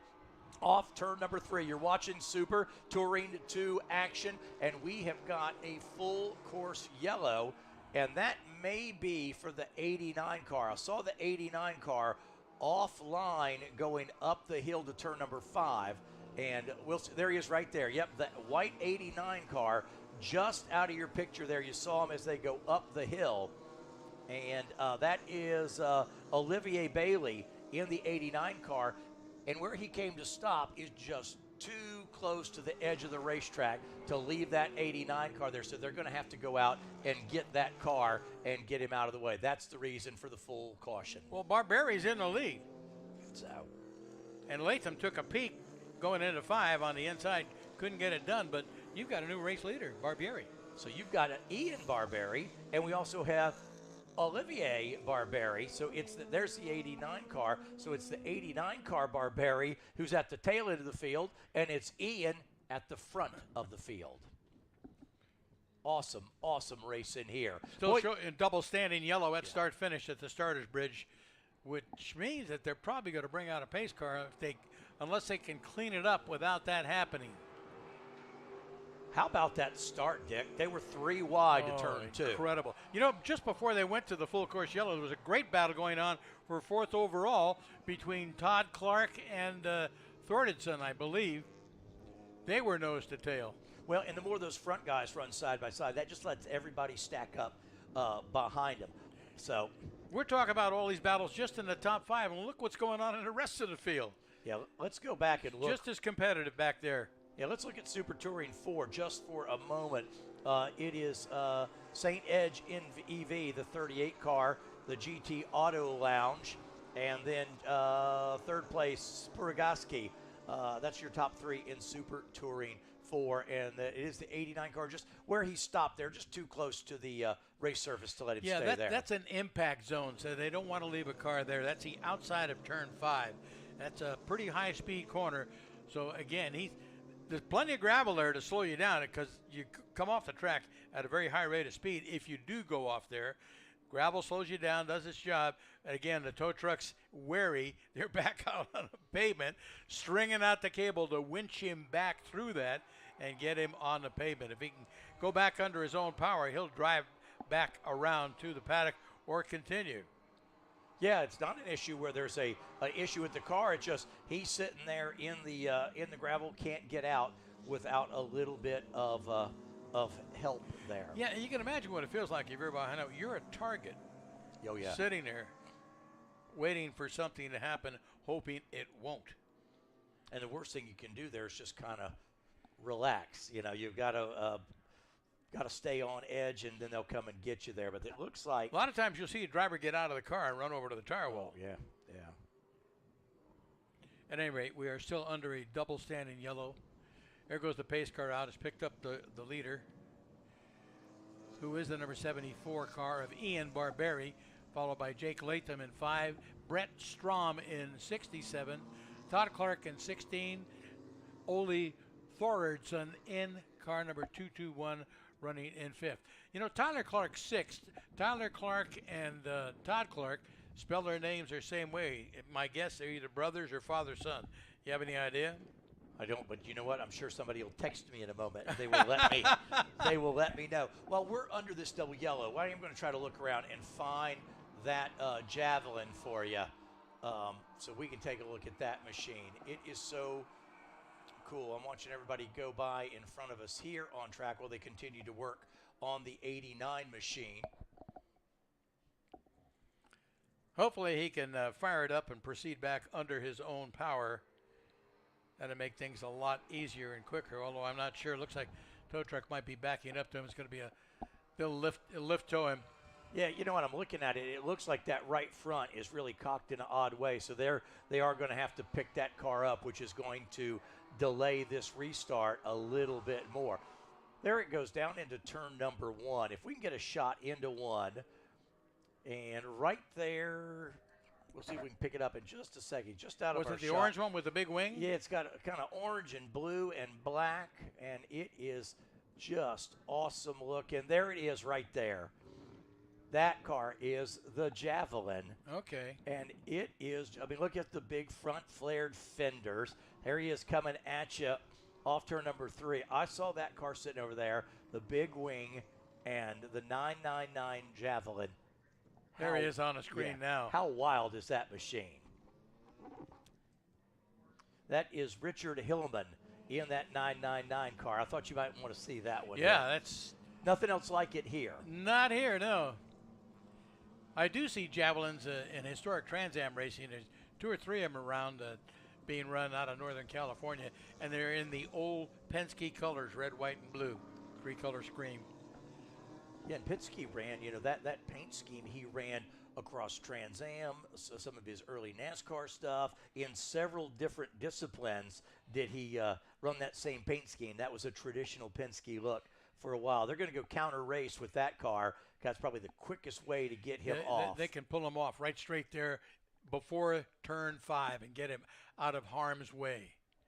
Emergency vehicles are vacating the course. Saw a little bit of tire scrubbing going on in the field.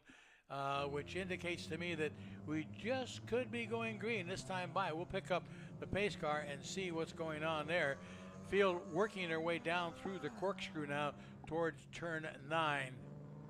Through 7, 8, 8A into turn 9. There goes the Javelin up to the top of the hill. He's going to make the descent through the corkscrew. I bet that's a handful at the top of the hill there. It's a handful all over, I'm sure. A lot of horsepower. So our Super Tour, there it is one more time. Yeah, if you get a chance, walk over to the paddock and look at that car when we're done, Dick. It is just super cool. Super cool.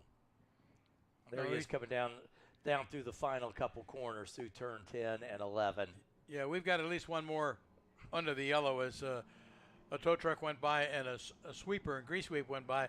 Evidently there's some debris over there in turn 5 that needs to be cleaned up after they hauled car 89 out of the gravel trap. I need to take the 999 for a spin.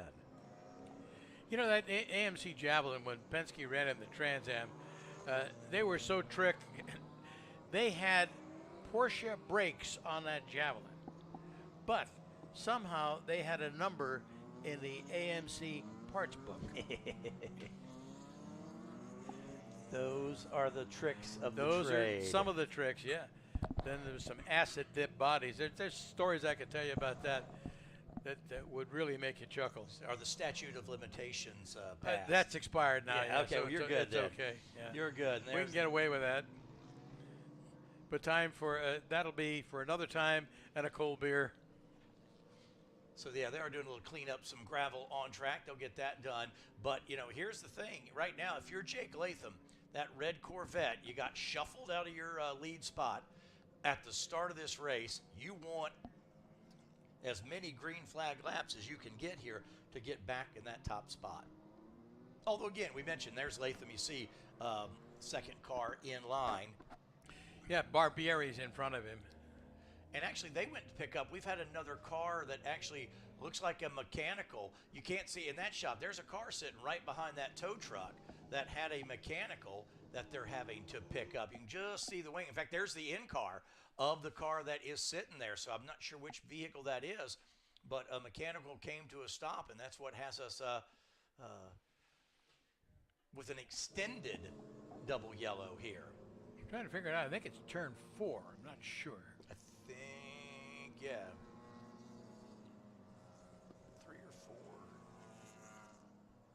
Yeah, and sometimes on those tight shots, it's hard to kind of pick out exactly which corner. But that's the reason for extended. I saw the two safety trucks in there. I said, oh, they're cleaning up some gravel. Then once I saw the in car, I'm like, oh, wait a minute, that's not gravel. That's a whole race car they're out there to get. Yeah, the Javelin just went by the scene, so looks like the pace car is leading him up to the top of the hill.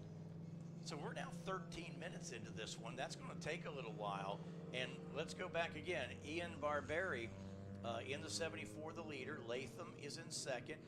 Brett Strom, the 67. That's your Super Touring 3. Super Touring 4, St. Edge MV is in the 38. Then the 3 car.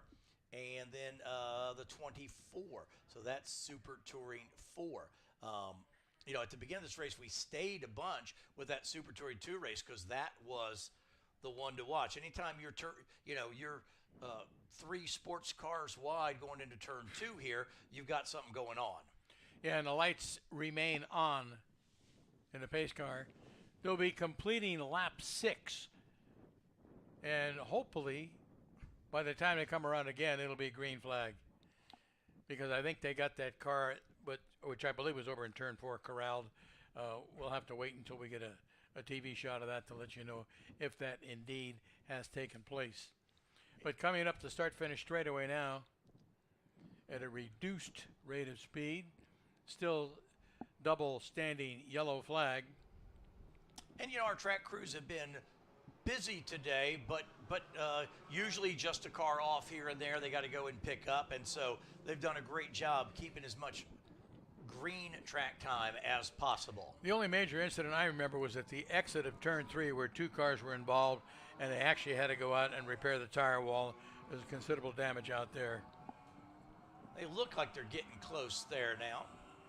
Trucks are starting to move over there in that area. There's 3 emergency vehicles down there, and they are all leaving the scene. So we could get That green. was turn Yeah. 4 because you can see him coming under the Medallia Bridge now. That's heading up toward turn 5. A couple of those trucks should peel off to the right. They've got one car in tow. It's a pull tow coming back around. The red car, can't get the number. They're going to take it off there so it doesn't have to go all the way around. Not the Javelin, is it? I see a big wing, I think. No, it's not. It is the 14 machine. And we'll double check for you on the 14, I believe. But they did take the car off course just at the entrance to turn 5. And just in time, as the pace car brings the field around, I don't see any impediments to a green flag. They should go green next time by. We'll just have to watch the pace car as it heads up the hill. And usually by the time they get down into turn 9, down the bottom of the hill there, Wayne Rainey curve under the bridge, that's where the lights will go out on the pace car to indicate that it is going to go green. We'll be back to racing, boys. The car they needed to pull in was the American Iron Extreme number 14 of David Gordon. So David Gordon, the car needing an assist there. And, you know, now 60 minutes. By the time they get back to green, it's going to be a quick handful of laps here to set the field for tomorrow's championship race. And we only have one more qualifying race today, which will be our Group F. And then our last couple of time trial pieces this afternoon. And again, the day has just totally slipped by, which means a lot of good clean running. So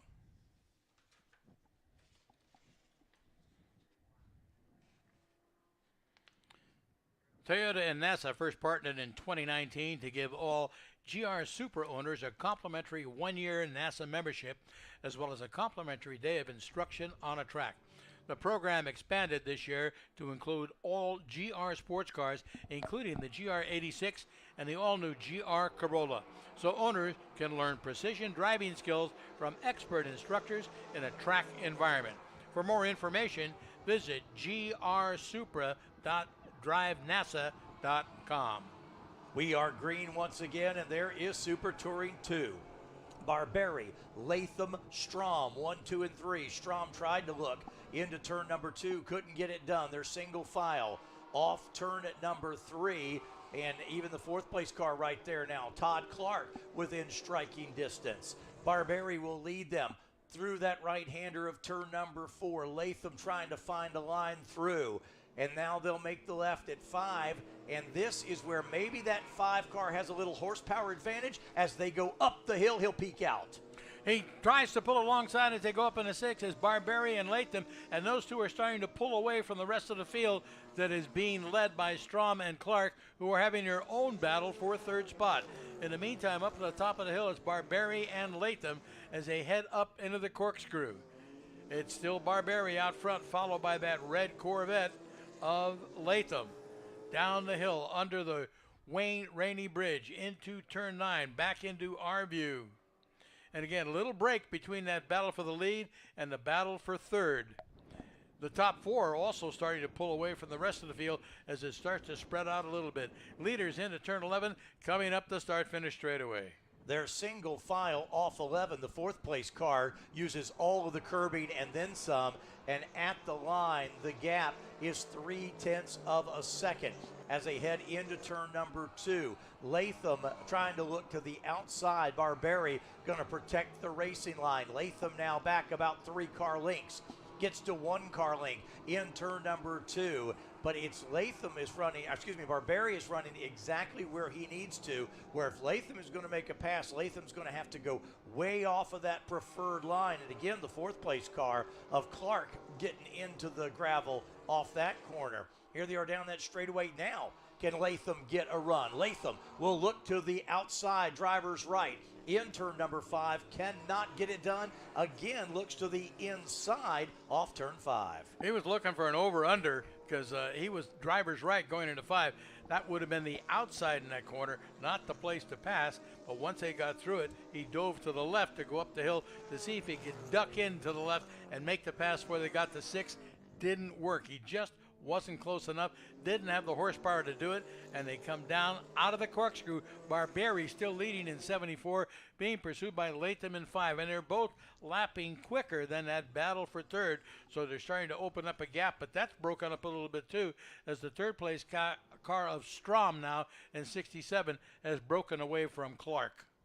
And if you're Strom, you want the two of them to kind of go racing up front and get up there. Again, right now where they are, those two guys, Barberi and Latham, they'll start on the front row. But again, a win at Laguna Seca is a win. I don't care if it is the qualifying race, but you don't want to ruin your chances at the championship tomorrow. And again, what you see Latham doing, running off, Latham's trying to change the apex of the corner so that he can try to do, like I say, a switch over. He's running a little line, try to change where he's apex in the corner and try to get the preferred line away from Barberi. It hasn't worked yet because Barberi is staying right on line where he needs to be and running the perfect line. Right now in the gap, last time by was only 2/10. Well, Barberi is forcing Latham to take a line that's not the preferred line, not a line he wants, that is going to allow him to close that gap and maybe take a shot at overtaking him.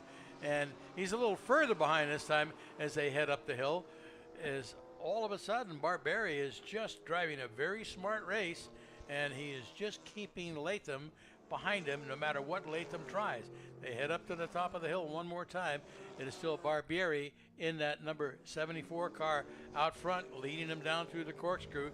About a car length and a half separate them as they get to the bottom of that hill down into turn 9. And then all of a sudden Latham can close it up. He's stronger up in that part of the track. He's really right in the tire tracks of Barberi as they come down into 10, looking into 11, trying to look inside, look outside. Might try and draft him up the front straight. Side by side coming up the front straight, you may have a new leader. We will have a new leader, Latham. That's an aggressive move in turn number 11. He got to the inside and then left the Barberi with no room on the outside. If Barberi can get back to him, that could be interesting. But new leader Latham back up there. And just so you didn't think we've not forgotten Super Touring 4, it's still the 38 car with about a three-quarters of a second lead over number 3, and then the 424 of Justin Sparagaski. We didn't forget about him. Here they come down the front straightaway, but the lead up front is so good. We didn't really want to leave that one as we see all the cars put another lap on the board. That was some aggressive racing off turn number 11 as we're now seeing the white flag wave. Wow, last time around, good timing for Latham to make that pass. Now that he's out in front, he should be able to control this to the checkered flag. Yeah, I just saw him go up the Ray Hall straight. He is your overall leader, and there he is now, coming down the corkscrew. There's your leader. There's 1, 2, and 3 down the corkscrew. Boy, Latham has really opened it up, but all of a sudden Barberi is under challenge from Strom for that second spot. Strom in the number 67 car all over the back of Barberi as they come down through the corkscrew. Here is Latham now for the final time off turn number 11. And he has got a clean run to the finish line. But let's see who's going to finish second. Barberi's got it. And let's see, he's going to try to pop out. Strom is there. Can Strom beat him to the line? Not going to be able to do it. So it'll be Latham and Barberi starting on the front row when we go championship racing. Let's jump back to Super Touring 4. See how that ends up. The 38 car was leading the way. He should be by here in just a moment and see who picks up that win in Super Touring 4.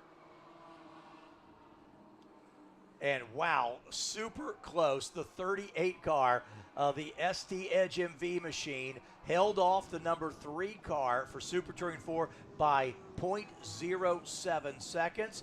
Justin Sparagaski third in the 424. That's how close it was at the end in Super Touring 4.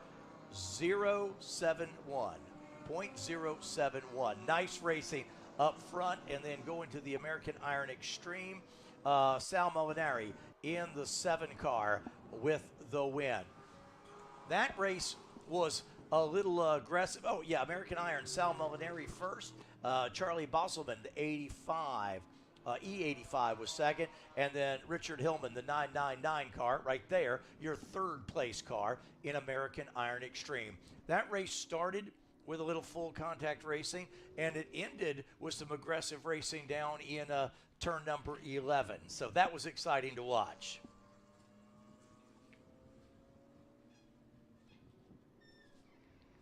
So we've got more racing coming up. We have our guys who'll be doing their interviews here in just a little bit.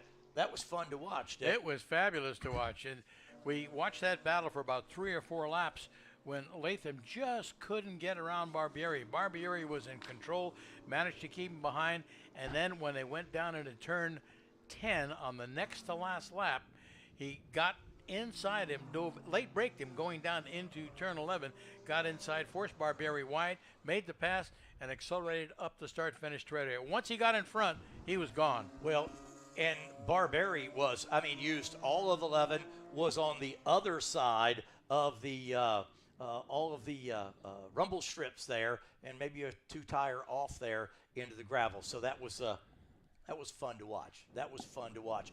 We still got some interviews coming up, but I want you to look at that Spec E30 field coming up next. We got a huge Spec E30 field for a final qualifying race of the day. Thunder Roadsters in that as well, as you see the cars making their way back into the paddock area, and Carla and Will be all over those folks in just a moment, as we've got one more qualifying race. We still have some time trial coming your way before the weekend is over. TrackDayTire.com.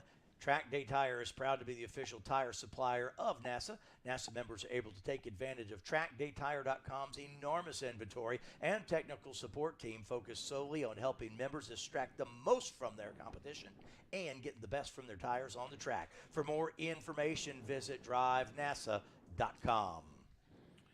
We're thrilled to have the all-new GR Corolla selected as the official pace car for the 2022 NASA Championships. This car is perfectly at home on a road course, and it's great to see it lead all the classes onto the track.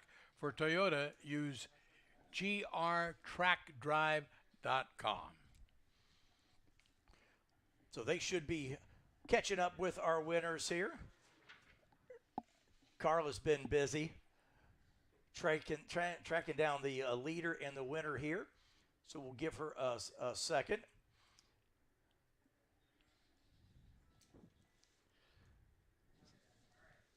So let's see if we can go down there into the paddock area. Carla is down there. Carla, take it away.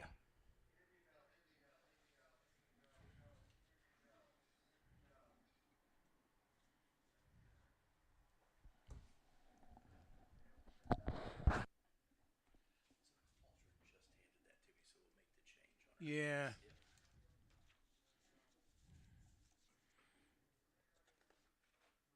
grtrackdrive.com.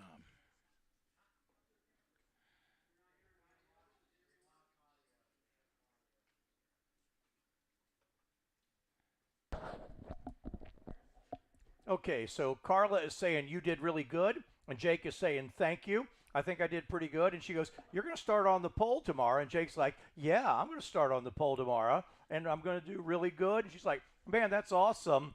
And then Carla's going to say, let's send it back to you guys up in the booth. And so we'll take it back up here in the booth. Thank you, Carla. Obviously some audio issues there, so we'll check on that, and we'll get back to Carla in a little bit. But they looked wonderful doing the interview. So we've got one more qualifying race, and we got a bunch of Spec E30s. Yeah, we do. Wow, look at that group. Looks like there are 32 Spec E30s, and we've got 6 Thunder Roadster GTR cars. I'm eating a French fry, Dick. Give me one moment. All right. Take your time. Enjoy your lunch. Oh, that was delicious. That was lunch break right there. Now, this will be fun. I'm looking forward to this I snuck in race. a fry when you weren't looking. I saw a fry sneaker. So let's see. We may try to have one more interview before we get into this one. Dick, I mean, we're still talking about weather for tomorrow, which will give us a whole different atmosphere, feeling, everything. It just changes all. And then for some people, it's unfortunate because some drivers will come and may not have the car set up or the tires to go go in the wet racing. Yeah. So we'll see. You hate to ruin somebody's weekend over the weather, but what else? What can you do about it? It's going to happen. Consistently, the last 3 or 4 days in the Bay Area, and I live up in the Oakland Hills, up across the bay from San Francisco. Weather reports have insisted that we're going to get rain in Northern California from basically the Oregon border down maybe as far as San Simeon and below Big Sur. So it's going to include the Monterey Peninsula. That rain is forecasted for Sunday now through Tuesday. And some areas are going to get an inch and a half of rain. So it's going to be significant, but it's spread out over 4 days. It's not going to all come at one time. And they're talking about rain probably showing up tonight and some showers overnight. It won't be consistent. It'll be showers tomorrow and into Monday. We'll have to see what's going on there. That'll make a big difference. I think Carla's got another interview, and this time Carla's actually going to do the interview. Go ahead, Carla. I'm here with the ST4 class winner and also the Competition Motorsports Pole Position Awards winner. Sir, what is your name? My name's Andre Eisenbach. Congratulations, Andre. Clearly you have some secrets to success here around Laguna Seca. What's your secret? I honestly don't know what the secret is or if it exists. I've been having a hard time on this track before today, but today is one of those days. Everything's just clicking and coming together quite well. That's awesome to hear. Do you have to do any changes tonight for the car? No, the objective for this race was keep it clean, try to keep it in first, of course, save that pole position, and we did. We kept it clean, car's in good shape, and I think we're ready for tomorrow. All right, calm, collected, and ready for tomorrow. Well, congratulations again, Andre. We hope that you're able to continue winning again through tomorrow for the final race. Thank you very much. Thank you, and back to the booth. All right. Thank you, Carla. Great job. Well, we've got one more race to go. We still have a couple time trial sessions to go before we're done this afternoon. I'm going to give you the Thunder Roadster lineup here. Starting on the pole, the 89 car. That's Ryan Radukel, and then Robert Radukel in the 7. Row number 2, the 6 of Douglas Marshall, Tom Boyd in the 77, and then we got David Standridge in the 83 and Randy Radukel in the number 8 car. That's your Thunder Roadster field. Let's start off now with our Spec E30.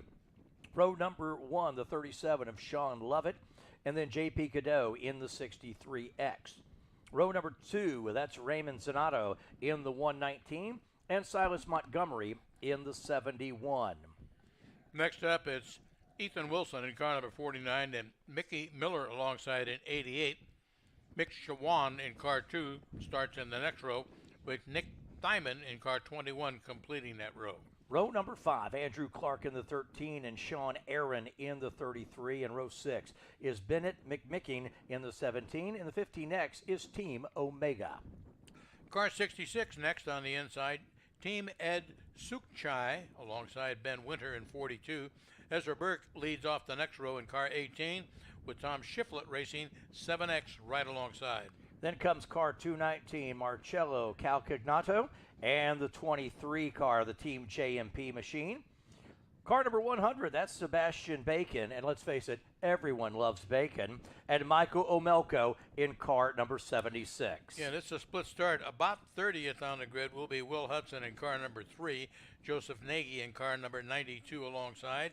Team Build My Wealth Racing Special number 57 is next, with Bob Michaels completing the row in car 96. Pete Feldman will go in car 221 in the 89X. That's Greg Neville. Chad Trower in the 556 and the 809, Mohammed Jama. Final group, number 65, Clay Pierce with Jacques Remock in car 48 alongside. Then it's M.W. Montgomery in car 15, Kurt Johnson in 63, and Ferenz Arabian in car 42X. That is your starting field for Group F. Well, listen, we've got time for one more interview before we go green flag racing. Let's go back to Will Falls down in the paddock area. Will? Here in Impound with Super Touring 2, qualifying race winner putting him on pole, making you the competition motorsport pole position winner. Jake Latham qualified first, went checker to checker, but not without some excitement. So tell us about your race, man. Yeah, I wouldn't quite call it checker to checker. It was, green to checker. Yeah, sorry, green to checker. But still, yeah, the BMWs just mugged me at the start, and I spent the whole rest of the race trying to get them, and finally I was able to pull a little move there in turn 11 and got them on the last lap. Yeah, really exciting race to watch. What's your strategy for a 45-minute race tomorrow? And the word around the paddock all day today, anybody that's looked at the weather app, potential rain for tomorrow. What are you thinking for tomorrow? On the weather, it's kind of simple. If I end up, if there's rain, I'm toast because I don't have any rains. So we're sort of praying for dry. If it stays dry, then we'll see. The BMWs have a big speed advantage. I've got them dead in the corners, and we'll see. It's two different cars, but we're going about the same speed. Nice, man. Having a great showing so far. We're really excited to watch. Best of luck in the race tomorrow. Thanks so much. Back to you guys in the booth. All right, thank you, Will, and thank you, Jake Latham. Again, you heard Jake talking. If rain comes in, they're not going to be able to come back out and participate. They're just not set up for it. So they're the ones that are doing the no rain dance. There's that beautiful look. You see that little bend at the upper left. That's turn 1, and then turns 2, kind of off the corner, and then in the distance, the right-hander is turn 3. There is the grid ready to roll. You see the Thunder Roadsters. Those cars are in that front row, and then a good field of Spec E30s. Let's talk about real quick while we have a moment what tomorrow looks like. We'll start off scheduled 9:15 for our first 2 rounds of time trial. That'll be Group G and Group H. There'll be opening ceremonies, which I'm looking forward to kind of kick off the championship rounds, and then we start it with a bang right at 10:30 a.m. Spec Miata Group A 45-minute championship race, and that should be just a blast to watch. And then all the races will run after the last, we still have round 5 of time trial for G and H, and then we come back and run Group C through E to wrap up the day. So a busy, busy day tomorrow. And again, the difference is the championship races are 45-minute championship races. So that will, they talked to some of the guys, change the strategy a little bit. And then the other thing you never know is with some of these full course yellows, yes, it's a 45-minute timed, but how many green laps are you going to get? You don't really know. You can't plan to, I'm going to do something late in case you don't ever get to late, if you know what I mean. You don't want to gamble on fuel and maybe shortchange yourself and run out of gas. That's the last thing you'd want to do. Cars have left the grid area, and they are on the track on their pace lap following the Toyota pace car as they go around WeatherTech Raceway Laguna Seca. You see the field in your picture going down in through turn 1 and turn 2, the Andretti hairpin. It's that double apex left-hander where you see a lot of passing take place, sometimes an over and under. Takes him down into turn 3, that right-hander. Short straight to turn 4, another right-hander. And a straight with a kink that takes him into a bank corner, a left-hander that sends him up the hill in that climb toward the corkscrew. How long, when did they name that the Andretti hairpin? How long has it been that? Oh, wow. Gee, I don't remember quite when. I remember that Andretti made his last IndyCar start here at this track. I think it was in the 90s. But it's been the Andretti hairpin for a long, long time. Probably the most recently named one would be the Ray Hall Straight. Wayne Rainey curve and the bridge up there have had that appellation for some time. But Andretti hairpin, probably the oldest named feature of this racetrack. Yeah, there can be no bigger honor, I think, than having a section of a track named. It becomes, again, kind of this iconic piece of history, and it's there forever. And he's still out here having fun. He was driving the 2-seater, taking people around last weekend at the IndyCar finale. Can you imagine what a thrill that is to hop in the 2-seater with Mario Andretti and go for a couple laps around WeatherTech Raceway Laguna Seca? Well, if you ever get in a race car for a ride and you're sitting there thinking, oh my God, it looks a lot faster than it is since you're not driving. Yes. It's a little more, should I say horrific? No. But then I remember the first time I did it, I finally realized the guy that's driving is not going to do anything to endanger himself or the car, so I really don't have anything to worry about. And then I calmed down and enjoyed it for the rest of the ride. Although, you say that, I think about, I can't remember if it was, I guess it was this year at Monaco. They let Charles Leclerc take out one of the historic Ferraris, and the corner right before they go through the tunnel, he spun and backed it into the wall. So it can happen. It can happen to anybody at any time. He was probably slightly embarrassed, wouldn't you think? Well, of course, in a vintage Formula One car, you don't have a passenger. True. Here's one of that shot. We're looking at the in car. This is one of the shots you're talking about. Is you're going up that hill, and right before the corkscrew, all you're looking at is somewhere sky. off into space. Yep. You're looking at sky. And then you have no reference point. It's got to be just by practice. But it's not like somebody plays. Oh, I'm gonna point for this thing, and it's crazy. Here come the cars off the turn at number 11. You see the Thunder Roadsters. They bunch tight. Yes, they are. They'll get the green flag first. That's a great start. And here they come. Ryan Redichel and Robert, the 89 and the 7, all nose to tail. Boy, he's got that wing tucked right under Radichel. I believe that was Marshall practically pushing him. Now tries to get inside him as they go through the Andretti hairpin. But that's not the place to be when you get down to turn 3, because that'll put you on the outside, and you don't want to be there. If you get pushed, you're going to go off into the dirt and that gravel. They all make it through safely. The last car on the line got a couple of wheels off drivers left and kicked up some dust as they continue on their way over to turn 5. Standing start for the Spec E30s, and there they go. A huge field of cars as you see them down the front straightaway. J.P. Cadeau in the 63X car started up front.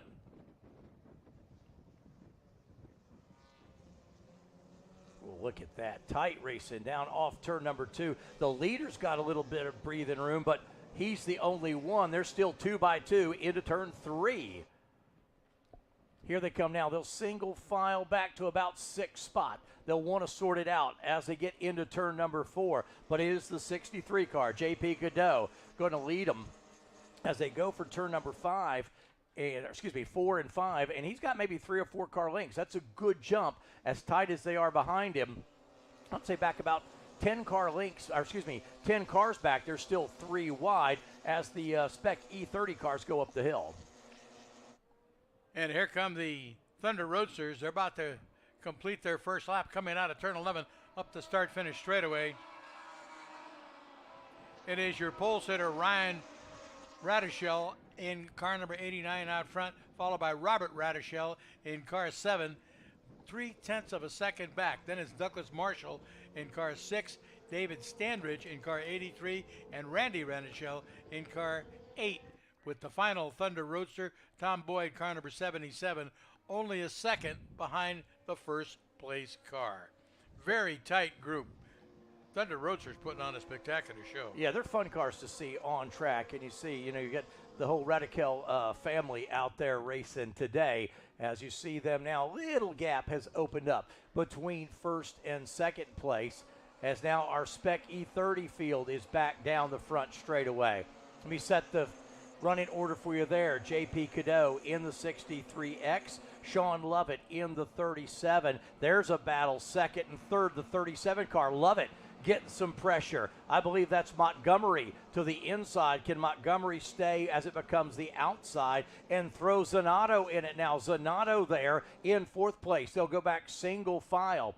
Cadeau, Lovett, Montgomery, Zanotto, the top 4. They've got about a 5-car length advantage over the 5th place car. A little short shoot down as they get into turn number 4.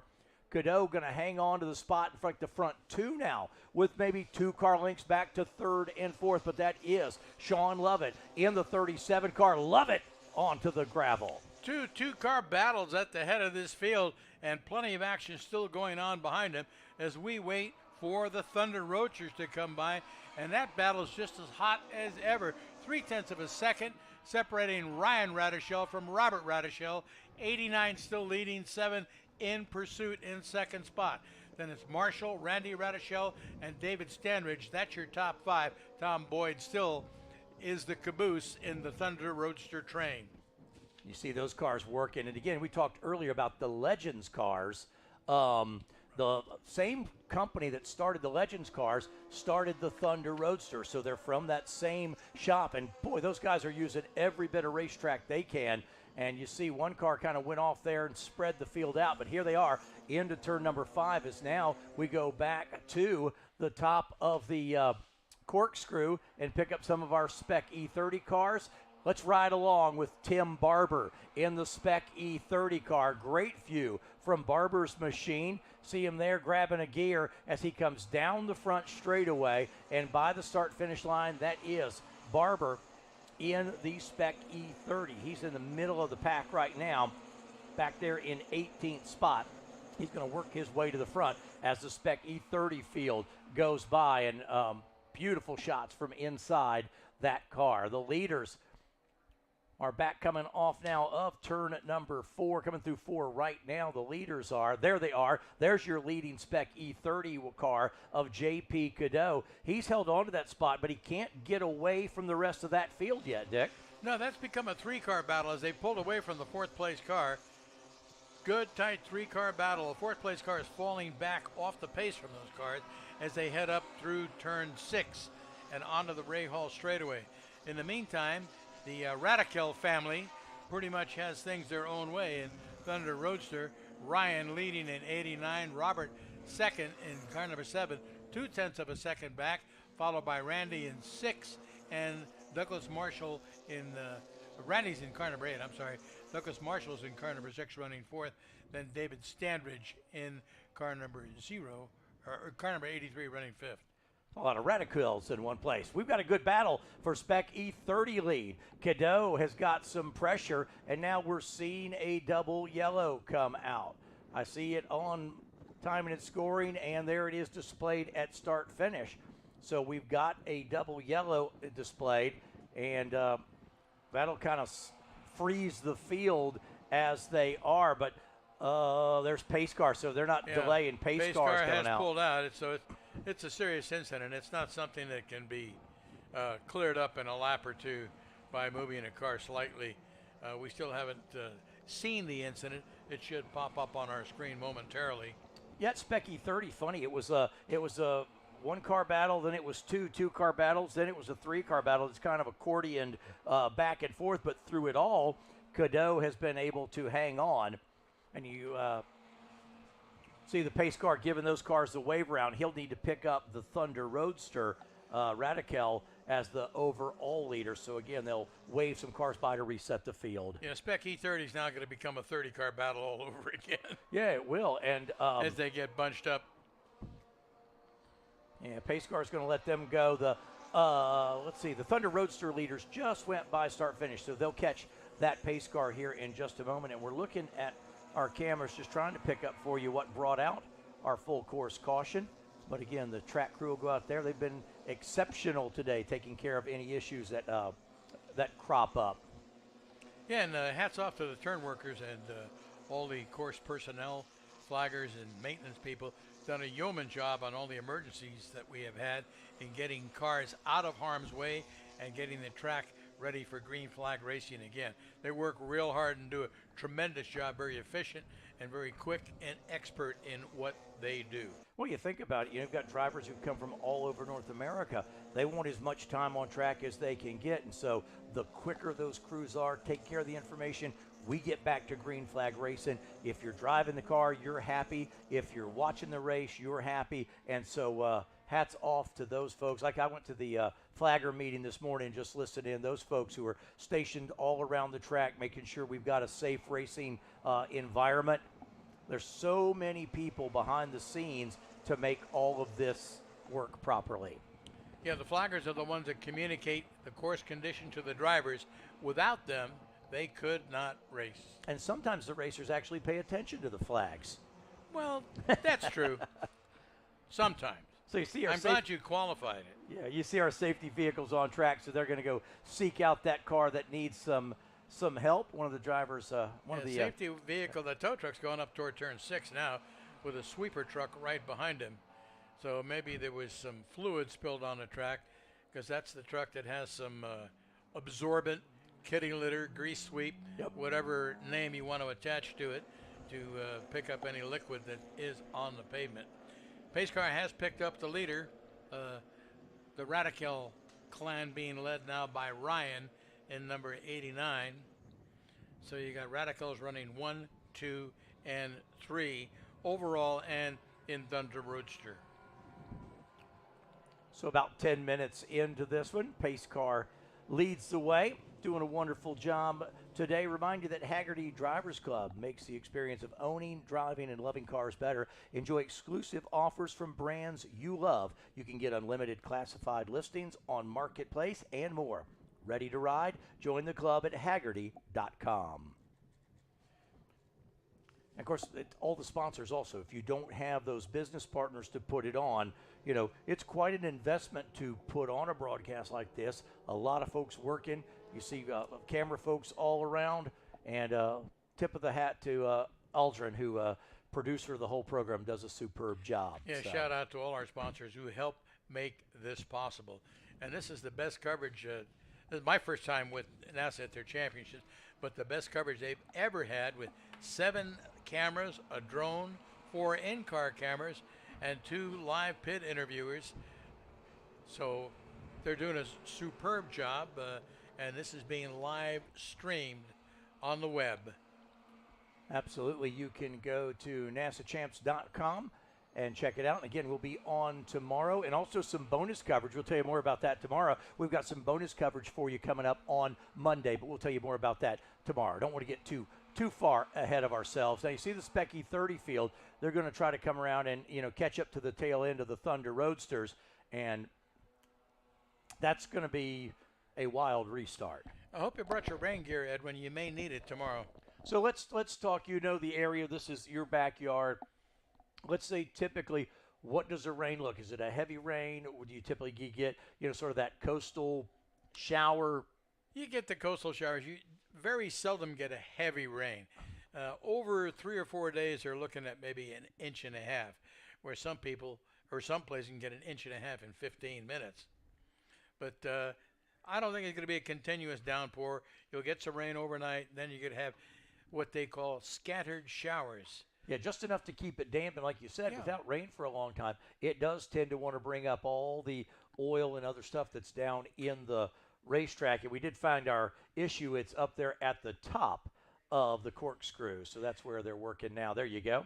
The emergency vehicles are up there. Looks like somebody went off straight up at the top of the hill instead of turning left to go down the corkscrew. We had an incident, I think, a couple of events ago that we had a car did the same thing, and they're off into the deep gravel. They're going to have to be winched out with a cable. Tow truck doesn't want to go out there because it would need to be winched out as well. That's a beautiful spot to sit up there. You know, you've got the trees there, kind of grab you a little spot in the shade, and just an enjoyable, you know, I mean, because you are in a park here. This is a, you know, a recreational park area. Park, county park. Just happens to have a world-class motorsports facility right in the middle of it. And I got around a little bit the other day. Some of the camping spots here, oh my gosh. Very nice, yeah. Yeah, just beautiful. Some of the scenery is just breathtaking. And I can imagine makes for a really fantastic weekend if you come up here for a weekend of racing. Absolutely. And, you know, from the top of the hill where those emergency vehicles are and the car, it looks like that's the one they just got out of there, coming out one of the, like a BMW. It looks like, I'm not quite sure from this distance. But you can see all the way to Monterey Bay from up there. Yes. I was up there yesterday just looking around and just taking in all the sights that you could just soak it up for hours up there. Yep, one of the Spec E30 cars there. They've pulled him out of the gravel. They've cleaned up quickly because both of the emergency vehicles are coming out. See a little damage there on the front. Front end looks to be in disarray, I guess would be the best way to describe it. He may have found a little bit of wall there, but as you see, he's going to make that driver's left turn, take himself into the paddock, and we probably may go green next time because they're just down the field, just down turn number 2, and our safety vehicles should be in, so we should be, we'll keep our fingers crossed. Getting ready to go green. 6 laps have been completed, and pace car still leading the field around with the flashing lights. We'll keep our eye on them. We got a couple more emergency vehicles going out. I think they're just going back on station rather than to tend to some incident. But going around okay. Pace car should lead them through the field. When they get up to the top of the hill, they'll start their descent, and that's where you want to keep your eye on the pace car.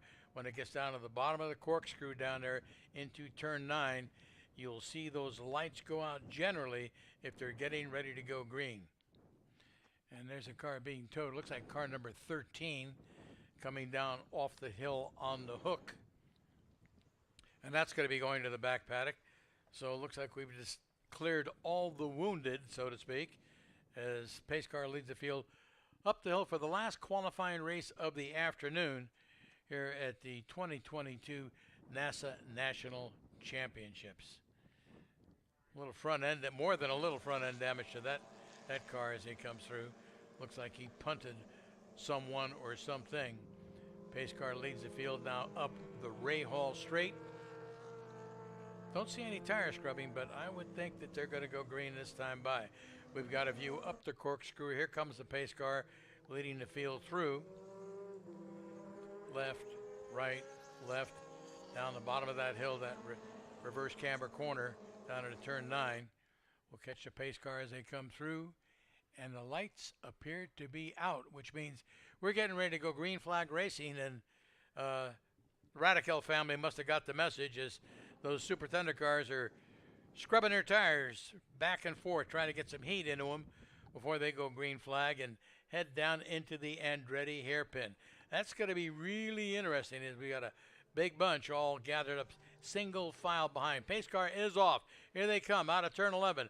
They're going to be looking for a green flag. Some of the Radicals pulling alongside each other as you've got one car out front and then two Radicals side by side as they take the green flag and now tuck in single file.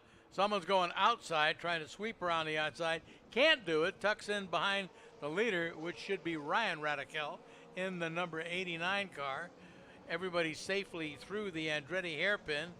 Top 4 cars all through 3 now, accelerating under the tire bridge out of 3 down toward turn 4.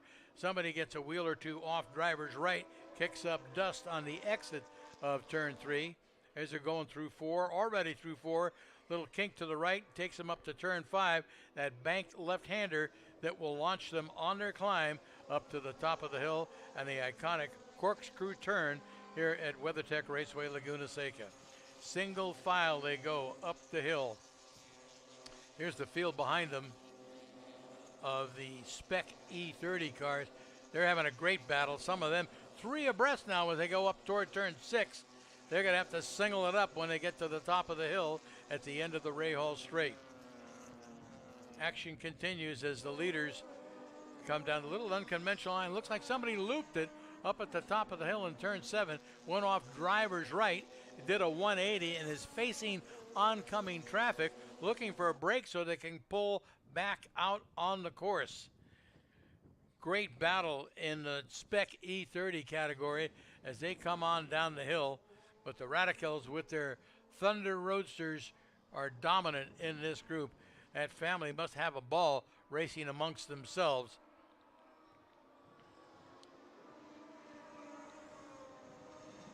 Eight laps complete as we are nearing the closing stages of this one.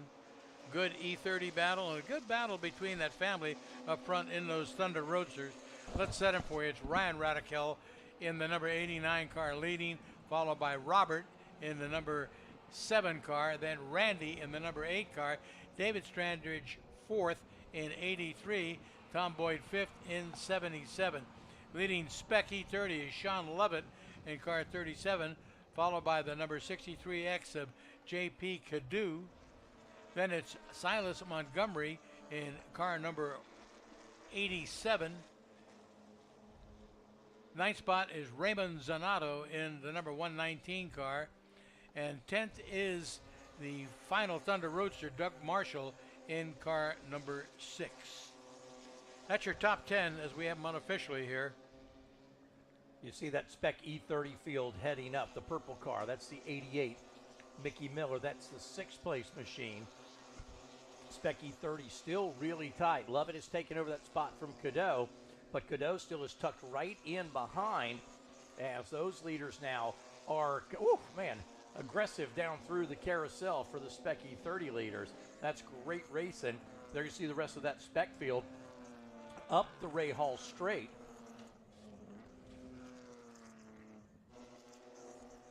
And there's a spin at the top of the carousel. That red machine sitting up there. He gathers it back in. Everybody did a whale of a job avoiding that car at the top of the hill. He doesn't spin all the way around, just gets a little sideways. And he got sideways sitting up there by himself, and it's the 65 car. Everybody did a good job of avoiding him, so we'll stay green.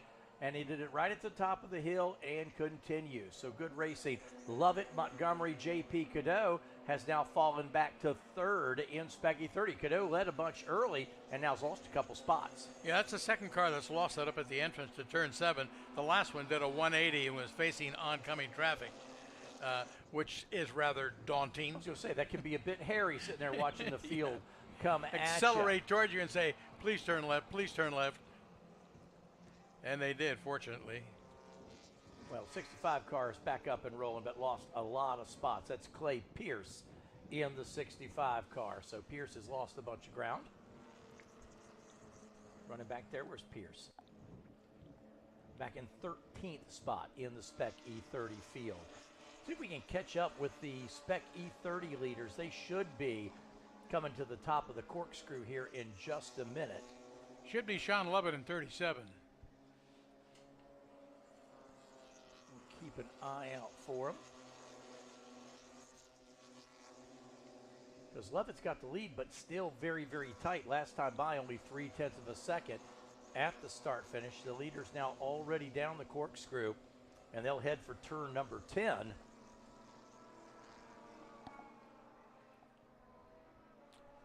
And checkered flag is out. Checkered flag is out, so let's keep an eye out if we can pick up. Levitt should be next across the line.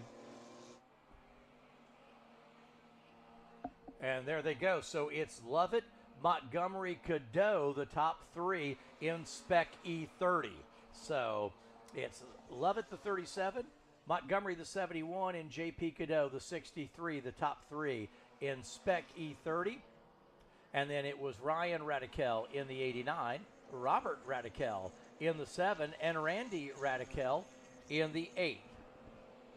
And absolutely, I bet those guys have absolutely a ball all racing together. So the Radicals, and I'll do a little research and find out brothers, father, son, uncle, nephew. We'll find that out for you tomorrow. So guess what? Our starting lineups now are set. They're locked in for tomorrow. They are locked in. We're going to cover a couple of these time trial pieces for you this afternoon before we go, but those races are set. Guess what's not set yet for tomorrow? The weather. You said it, brother. So we will wait and see patiently as what that weather will do, and so will everybody in the paddock. And again, some of the drivers here, they're just not in, they're not set up, they're not in a position where they're going to be able to go out and go wet weather racing. So we will wait and see. Let me give you a top 10 in Spec E30 while we have a second. We mentioned Lovett, Montgomery, Cadeau, 1, 2, and 3. Fourth was the 119 car, Raymond Zanato, and then Mickey Miller, the 88 car, was fifth. Finishing sixth, that was Michael Shawan in the 2 car, and Nick Thiemann in car 21 was seventh. Finishing 8th, Sean Aaron in the 33, and Bennett McMicking, car number 17, was 9th. Ben Winter in car 42 was 10th. And let's go to 11th, Ezra Burke in car number 18, 11th. Sebastian Bacon, car number 100, was 12th. Clay Pierce, the 65 car, was 13th. Then Bob Michaels in the 96 finished 14th. And Greg Neville, the 89X, was 15th. We've seen some good racing today, but again, it was qualifying racing. Setting the weather aside, just the what's at stake goes up tomorrow, because it's now not a qualifying race, it's a championship race. If you were playing poker, tomorrow is all in. Yep, because there's yes, we'll talk about podium, but when it really comes down to it, I want to be win. I want to say, oh yeah, 2022, the NASA Championships. Yeah, we were at WeatherTech Raceway Laguna Seca. I was the Spec E30 national champion. Yeah, I was on the top of the podium. Absolutely. So we've got a lot of stories for you. Again, we'll start with weather when we get here in the morning. Don't go anywhere. We still have a couple time trial sessions for you to wrap up the afternoon. Two 20-minute sessions, one for Group G and one for Group H. Round 3 of time trials for both of those groups. Well, those Thunder Roadsters are fun to see. The Radicals look like they have a bunch of fun, but those are fun cars to see out on the racetrack. Well, it's interesting that you've got that family all running the same car. There's another group here locally in Northern California that runs vintage racing. The whole family runs Mini Coopers. Perfect. There's about 3 or 4 of them out there all at the same time. Father, son, just running and having an absolute blast.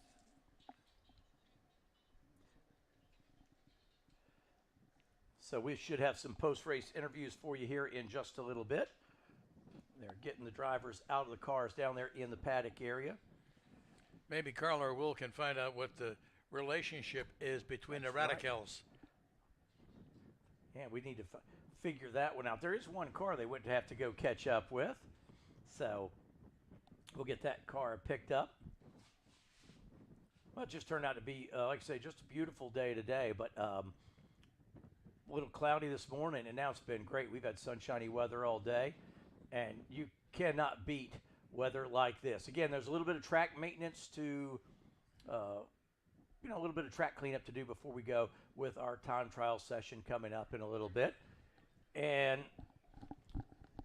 all right, I believe Will Falls has caught up with one of our race winner. Let's go down to the paddock in Will Falls. Will? Here with Spec E30 qualifying race winner, Sean Lovett. Sean, saw you here yesterday after a good qualifying. Won the qualifying race. That makes you the competition motorsport pole position winner. Congratulations, man. That looked like a really exciting race. I'm guessing that's just a taste of what's to come tomorrow. Take us through that race, man. Well, I think, these guys got me on the start, so I don't know if it's my shift or whatever, but I keep struggling to get into second gear, so they get a gap on me. JP was able to hold me back, but I had more pace. But in fighting him, I lost the tires, and then Silas caught up. So, that was the closest race I probably have had all year. These guys brought it hard, and North Bay Bavarians out of Santa Rosa has given me the best car, and I've won now 16 races this year, so I'm going to make it 17 tomorrow. Nice, man. Confidence, speed going into tomorrow. I love it. Have you guys here on the West Coast done any 45-minute races on these new Maxxis tire yet? Not officially, but some of us have come out here and done some test days and run 45-minute stints. Nice, man. But judging on the way the tires behaved today versus yesterday, tomorrow's going to be a trick for sure. Yeah, the elephant in the room in the announcer's booth, and if you looked at your weather app, is potentially some weather tomorrow. What do you? Bring the rain, baby, bring the rain. Yeah. Nice, Sean Lovett, pole position winner here for Spec E30, doing the rain dance. Really looking forward to tomorrow's race. Good job today, and good luck tomorrow. Exciting race, Spec E30. A lot of cars came in on the tow truck or damaged, and a lot of excitement for the lead. Really excited to see what this class does tomorrow in the championship race. Back to you guys in the booth. All right, thank you guys. Sean Lovett, great race so far today, and he's still got some work to do tomorrow. Carla's making her way around there, looking for probably a couple radicals to talk to. So we'll catch up with her in just a little bit. In fact, she's got a whole mess, 3 radicals. So let's throw it down to Carla in the paddock. Carla? I'm here with the Reducal family. We actually have a new NASA unofficial record as a family podium sweep. We've had a few family members on the podium together, but this is actually the first time that the family has completely taken over the podium. This is the Thunder Roadster class, and Daniel, Ryan, you are the winner between your brother and your father. Yeah, we had a good race. It was a lot tighter than it was yesterday. We're all learning the track still a little bit. New cars, sorting them out still. Rob and I ran clean. We ran side by side for a few laps there, and unfortunate we had a lot of yellows and kind of ended under yellow. So we would have had a good battle there towards the end. So we'll see how it goes tomorrow. All right, and how are you feeling for tomorrow's race?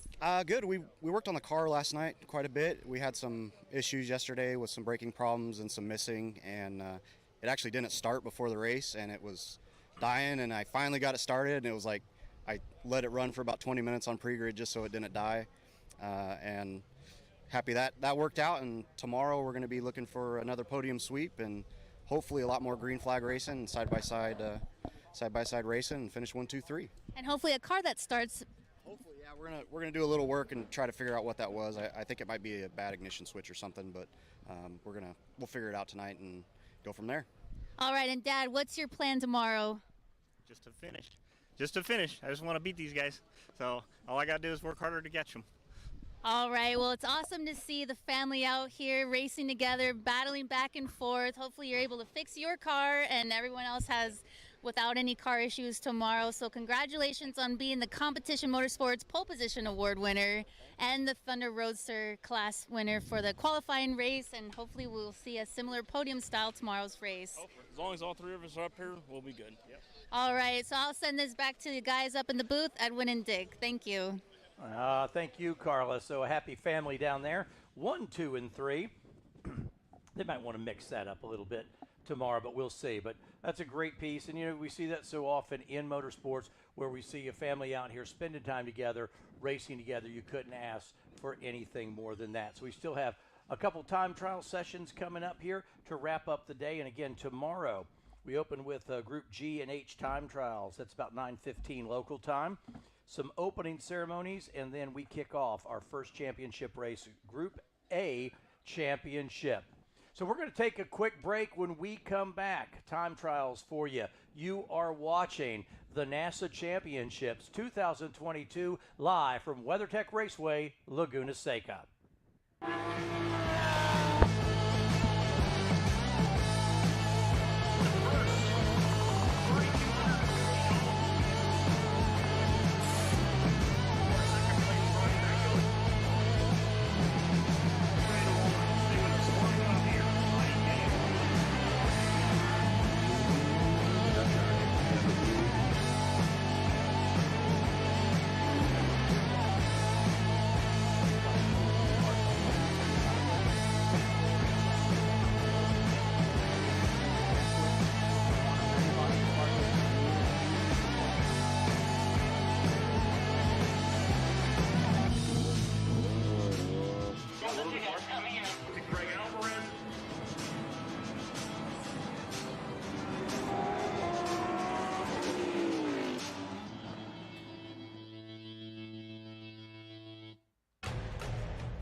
And we just spoke with Sean Lovett, Spec E30 winner of the qualifying race. I'm here with Silas Montgomery, JP Caddo, and Ray Zanato, second, third, and fourth, rounding out the podium, +1. That was an awesome race to watch. So excited for tomorrow.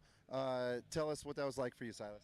I mean, the battle up front was awesome. We finally got in the mix. We figured out that we didn't connect the sway bar for this weekend. That's why we were having some issues, but we finally got that together, and it seems like we got a little bit of speed for them, and we're going to have a race tomorrow for the front. It's going to be exciting. Nice, man. JP, you've always been a front runner in the NorCal region and national events you go to. It's nice to see a smile on you and seeing you up front. What's your plan for tomorrow? Well, hopefully I can keep up with Sean or get past him. I got, Sean doesn't get two great starts at the beginning, so that's what I planned on today. So I got in front of him, and I was just trying to hold him off, and it was good, and it worked. And then we got the yellow flag, but it was good racing. I like all these guys. They clean racers. We race really clean. I love it all. Ray, you're my favorite sandbagger because every time I see you, it's been so long since you've driven, and here you are just off a podium spot today. What's your weekend been like? It's been great. First time running on the tires, and it has been amazing. I struggled a little in this race, and my ABS didn't work, and so I couldn't brake as well as these guys did, so I just hung back a little, mitigated my losses, and it was amazing. They had the best race, and just to be able to be right there and watch the whole thing, so hopefully they can watch me tomorrow. Yeah, very cool, man. Nice, Ray. I love it. Silas and JP, you guys both have a ton of experience on the on a previous tire in this class, and then even a suspension change in the class. Now a new tire.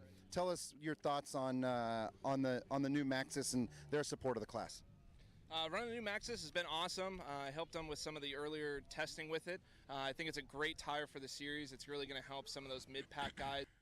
The sidewall is a little bit softer. That just means that on that edge, it's just a little bit smoother and a little bit easier to manage. The RRs were a little bit more elastic and snappier. So it is something to get used to. It's a little bit of a different dynamic with the car, but I think it's great for the series, and it's been a blast so far. Got it. There's only 2 answers to the next question. It's rain dance or slick tomorrow. What's it going to be? Rain dance, absolutely. Slick. Rains. There you go. These guys, 2 out of 3 praying for rain. Spec E30. Be a great race to watch tomorrow. Back to you guys in the booth. Focus, guys. We're in a race to the finish, okay? Here's where the rubber meets the road. These initiatives move the needle, like, at all. Well, let's shift gears a minute. We're really kind of at the apex here. We need to put the pedal to the metal. We need to nail those hairpin turns, cross that finish line, and take that checkered flag. Woo! Hit the track with the world's largest motorsports calendar, track day insurance, and more. Haggerty. Let's drive together. Standard brakes are good for standard jobs. When you want absolute confidence in demanding braking applications, insist on Hawk Performance products. Proudly made in the USA, Hawk Performance far exceeds expectations, delivering clean, precise stopping power up to 40% more than original equipment brakes. So you may be asking, do I really need Hawk Performance brakes?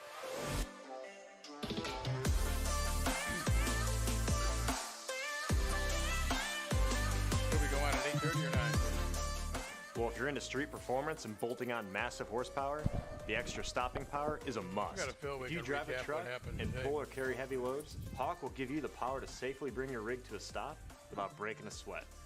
And if you off-road or crawl in a Jeep, you'll get the toughness and holding power you need on extreme terrain.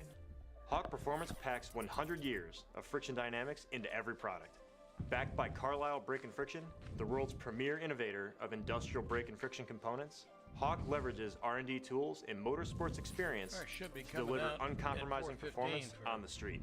There's no reason to settle for less. Choose pads that are race-proven and street legal. Find the Hawk Performance brake dealer near you at hawkperformance.com.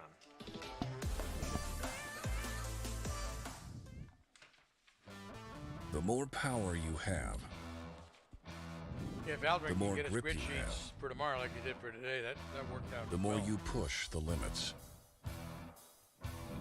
the more stopping power you need. Get race-proven technology. Hawk Performance.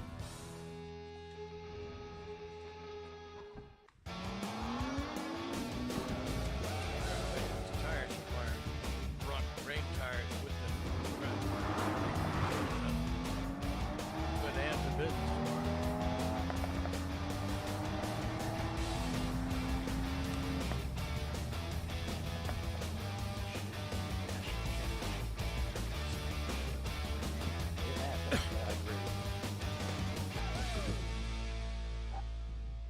That looks like a rain tire there.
cars on track. No, that's hardship laps. Well, welcome back to WeatherTech Raceway Laguna Seca, the NASA Championships 2022. I'm Edwin Pardue. Dick Sisich next to me. We got a couple time trial sessions to go, but Dick, you've been here. You've seen so much at this racetrack, and we've seen some pretty good racing here today. Seen some excellent racing today. Probably the highlight for me was the Spec Miatas. They put on a tremendous show, and they're not done yet. They've got their 45-minute championship race scheduled for tomorrow.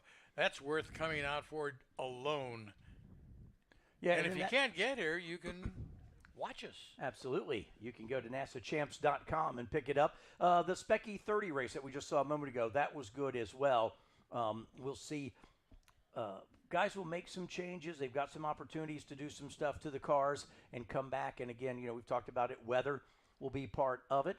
And we will see. You just said, we were just talking off air, and you said, weather's going to be what it's going to be, but it's a shame if, a championship comes down to a situation that nobody can control, and that's, sometimes that's just part of it. So we'll have to wait and see. 2 easy time trial sessions for us to chat about here at the end of the day, and then we'll be back on air tomorrow morning at 8:30, and I'm looking forward to it. Should be a lot of fun. Have a moment. Let me give one more thank you. Yokohama Tire, with the advent of the brand new Advan A055 Racing Semi-Slick. Yokohama Tire has signed on as NASA's newest national partner. Yokohama's new Advan A055 Racing Slick presents another viable DOT option for competitors in open tire classes, such as Super Touring, Time Trial, Enduros, and NASA's German Touring Series. And a tip of the cap to Axe and the Oak. Axe and the Oak, sharing stories one drink at a time. Well, our 2 time trials coming up. The first will be for Race Group G. This is their 3rd round. Race Group G is TT3, TT4, TT5, and TT6. And we close out the day with Race Group H, TTU, TT1, TT2, and TTEV. And the guys were talking this morning. They thought the fastest times of the day would be in the morning session. Cooler temperatures. They were making a little more horsepower. Even though we didn't have bright sun on the racetrack, it's not a day where the sun's going to bring a whole lot of extra temperature to the racetrack. So most of the guys thought their best session would be in the morning. And, of course, obviously, if we have any weather tomorrow, that morning session today will probably be everyone's fast lap in those 2 time trial groups. But we will wait, and we will see.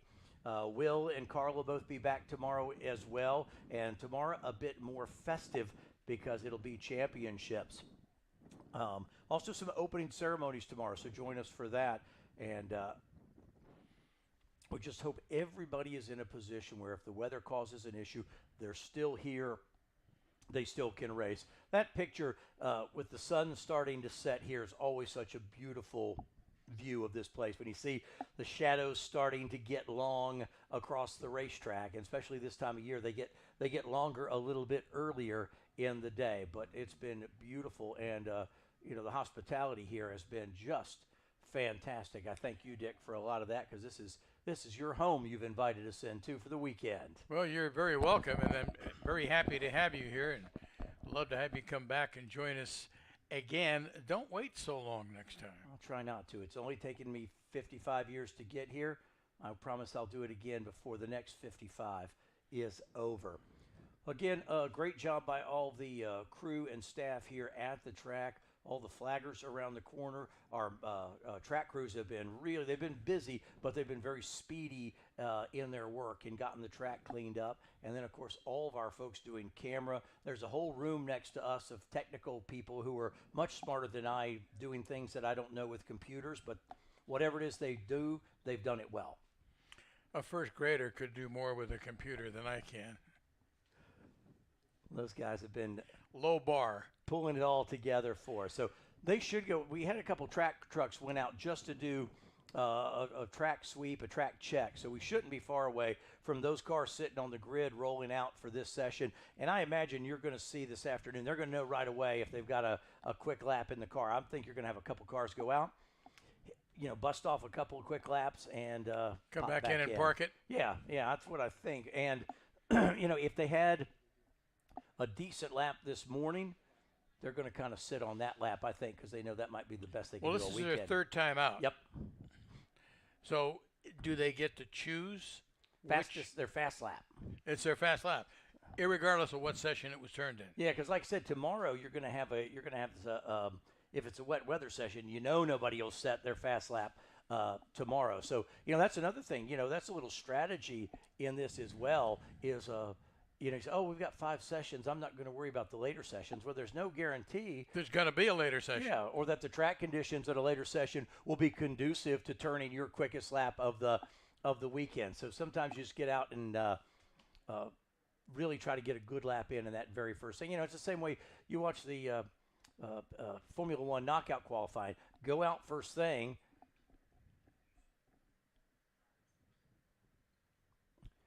You go out and try to knock out a first quick lap first. Let's take a look. We've got some a view of this racetrack that you can see. We've been talking about, we've seen the overhead shots of this thing.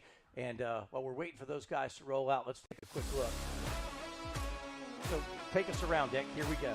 Well, you can see the lead going down into the Andretti hairpin, turn 2, double apex corner, then a 90-degree right-hander, puts you on a short straightaway, and another right-hander, again with a little kink, puts you on a short straight into turn 5, which is a good passing zone, a banked left-hander that leads you up the hill to turn 6, which is a tricky left-hander. You'll see cars go in there 2 abreast, but not for long. Now you're on the Ray Hall straight, still climbing to the top of the hill. You finally get there in turn 7. You make that, oh my gosh, turn left and go down 10 stories to get to turn 9.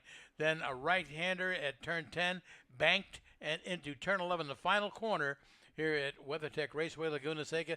Put you on the front straightaway. Good exit speed will give you a top speed down that long straightaway.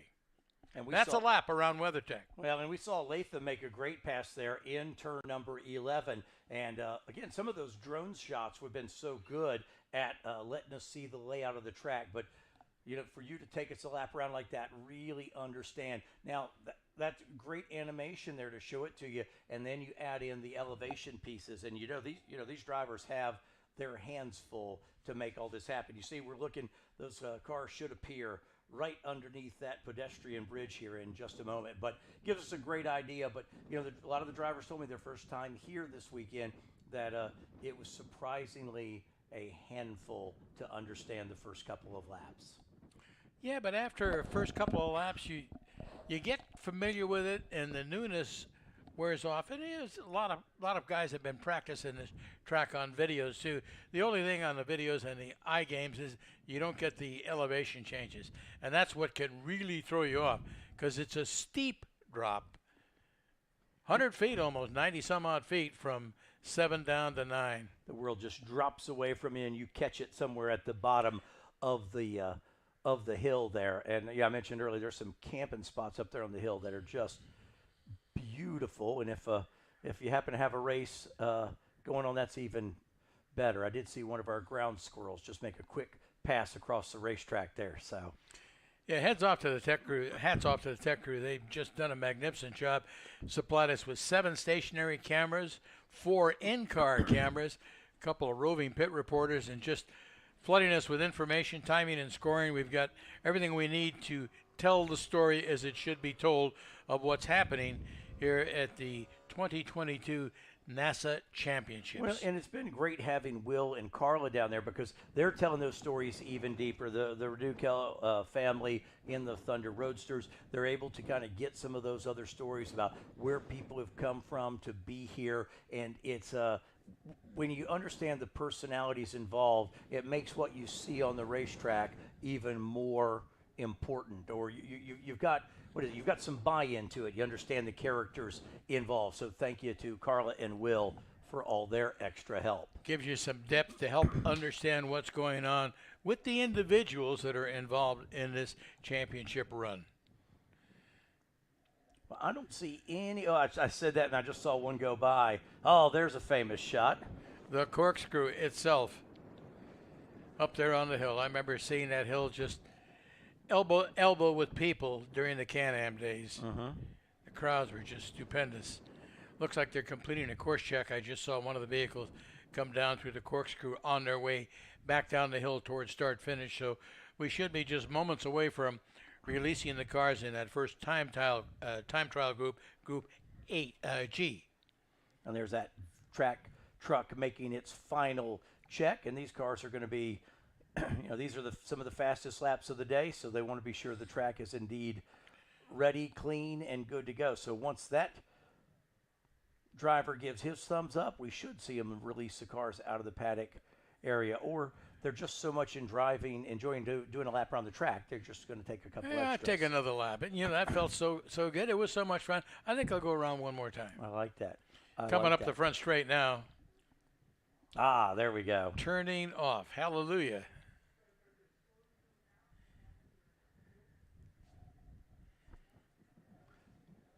I hear the sound. You hear motors coming in alive behind us out of the booth here. They didn't wait long before they wanted to jump on it and go. So here we go, time trial group. And what did we say, 15 minutes on these, I believe? 20 minutes each. Gotcha. They've been more anxious to get out there than we have for them to get out there. Yeah, sitting there for a while, they do. You get a little antsy. You start thinking of everything. They allowed the competitors last night to do a track walk. I can only imagine how helpful that was for some of the drivers that don't have a lot of experience here to get out and walk the track, because you pick up things walking the track that you don't when you're driving. And I think a lot of people went, oh, now I see what I'm supposed to do here. Yeah. You can see your turn-in points and how far the shutdown markers are and where you should be when you enter a particular turn or exit one. Another track walk scheduled today between 5 and 6 this afternoon at the end of on-track activity. Great way to learn. And I like the ones, you go some places and you'll get a guided track walk as well, which can be very insightful as long as the person doing the guiding is the proper person. Always easier to learn right from the start than to learn wrong and then unlearn later. So when these cars come out of turn 11, they will see the green flag and immediately start putting some fast laps in here in this session before we turn it over to the Unlimited and some of the other time trial cars for the final on-track action of the day. Is the lineup for this third time trial session for them determined by results from prior sessions? Quick cars should be out front. That way they're not dealing, to do as much as they can not to deal with traffic and that type of thing. So at least get a lap or two before you're back into the back end or traffic. Not a huge number of cars in this particular session, so that should not be a problem they deal with. And there you go, working a little tire temp into those cars. As they come off turn number 11, they'll look. Carl Dunn will like what he sees, and he'll wave a green flag. 4 classes in this group. 20-minute time trial session. We are green, my friend. We're going to let him get a lap, and we'll start giving you some lap times and see who is quick. Austin Kent in the 12 car, the first one to go by.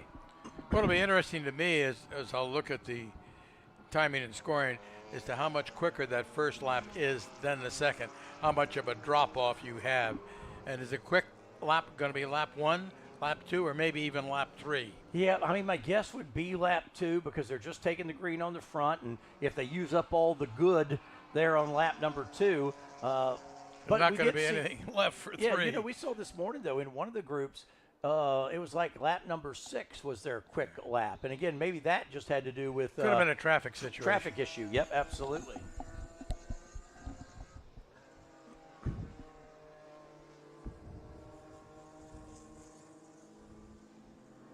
And cars all evenly spaced, so they should be able to get a good, clean, quick lap in, not hindered by traffic or slower cars.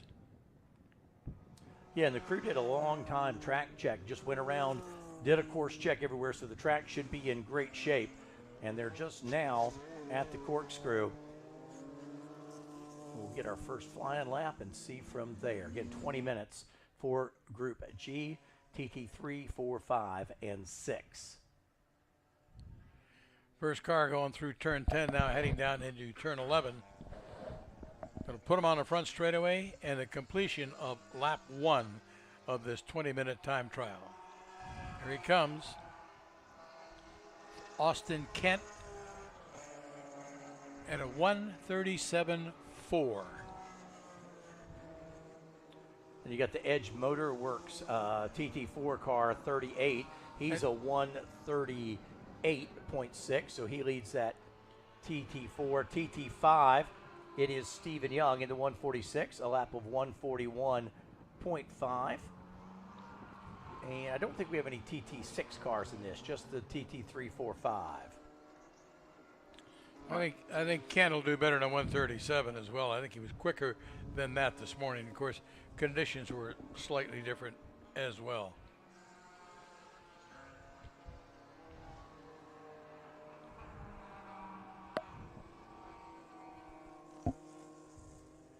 So, Dick, I'll ask you another question while we're walking back in. I'll just say back in the day. You can pick whatever the day was that you want. But when the drivers were here, whether it's the Can-Am days or the earlier IndyCar days, this was back before everybody had the big motor coaches and stayed here, where would the drivers go and stay? What would they do on a Saturday night before race day? Well, they all stayed in town at various hotels. There's one at the Hilton now. It used to be called the Mark Thomas, and it was a particular incident that took place there with a couple of drivers made a bet. Penske was one of the drivers, and he was running a Lola at the time, and he had a bet about whether or not the lights would stay on in the rental car if it was in the bottom of the swimming pool. They stayed on. Did they ever get the car out? They got the car out, and kudos to the hotel for their sense of humor. They put a floating sign in the swimming pool the next day that said, "No parking." Stories only you get if you've had the history here that Dick Sisich has, and could probably sit and we could charge people just to sit and listen all day long. Austin Kent was quicker on that second lap. He goes 1:35.5. Then the Edge Motorworks team, car 38 TT4, he's a 1:37.6.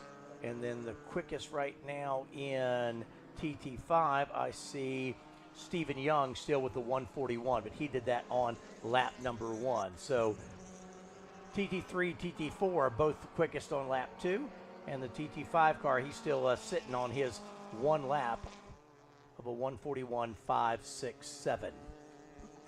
So Ken improved by almost 2 full seconds. He really jumped his time up. Well, because he was the first one to take the green. He was Exactly. so much closer to the line. Some of the guys further back probably got a little bit more of a running start run to the at line. it, true.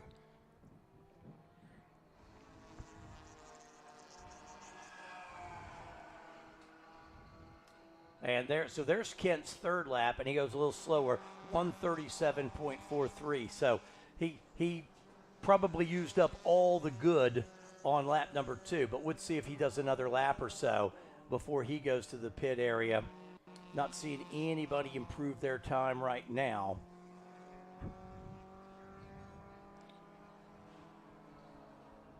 No, Edge Motorsports turned their quickest lap on that last lap, a 1:37.017. That's the number 38 car.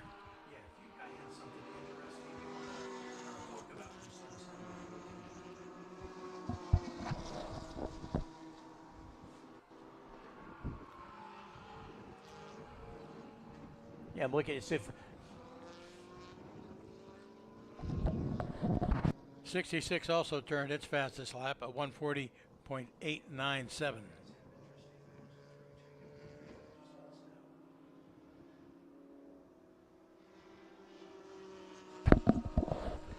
Yeah, I'm looking down that right-hand side, and everybody's fast lap on time and score. They'll put that best lap over there. Almost everybody's lap number 2.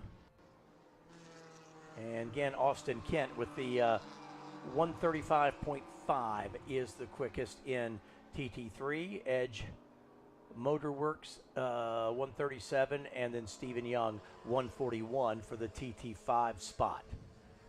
And one of it is, this afternoon, you're not making quite as much horsepower as you were. It would, like I say, perfect conditions out here this morning. A little bit of a breeze up here now, too. I can look across the track and see the flags almost standing at attention. Yeah, and you had mentioned this morning there was a little more breeze here this morning than normally you'd get. Yeah, normally first you thing. don't get that breeze in the morning, but it's been blowing most of the day. You always get it in the afternoon, coming in from the ocean.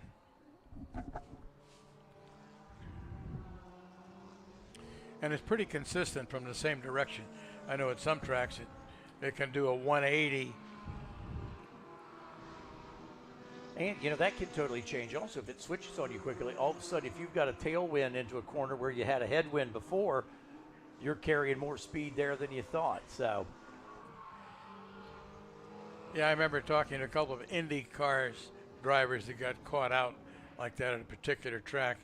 They were going into a corner, and all of a sudden they were going in deeper than they were used to going in, unaware that the wind was pushing them into that corner. Where earlier in the day, the wind was hitting them in the face. that gray machine 377, that's Natalie Wiebe in TT3. Quick lap right now of 143.59 puts Natalie in fourth spot. But good looking. We're talking about those cars with sort of that gunmetal gray. Make a good looking race car. We saw one of the prototypes with that same look to it as well. But that car right now with a quick lap in the session. In fact, just did that on lap number 4. So Natalie put in a fast lap number 4 of a 143. And in TT4, just lowered that mark down, a 136.537 here on lap number 5. And I believe Austin Kent in the 12 car has gone to the paddock I believe area. he's gone to the back paddock, yeah. Well, we were talking about what lap you could have turned your fast lap on, and the Edge Motorsports car you talked about turned their fast lap on lap 5. The Edge Motor Works in Stoggen. Yeah, I tried that a couple of times. I had to give up there. So just quit at Edge while you're ahead. Edge Motorworks. Watching that 377 car around. I'd say it's a Worksenthagen. I like it. We'll settle for that. Oh, let's watch Wiebe down the front straightaway. So far, fast lap is 143.597, and now off the pace a little bit, back to a 151. So it looks like Natalie's quick lap will hang on to that 143.59. And again, we'll look at what their times were this morning. I think probably for most people, the morning lap will hold up still as their fast lap. Yeah, I think you're right. We speculated that, and I think it's going to hold true. I think we're inside the last 5 minutes of this session. We've got one more to go, one more TT session, round 3 for the Group H cars. That'll be coming out shortly. So let's give you a quick not a recap, but look forward for tomorrow. We'll go on the air at 8:30, and that's where we're getting a bunch of interviews and other information to you. So we'll be live for you at 8:30 tomorrow morning. And then we are just back-to-back action from that. And with an opening ceremony, looking forward to that to meet some more of the drivers. So again, same bat channel, but a different bat time tomorrow as we'll go live on the air tomorrow morning at 8:30. And our first race tomorrow is at 10:30 in the morning. It's for Group A, 45-minute race. First race will be Group A, the championship race for the 2022 NASA season. Several cars now have come back into the paddock area, but a few cars still trying to log a quick lap. Behind Natalie there, will pick up that bright-colored machine right there. And that's the 04 car. I believe 04. I may have not caught the number on that. Yeah, there it is. The 04 just going by now. That's Joseph Cataneo. And Cataneo now is back to fourth spot. Starters looking, and we'll see checker here in a moment, which means your flying laps are going to count. But it looks like this session it will be that number 12 car Austin Kent, a lap of 135.5 as the quick lap in this session. Triple nickel, 555. There you go. Let's go play that lucky number somewhere. And there is the checkered flag. So these final flying laps will count for these cars.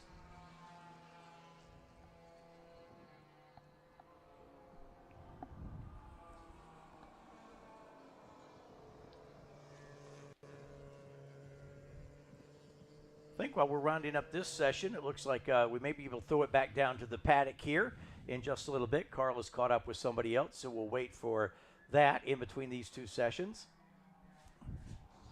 So Austin Kent in TT3, Edge Motorworksenhagen in TT4, and Tim Roberts in TT5.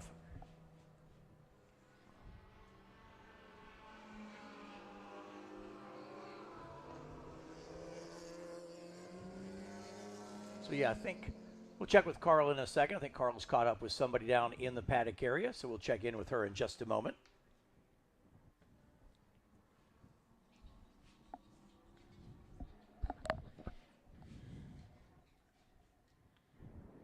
There's the 80 machine.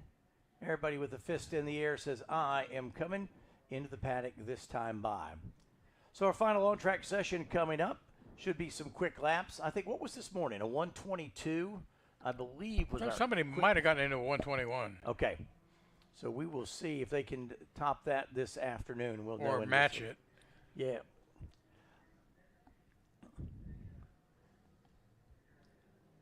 So while that group rolls in, the other group's going to roll out onto track. We'll have some of that for you in just a little bit. All right, I believe Carl is caught up with somebody down there. So there come the prototypes rolling out. But let's go down into the paddock area and let's check up with Carla. Carla? Spec Miata series director. He's running TT6 and his friend's car came all the way from Virginia. Zach, and remind me on your last name again. I'm sorry. It's Xavier Calderon. Yep. Making up names here. I mean, we could call you Zach if you'd like. Okay. No, my buddy Zach is here. He is here, okay. Oh, okay. That's what makes it awesome. You can be too.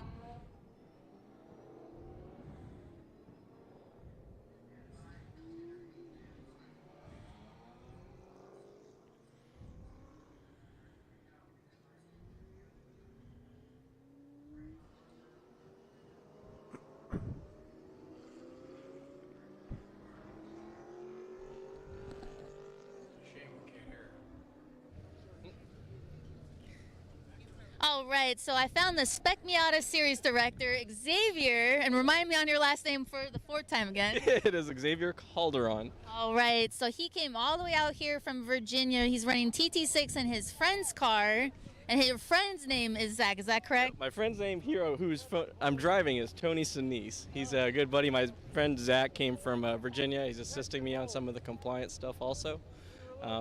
Having a great time out here, thanks to NASA supporting being out here this wonderful track. I get the opportunity, because of the classes, to be able to use a friend's car who's also racing in another class. It's just a win-win for everybody.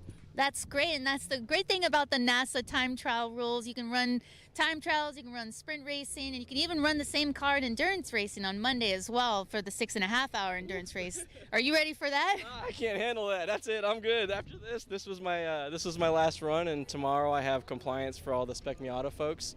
I'll put all my attention there, but you know, this was a once-in-a-lifetime opportunity for me to come out here, so I capitalized as best I could on this majestic track, really.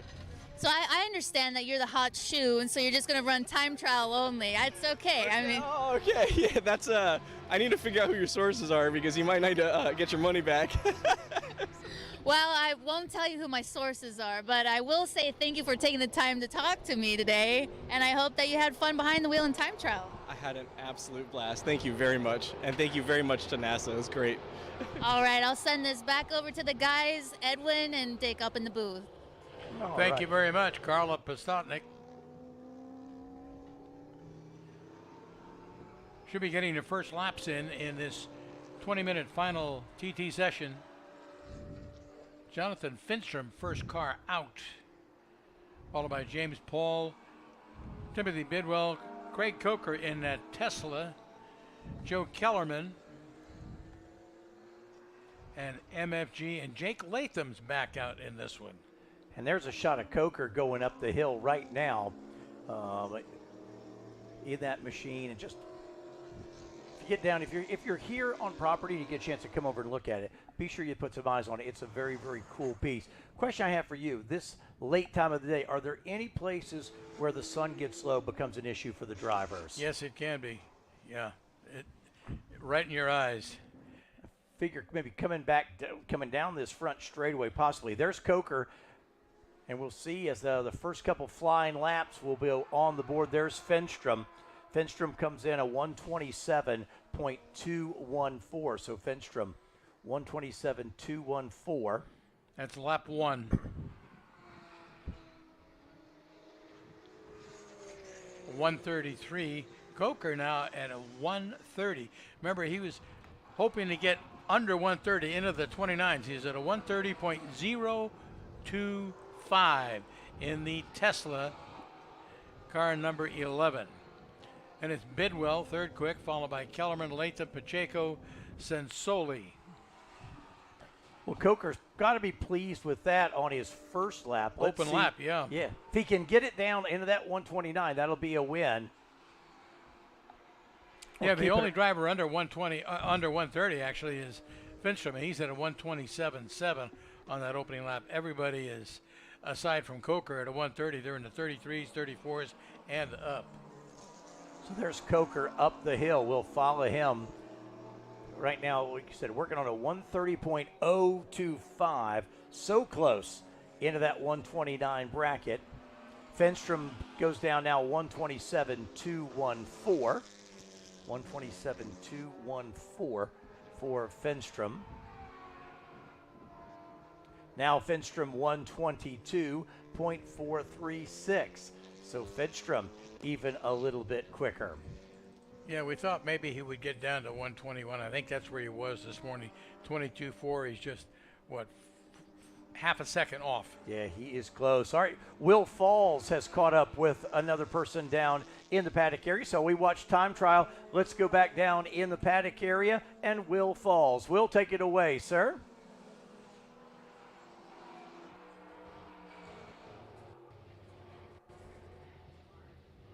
I'm here with Roman Weissman in the TT6 impound. Roman, you were quickest in TT6 of the cars that went out that session. How'd it go for you? It was really good. We went out on the brand new tires, and the session was really, really good. It was a fast session. The track was good, not slippery, and we did good. Roman is driving the Super Saturn here, a car that's been running with NASA for a really long time, done the 25-hour with us. Really cool fun fact. Roman's also NASA's Chief Technology Officer, so largely responsible for this broadcast and all our timing and scoring stuff. Thank you so much for being here, and glad you got to get a few laps in, Roman. Thanks, Will. Back to you guys in the booth. Yeah, Roman's busy because not only is he driving that car, but you know our drone shots earlier?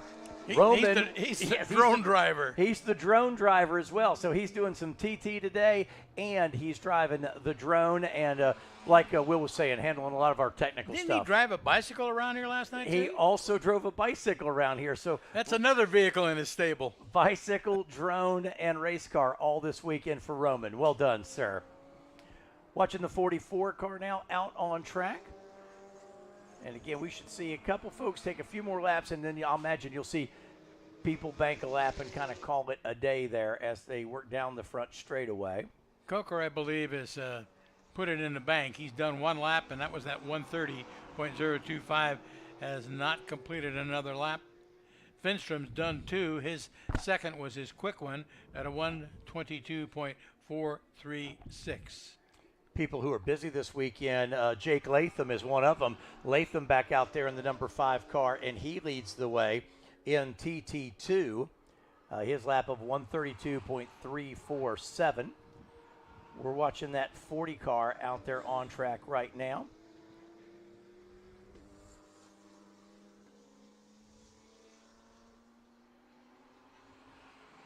Timothy Bidwell in car 40 leads TT1 at a 131.743.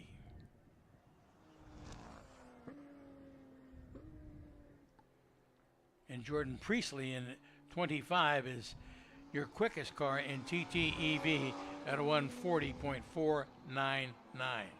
There's Bidwell down the hill and into these final left, right, left combination. Let's see if Bidwell's fastest lap was lap number 2, like so many people, a 131.743. Let's watch Bidwell now come off turn at number 11. Can Bidwell improve his time? There's Timothy Bidwell. He's got to beat a 31.7. Oh, no, not even close, a 136, so he's rolled out of it.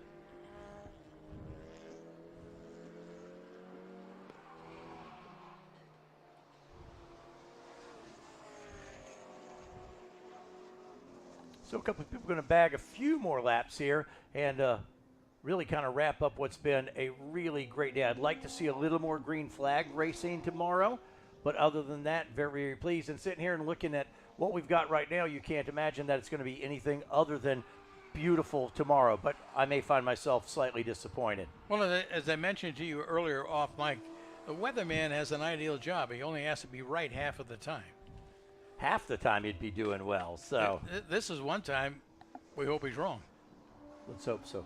Fingers will be crossed. I'll be watching it, and there'll be some nervous folks in the paddock tonight, and people who are here and camped out and staying for the weekend, they'll be listening to see if they hear any a pitter-patter of raindrops. Yes, a little pitter-patter on the roof of the camper.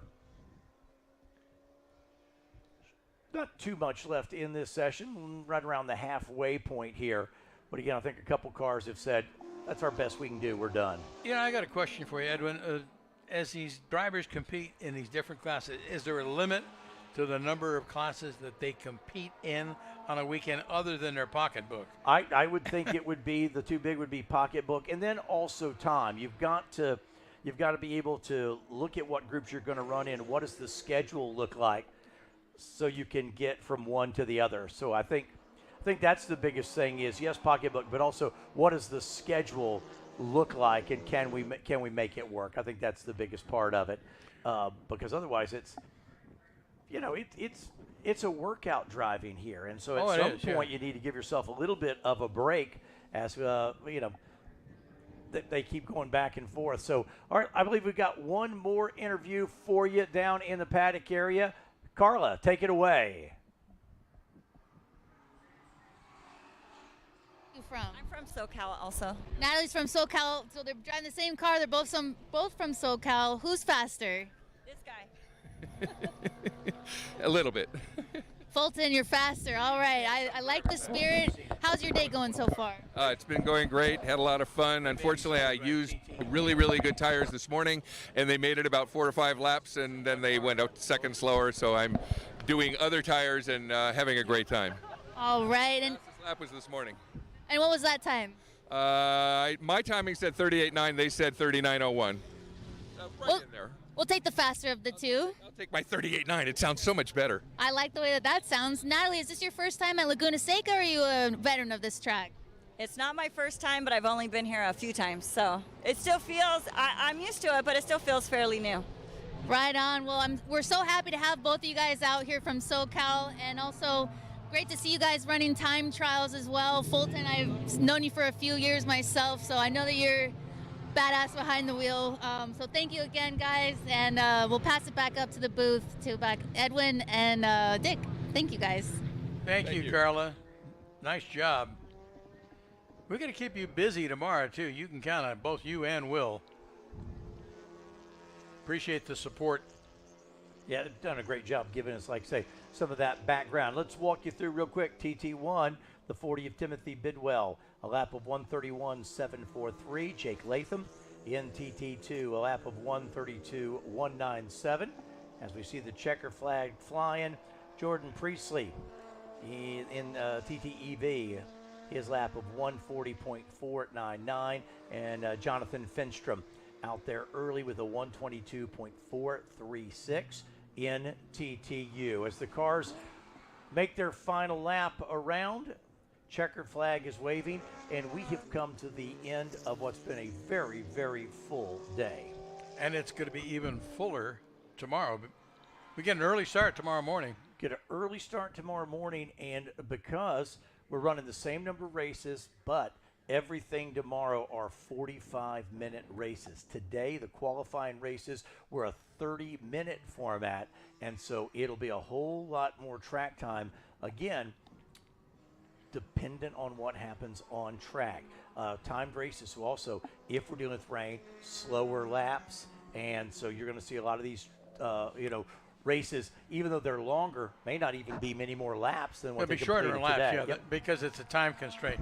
It's a fixed time, so if you're going slower laps, you just turn less laps. I noticed that the time trials remain constant at 20 minutes in each session, even though the races are half again longer. And they'll get a session, 2 sessions tomorrow to set their field. Well, the final cars take the checker flag here. And Dick, before we go, final thoughts on our first day here and still a couple to go. Well, I'll tell you, I was impressed by the driving and the performance of these cars, how well these drivers have adapted to this track, most of whom have never even seen it before. A lot of drivers out from the East Coast. One of the drivers that Carla was talking to said he was out here from Virginia and made it a trip, and he's really happy to be here.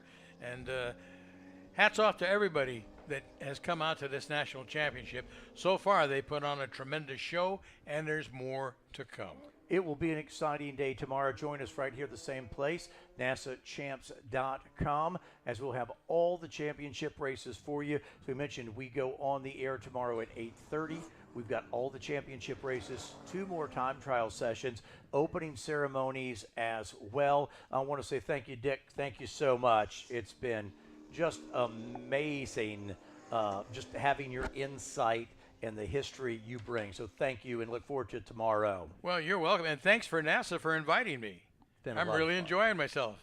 We'll do it again tomorrow. Excellent job down in the paddock area, Will Falls, who comes to us out of Dallas, Texas, and to Carla Pestotnik, just down the road in Long Beach, California. They, too, will have super busy days tomorrow. The final cars now roll into the paddock. The shadows grow long here over this iconic raceway, and we'll do it again tomorrow at WeatherTech Raceway Laguna Seca. These are the NASA Championships for 2002.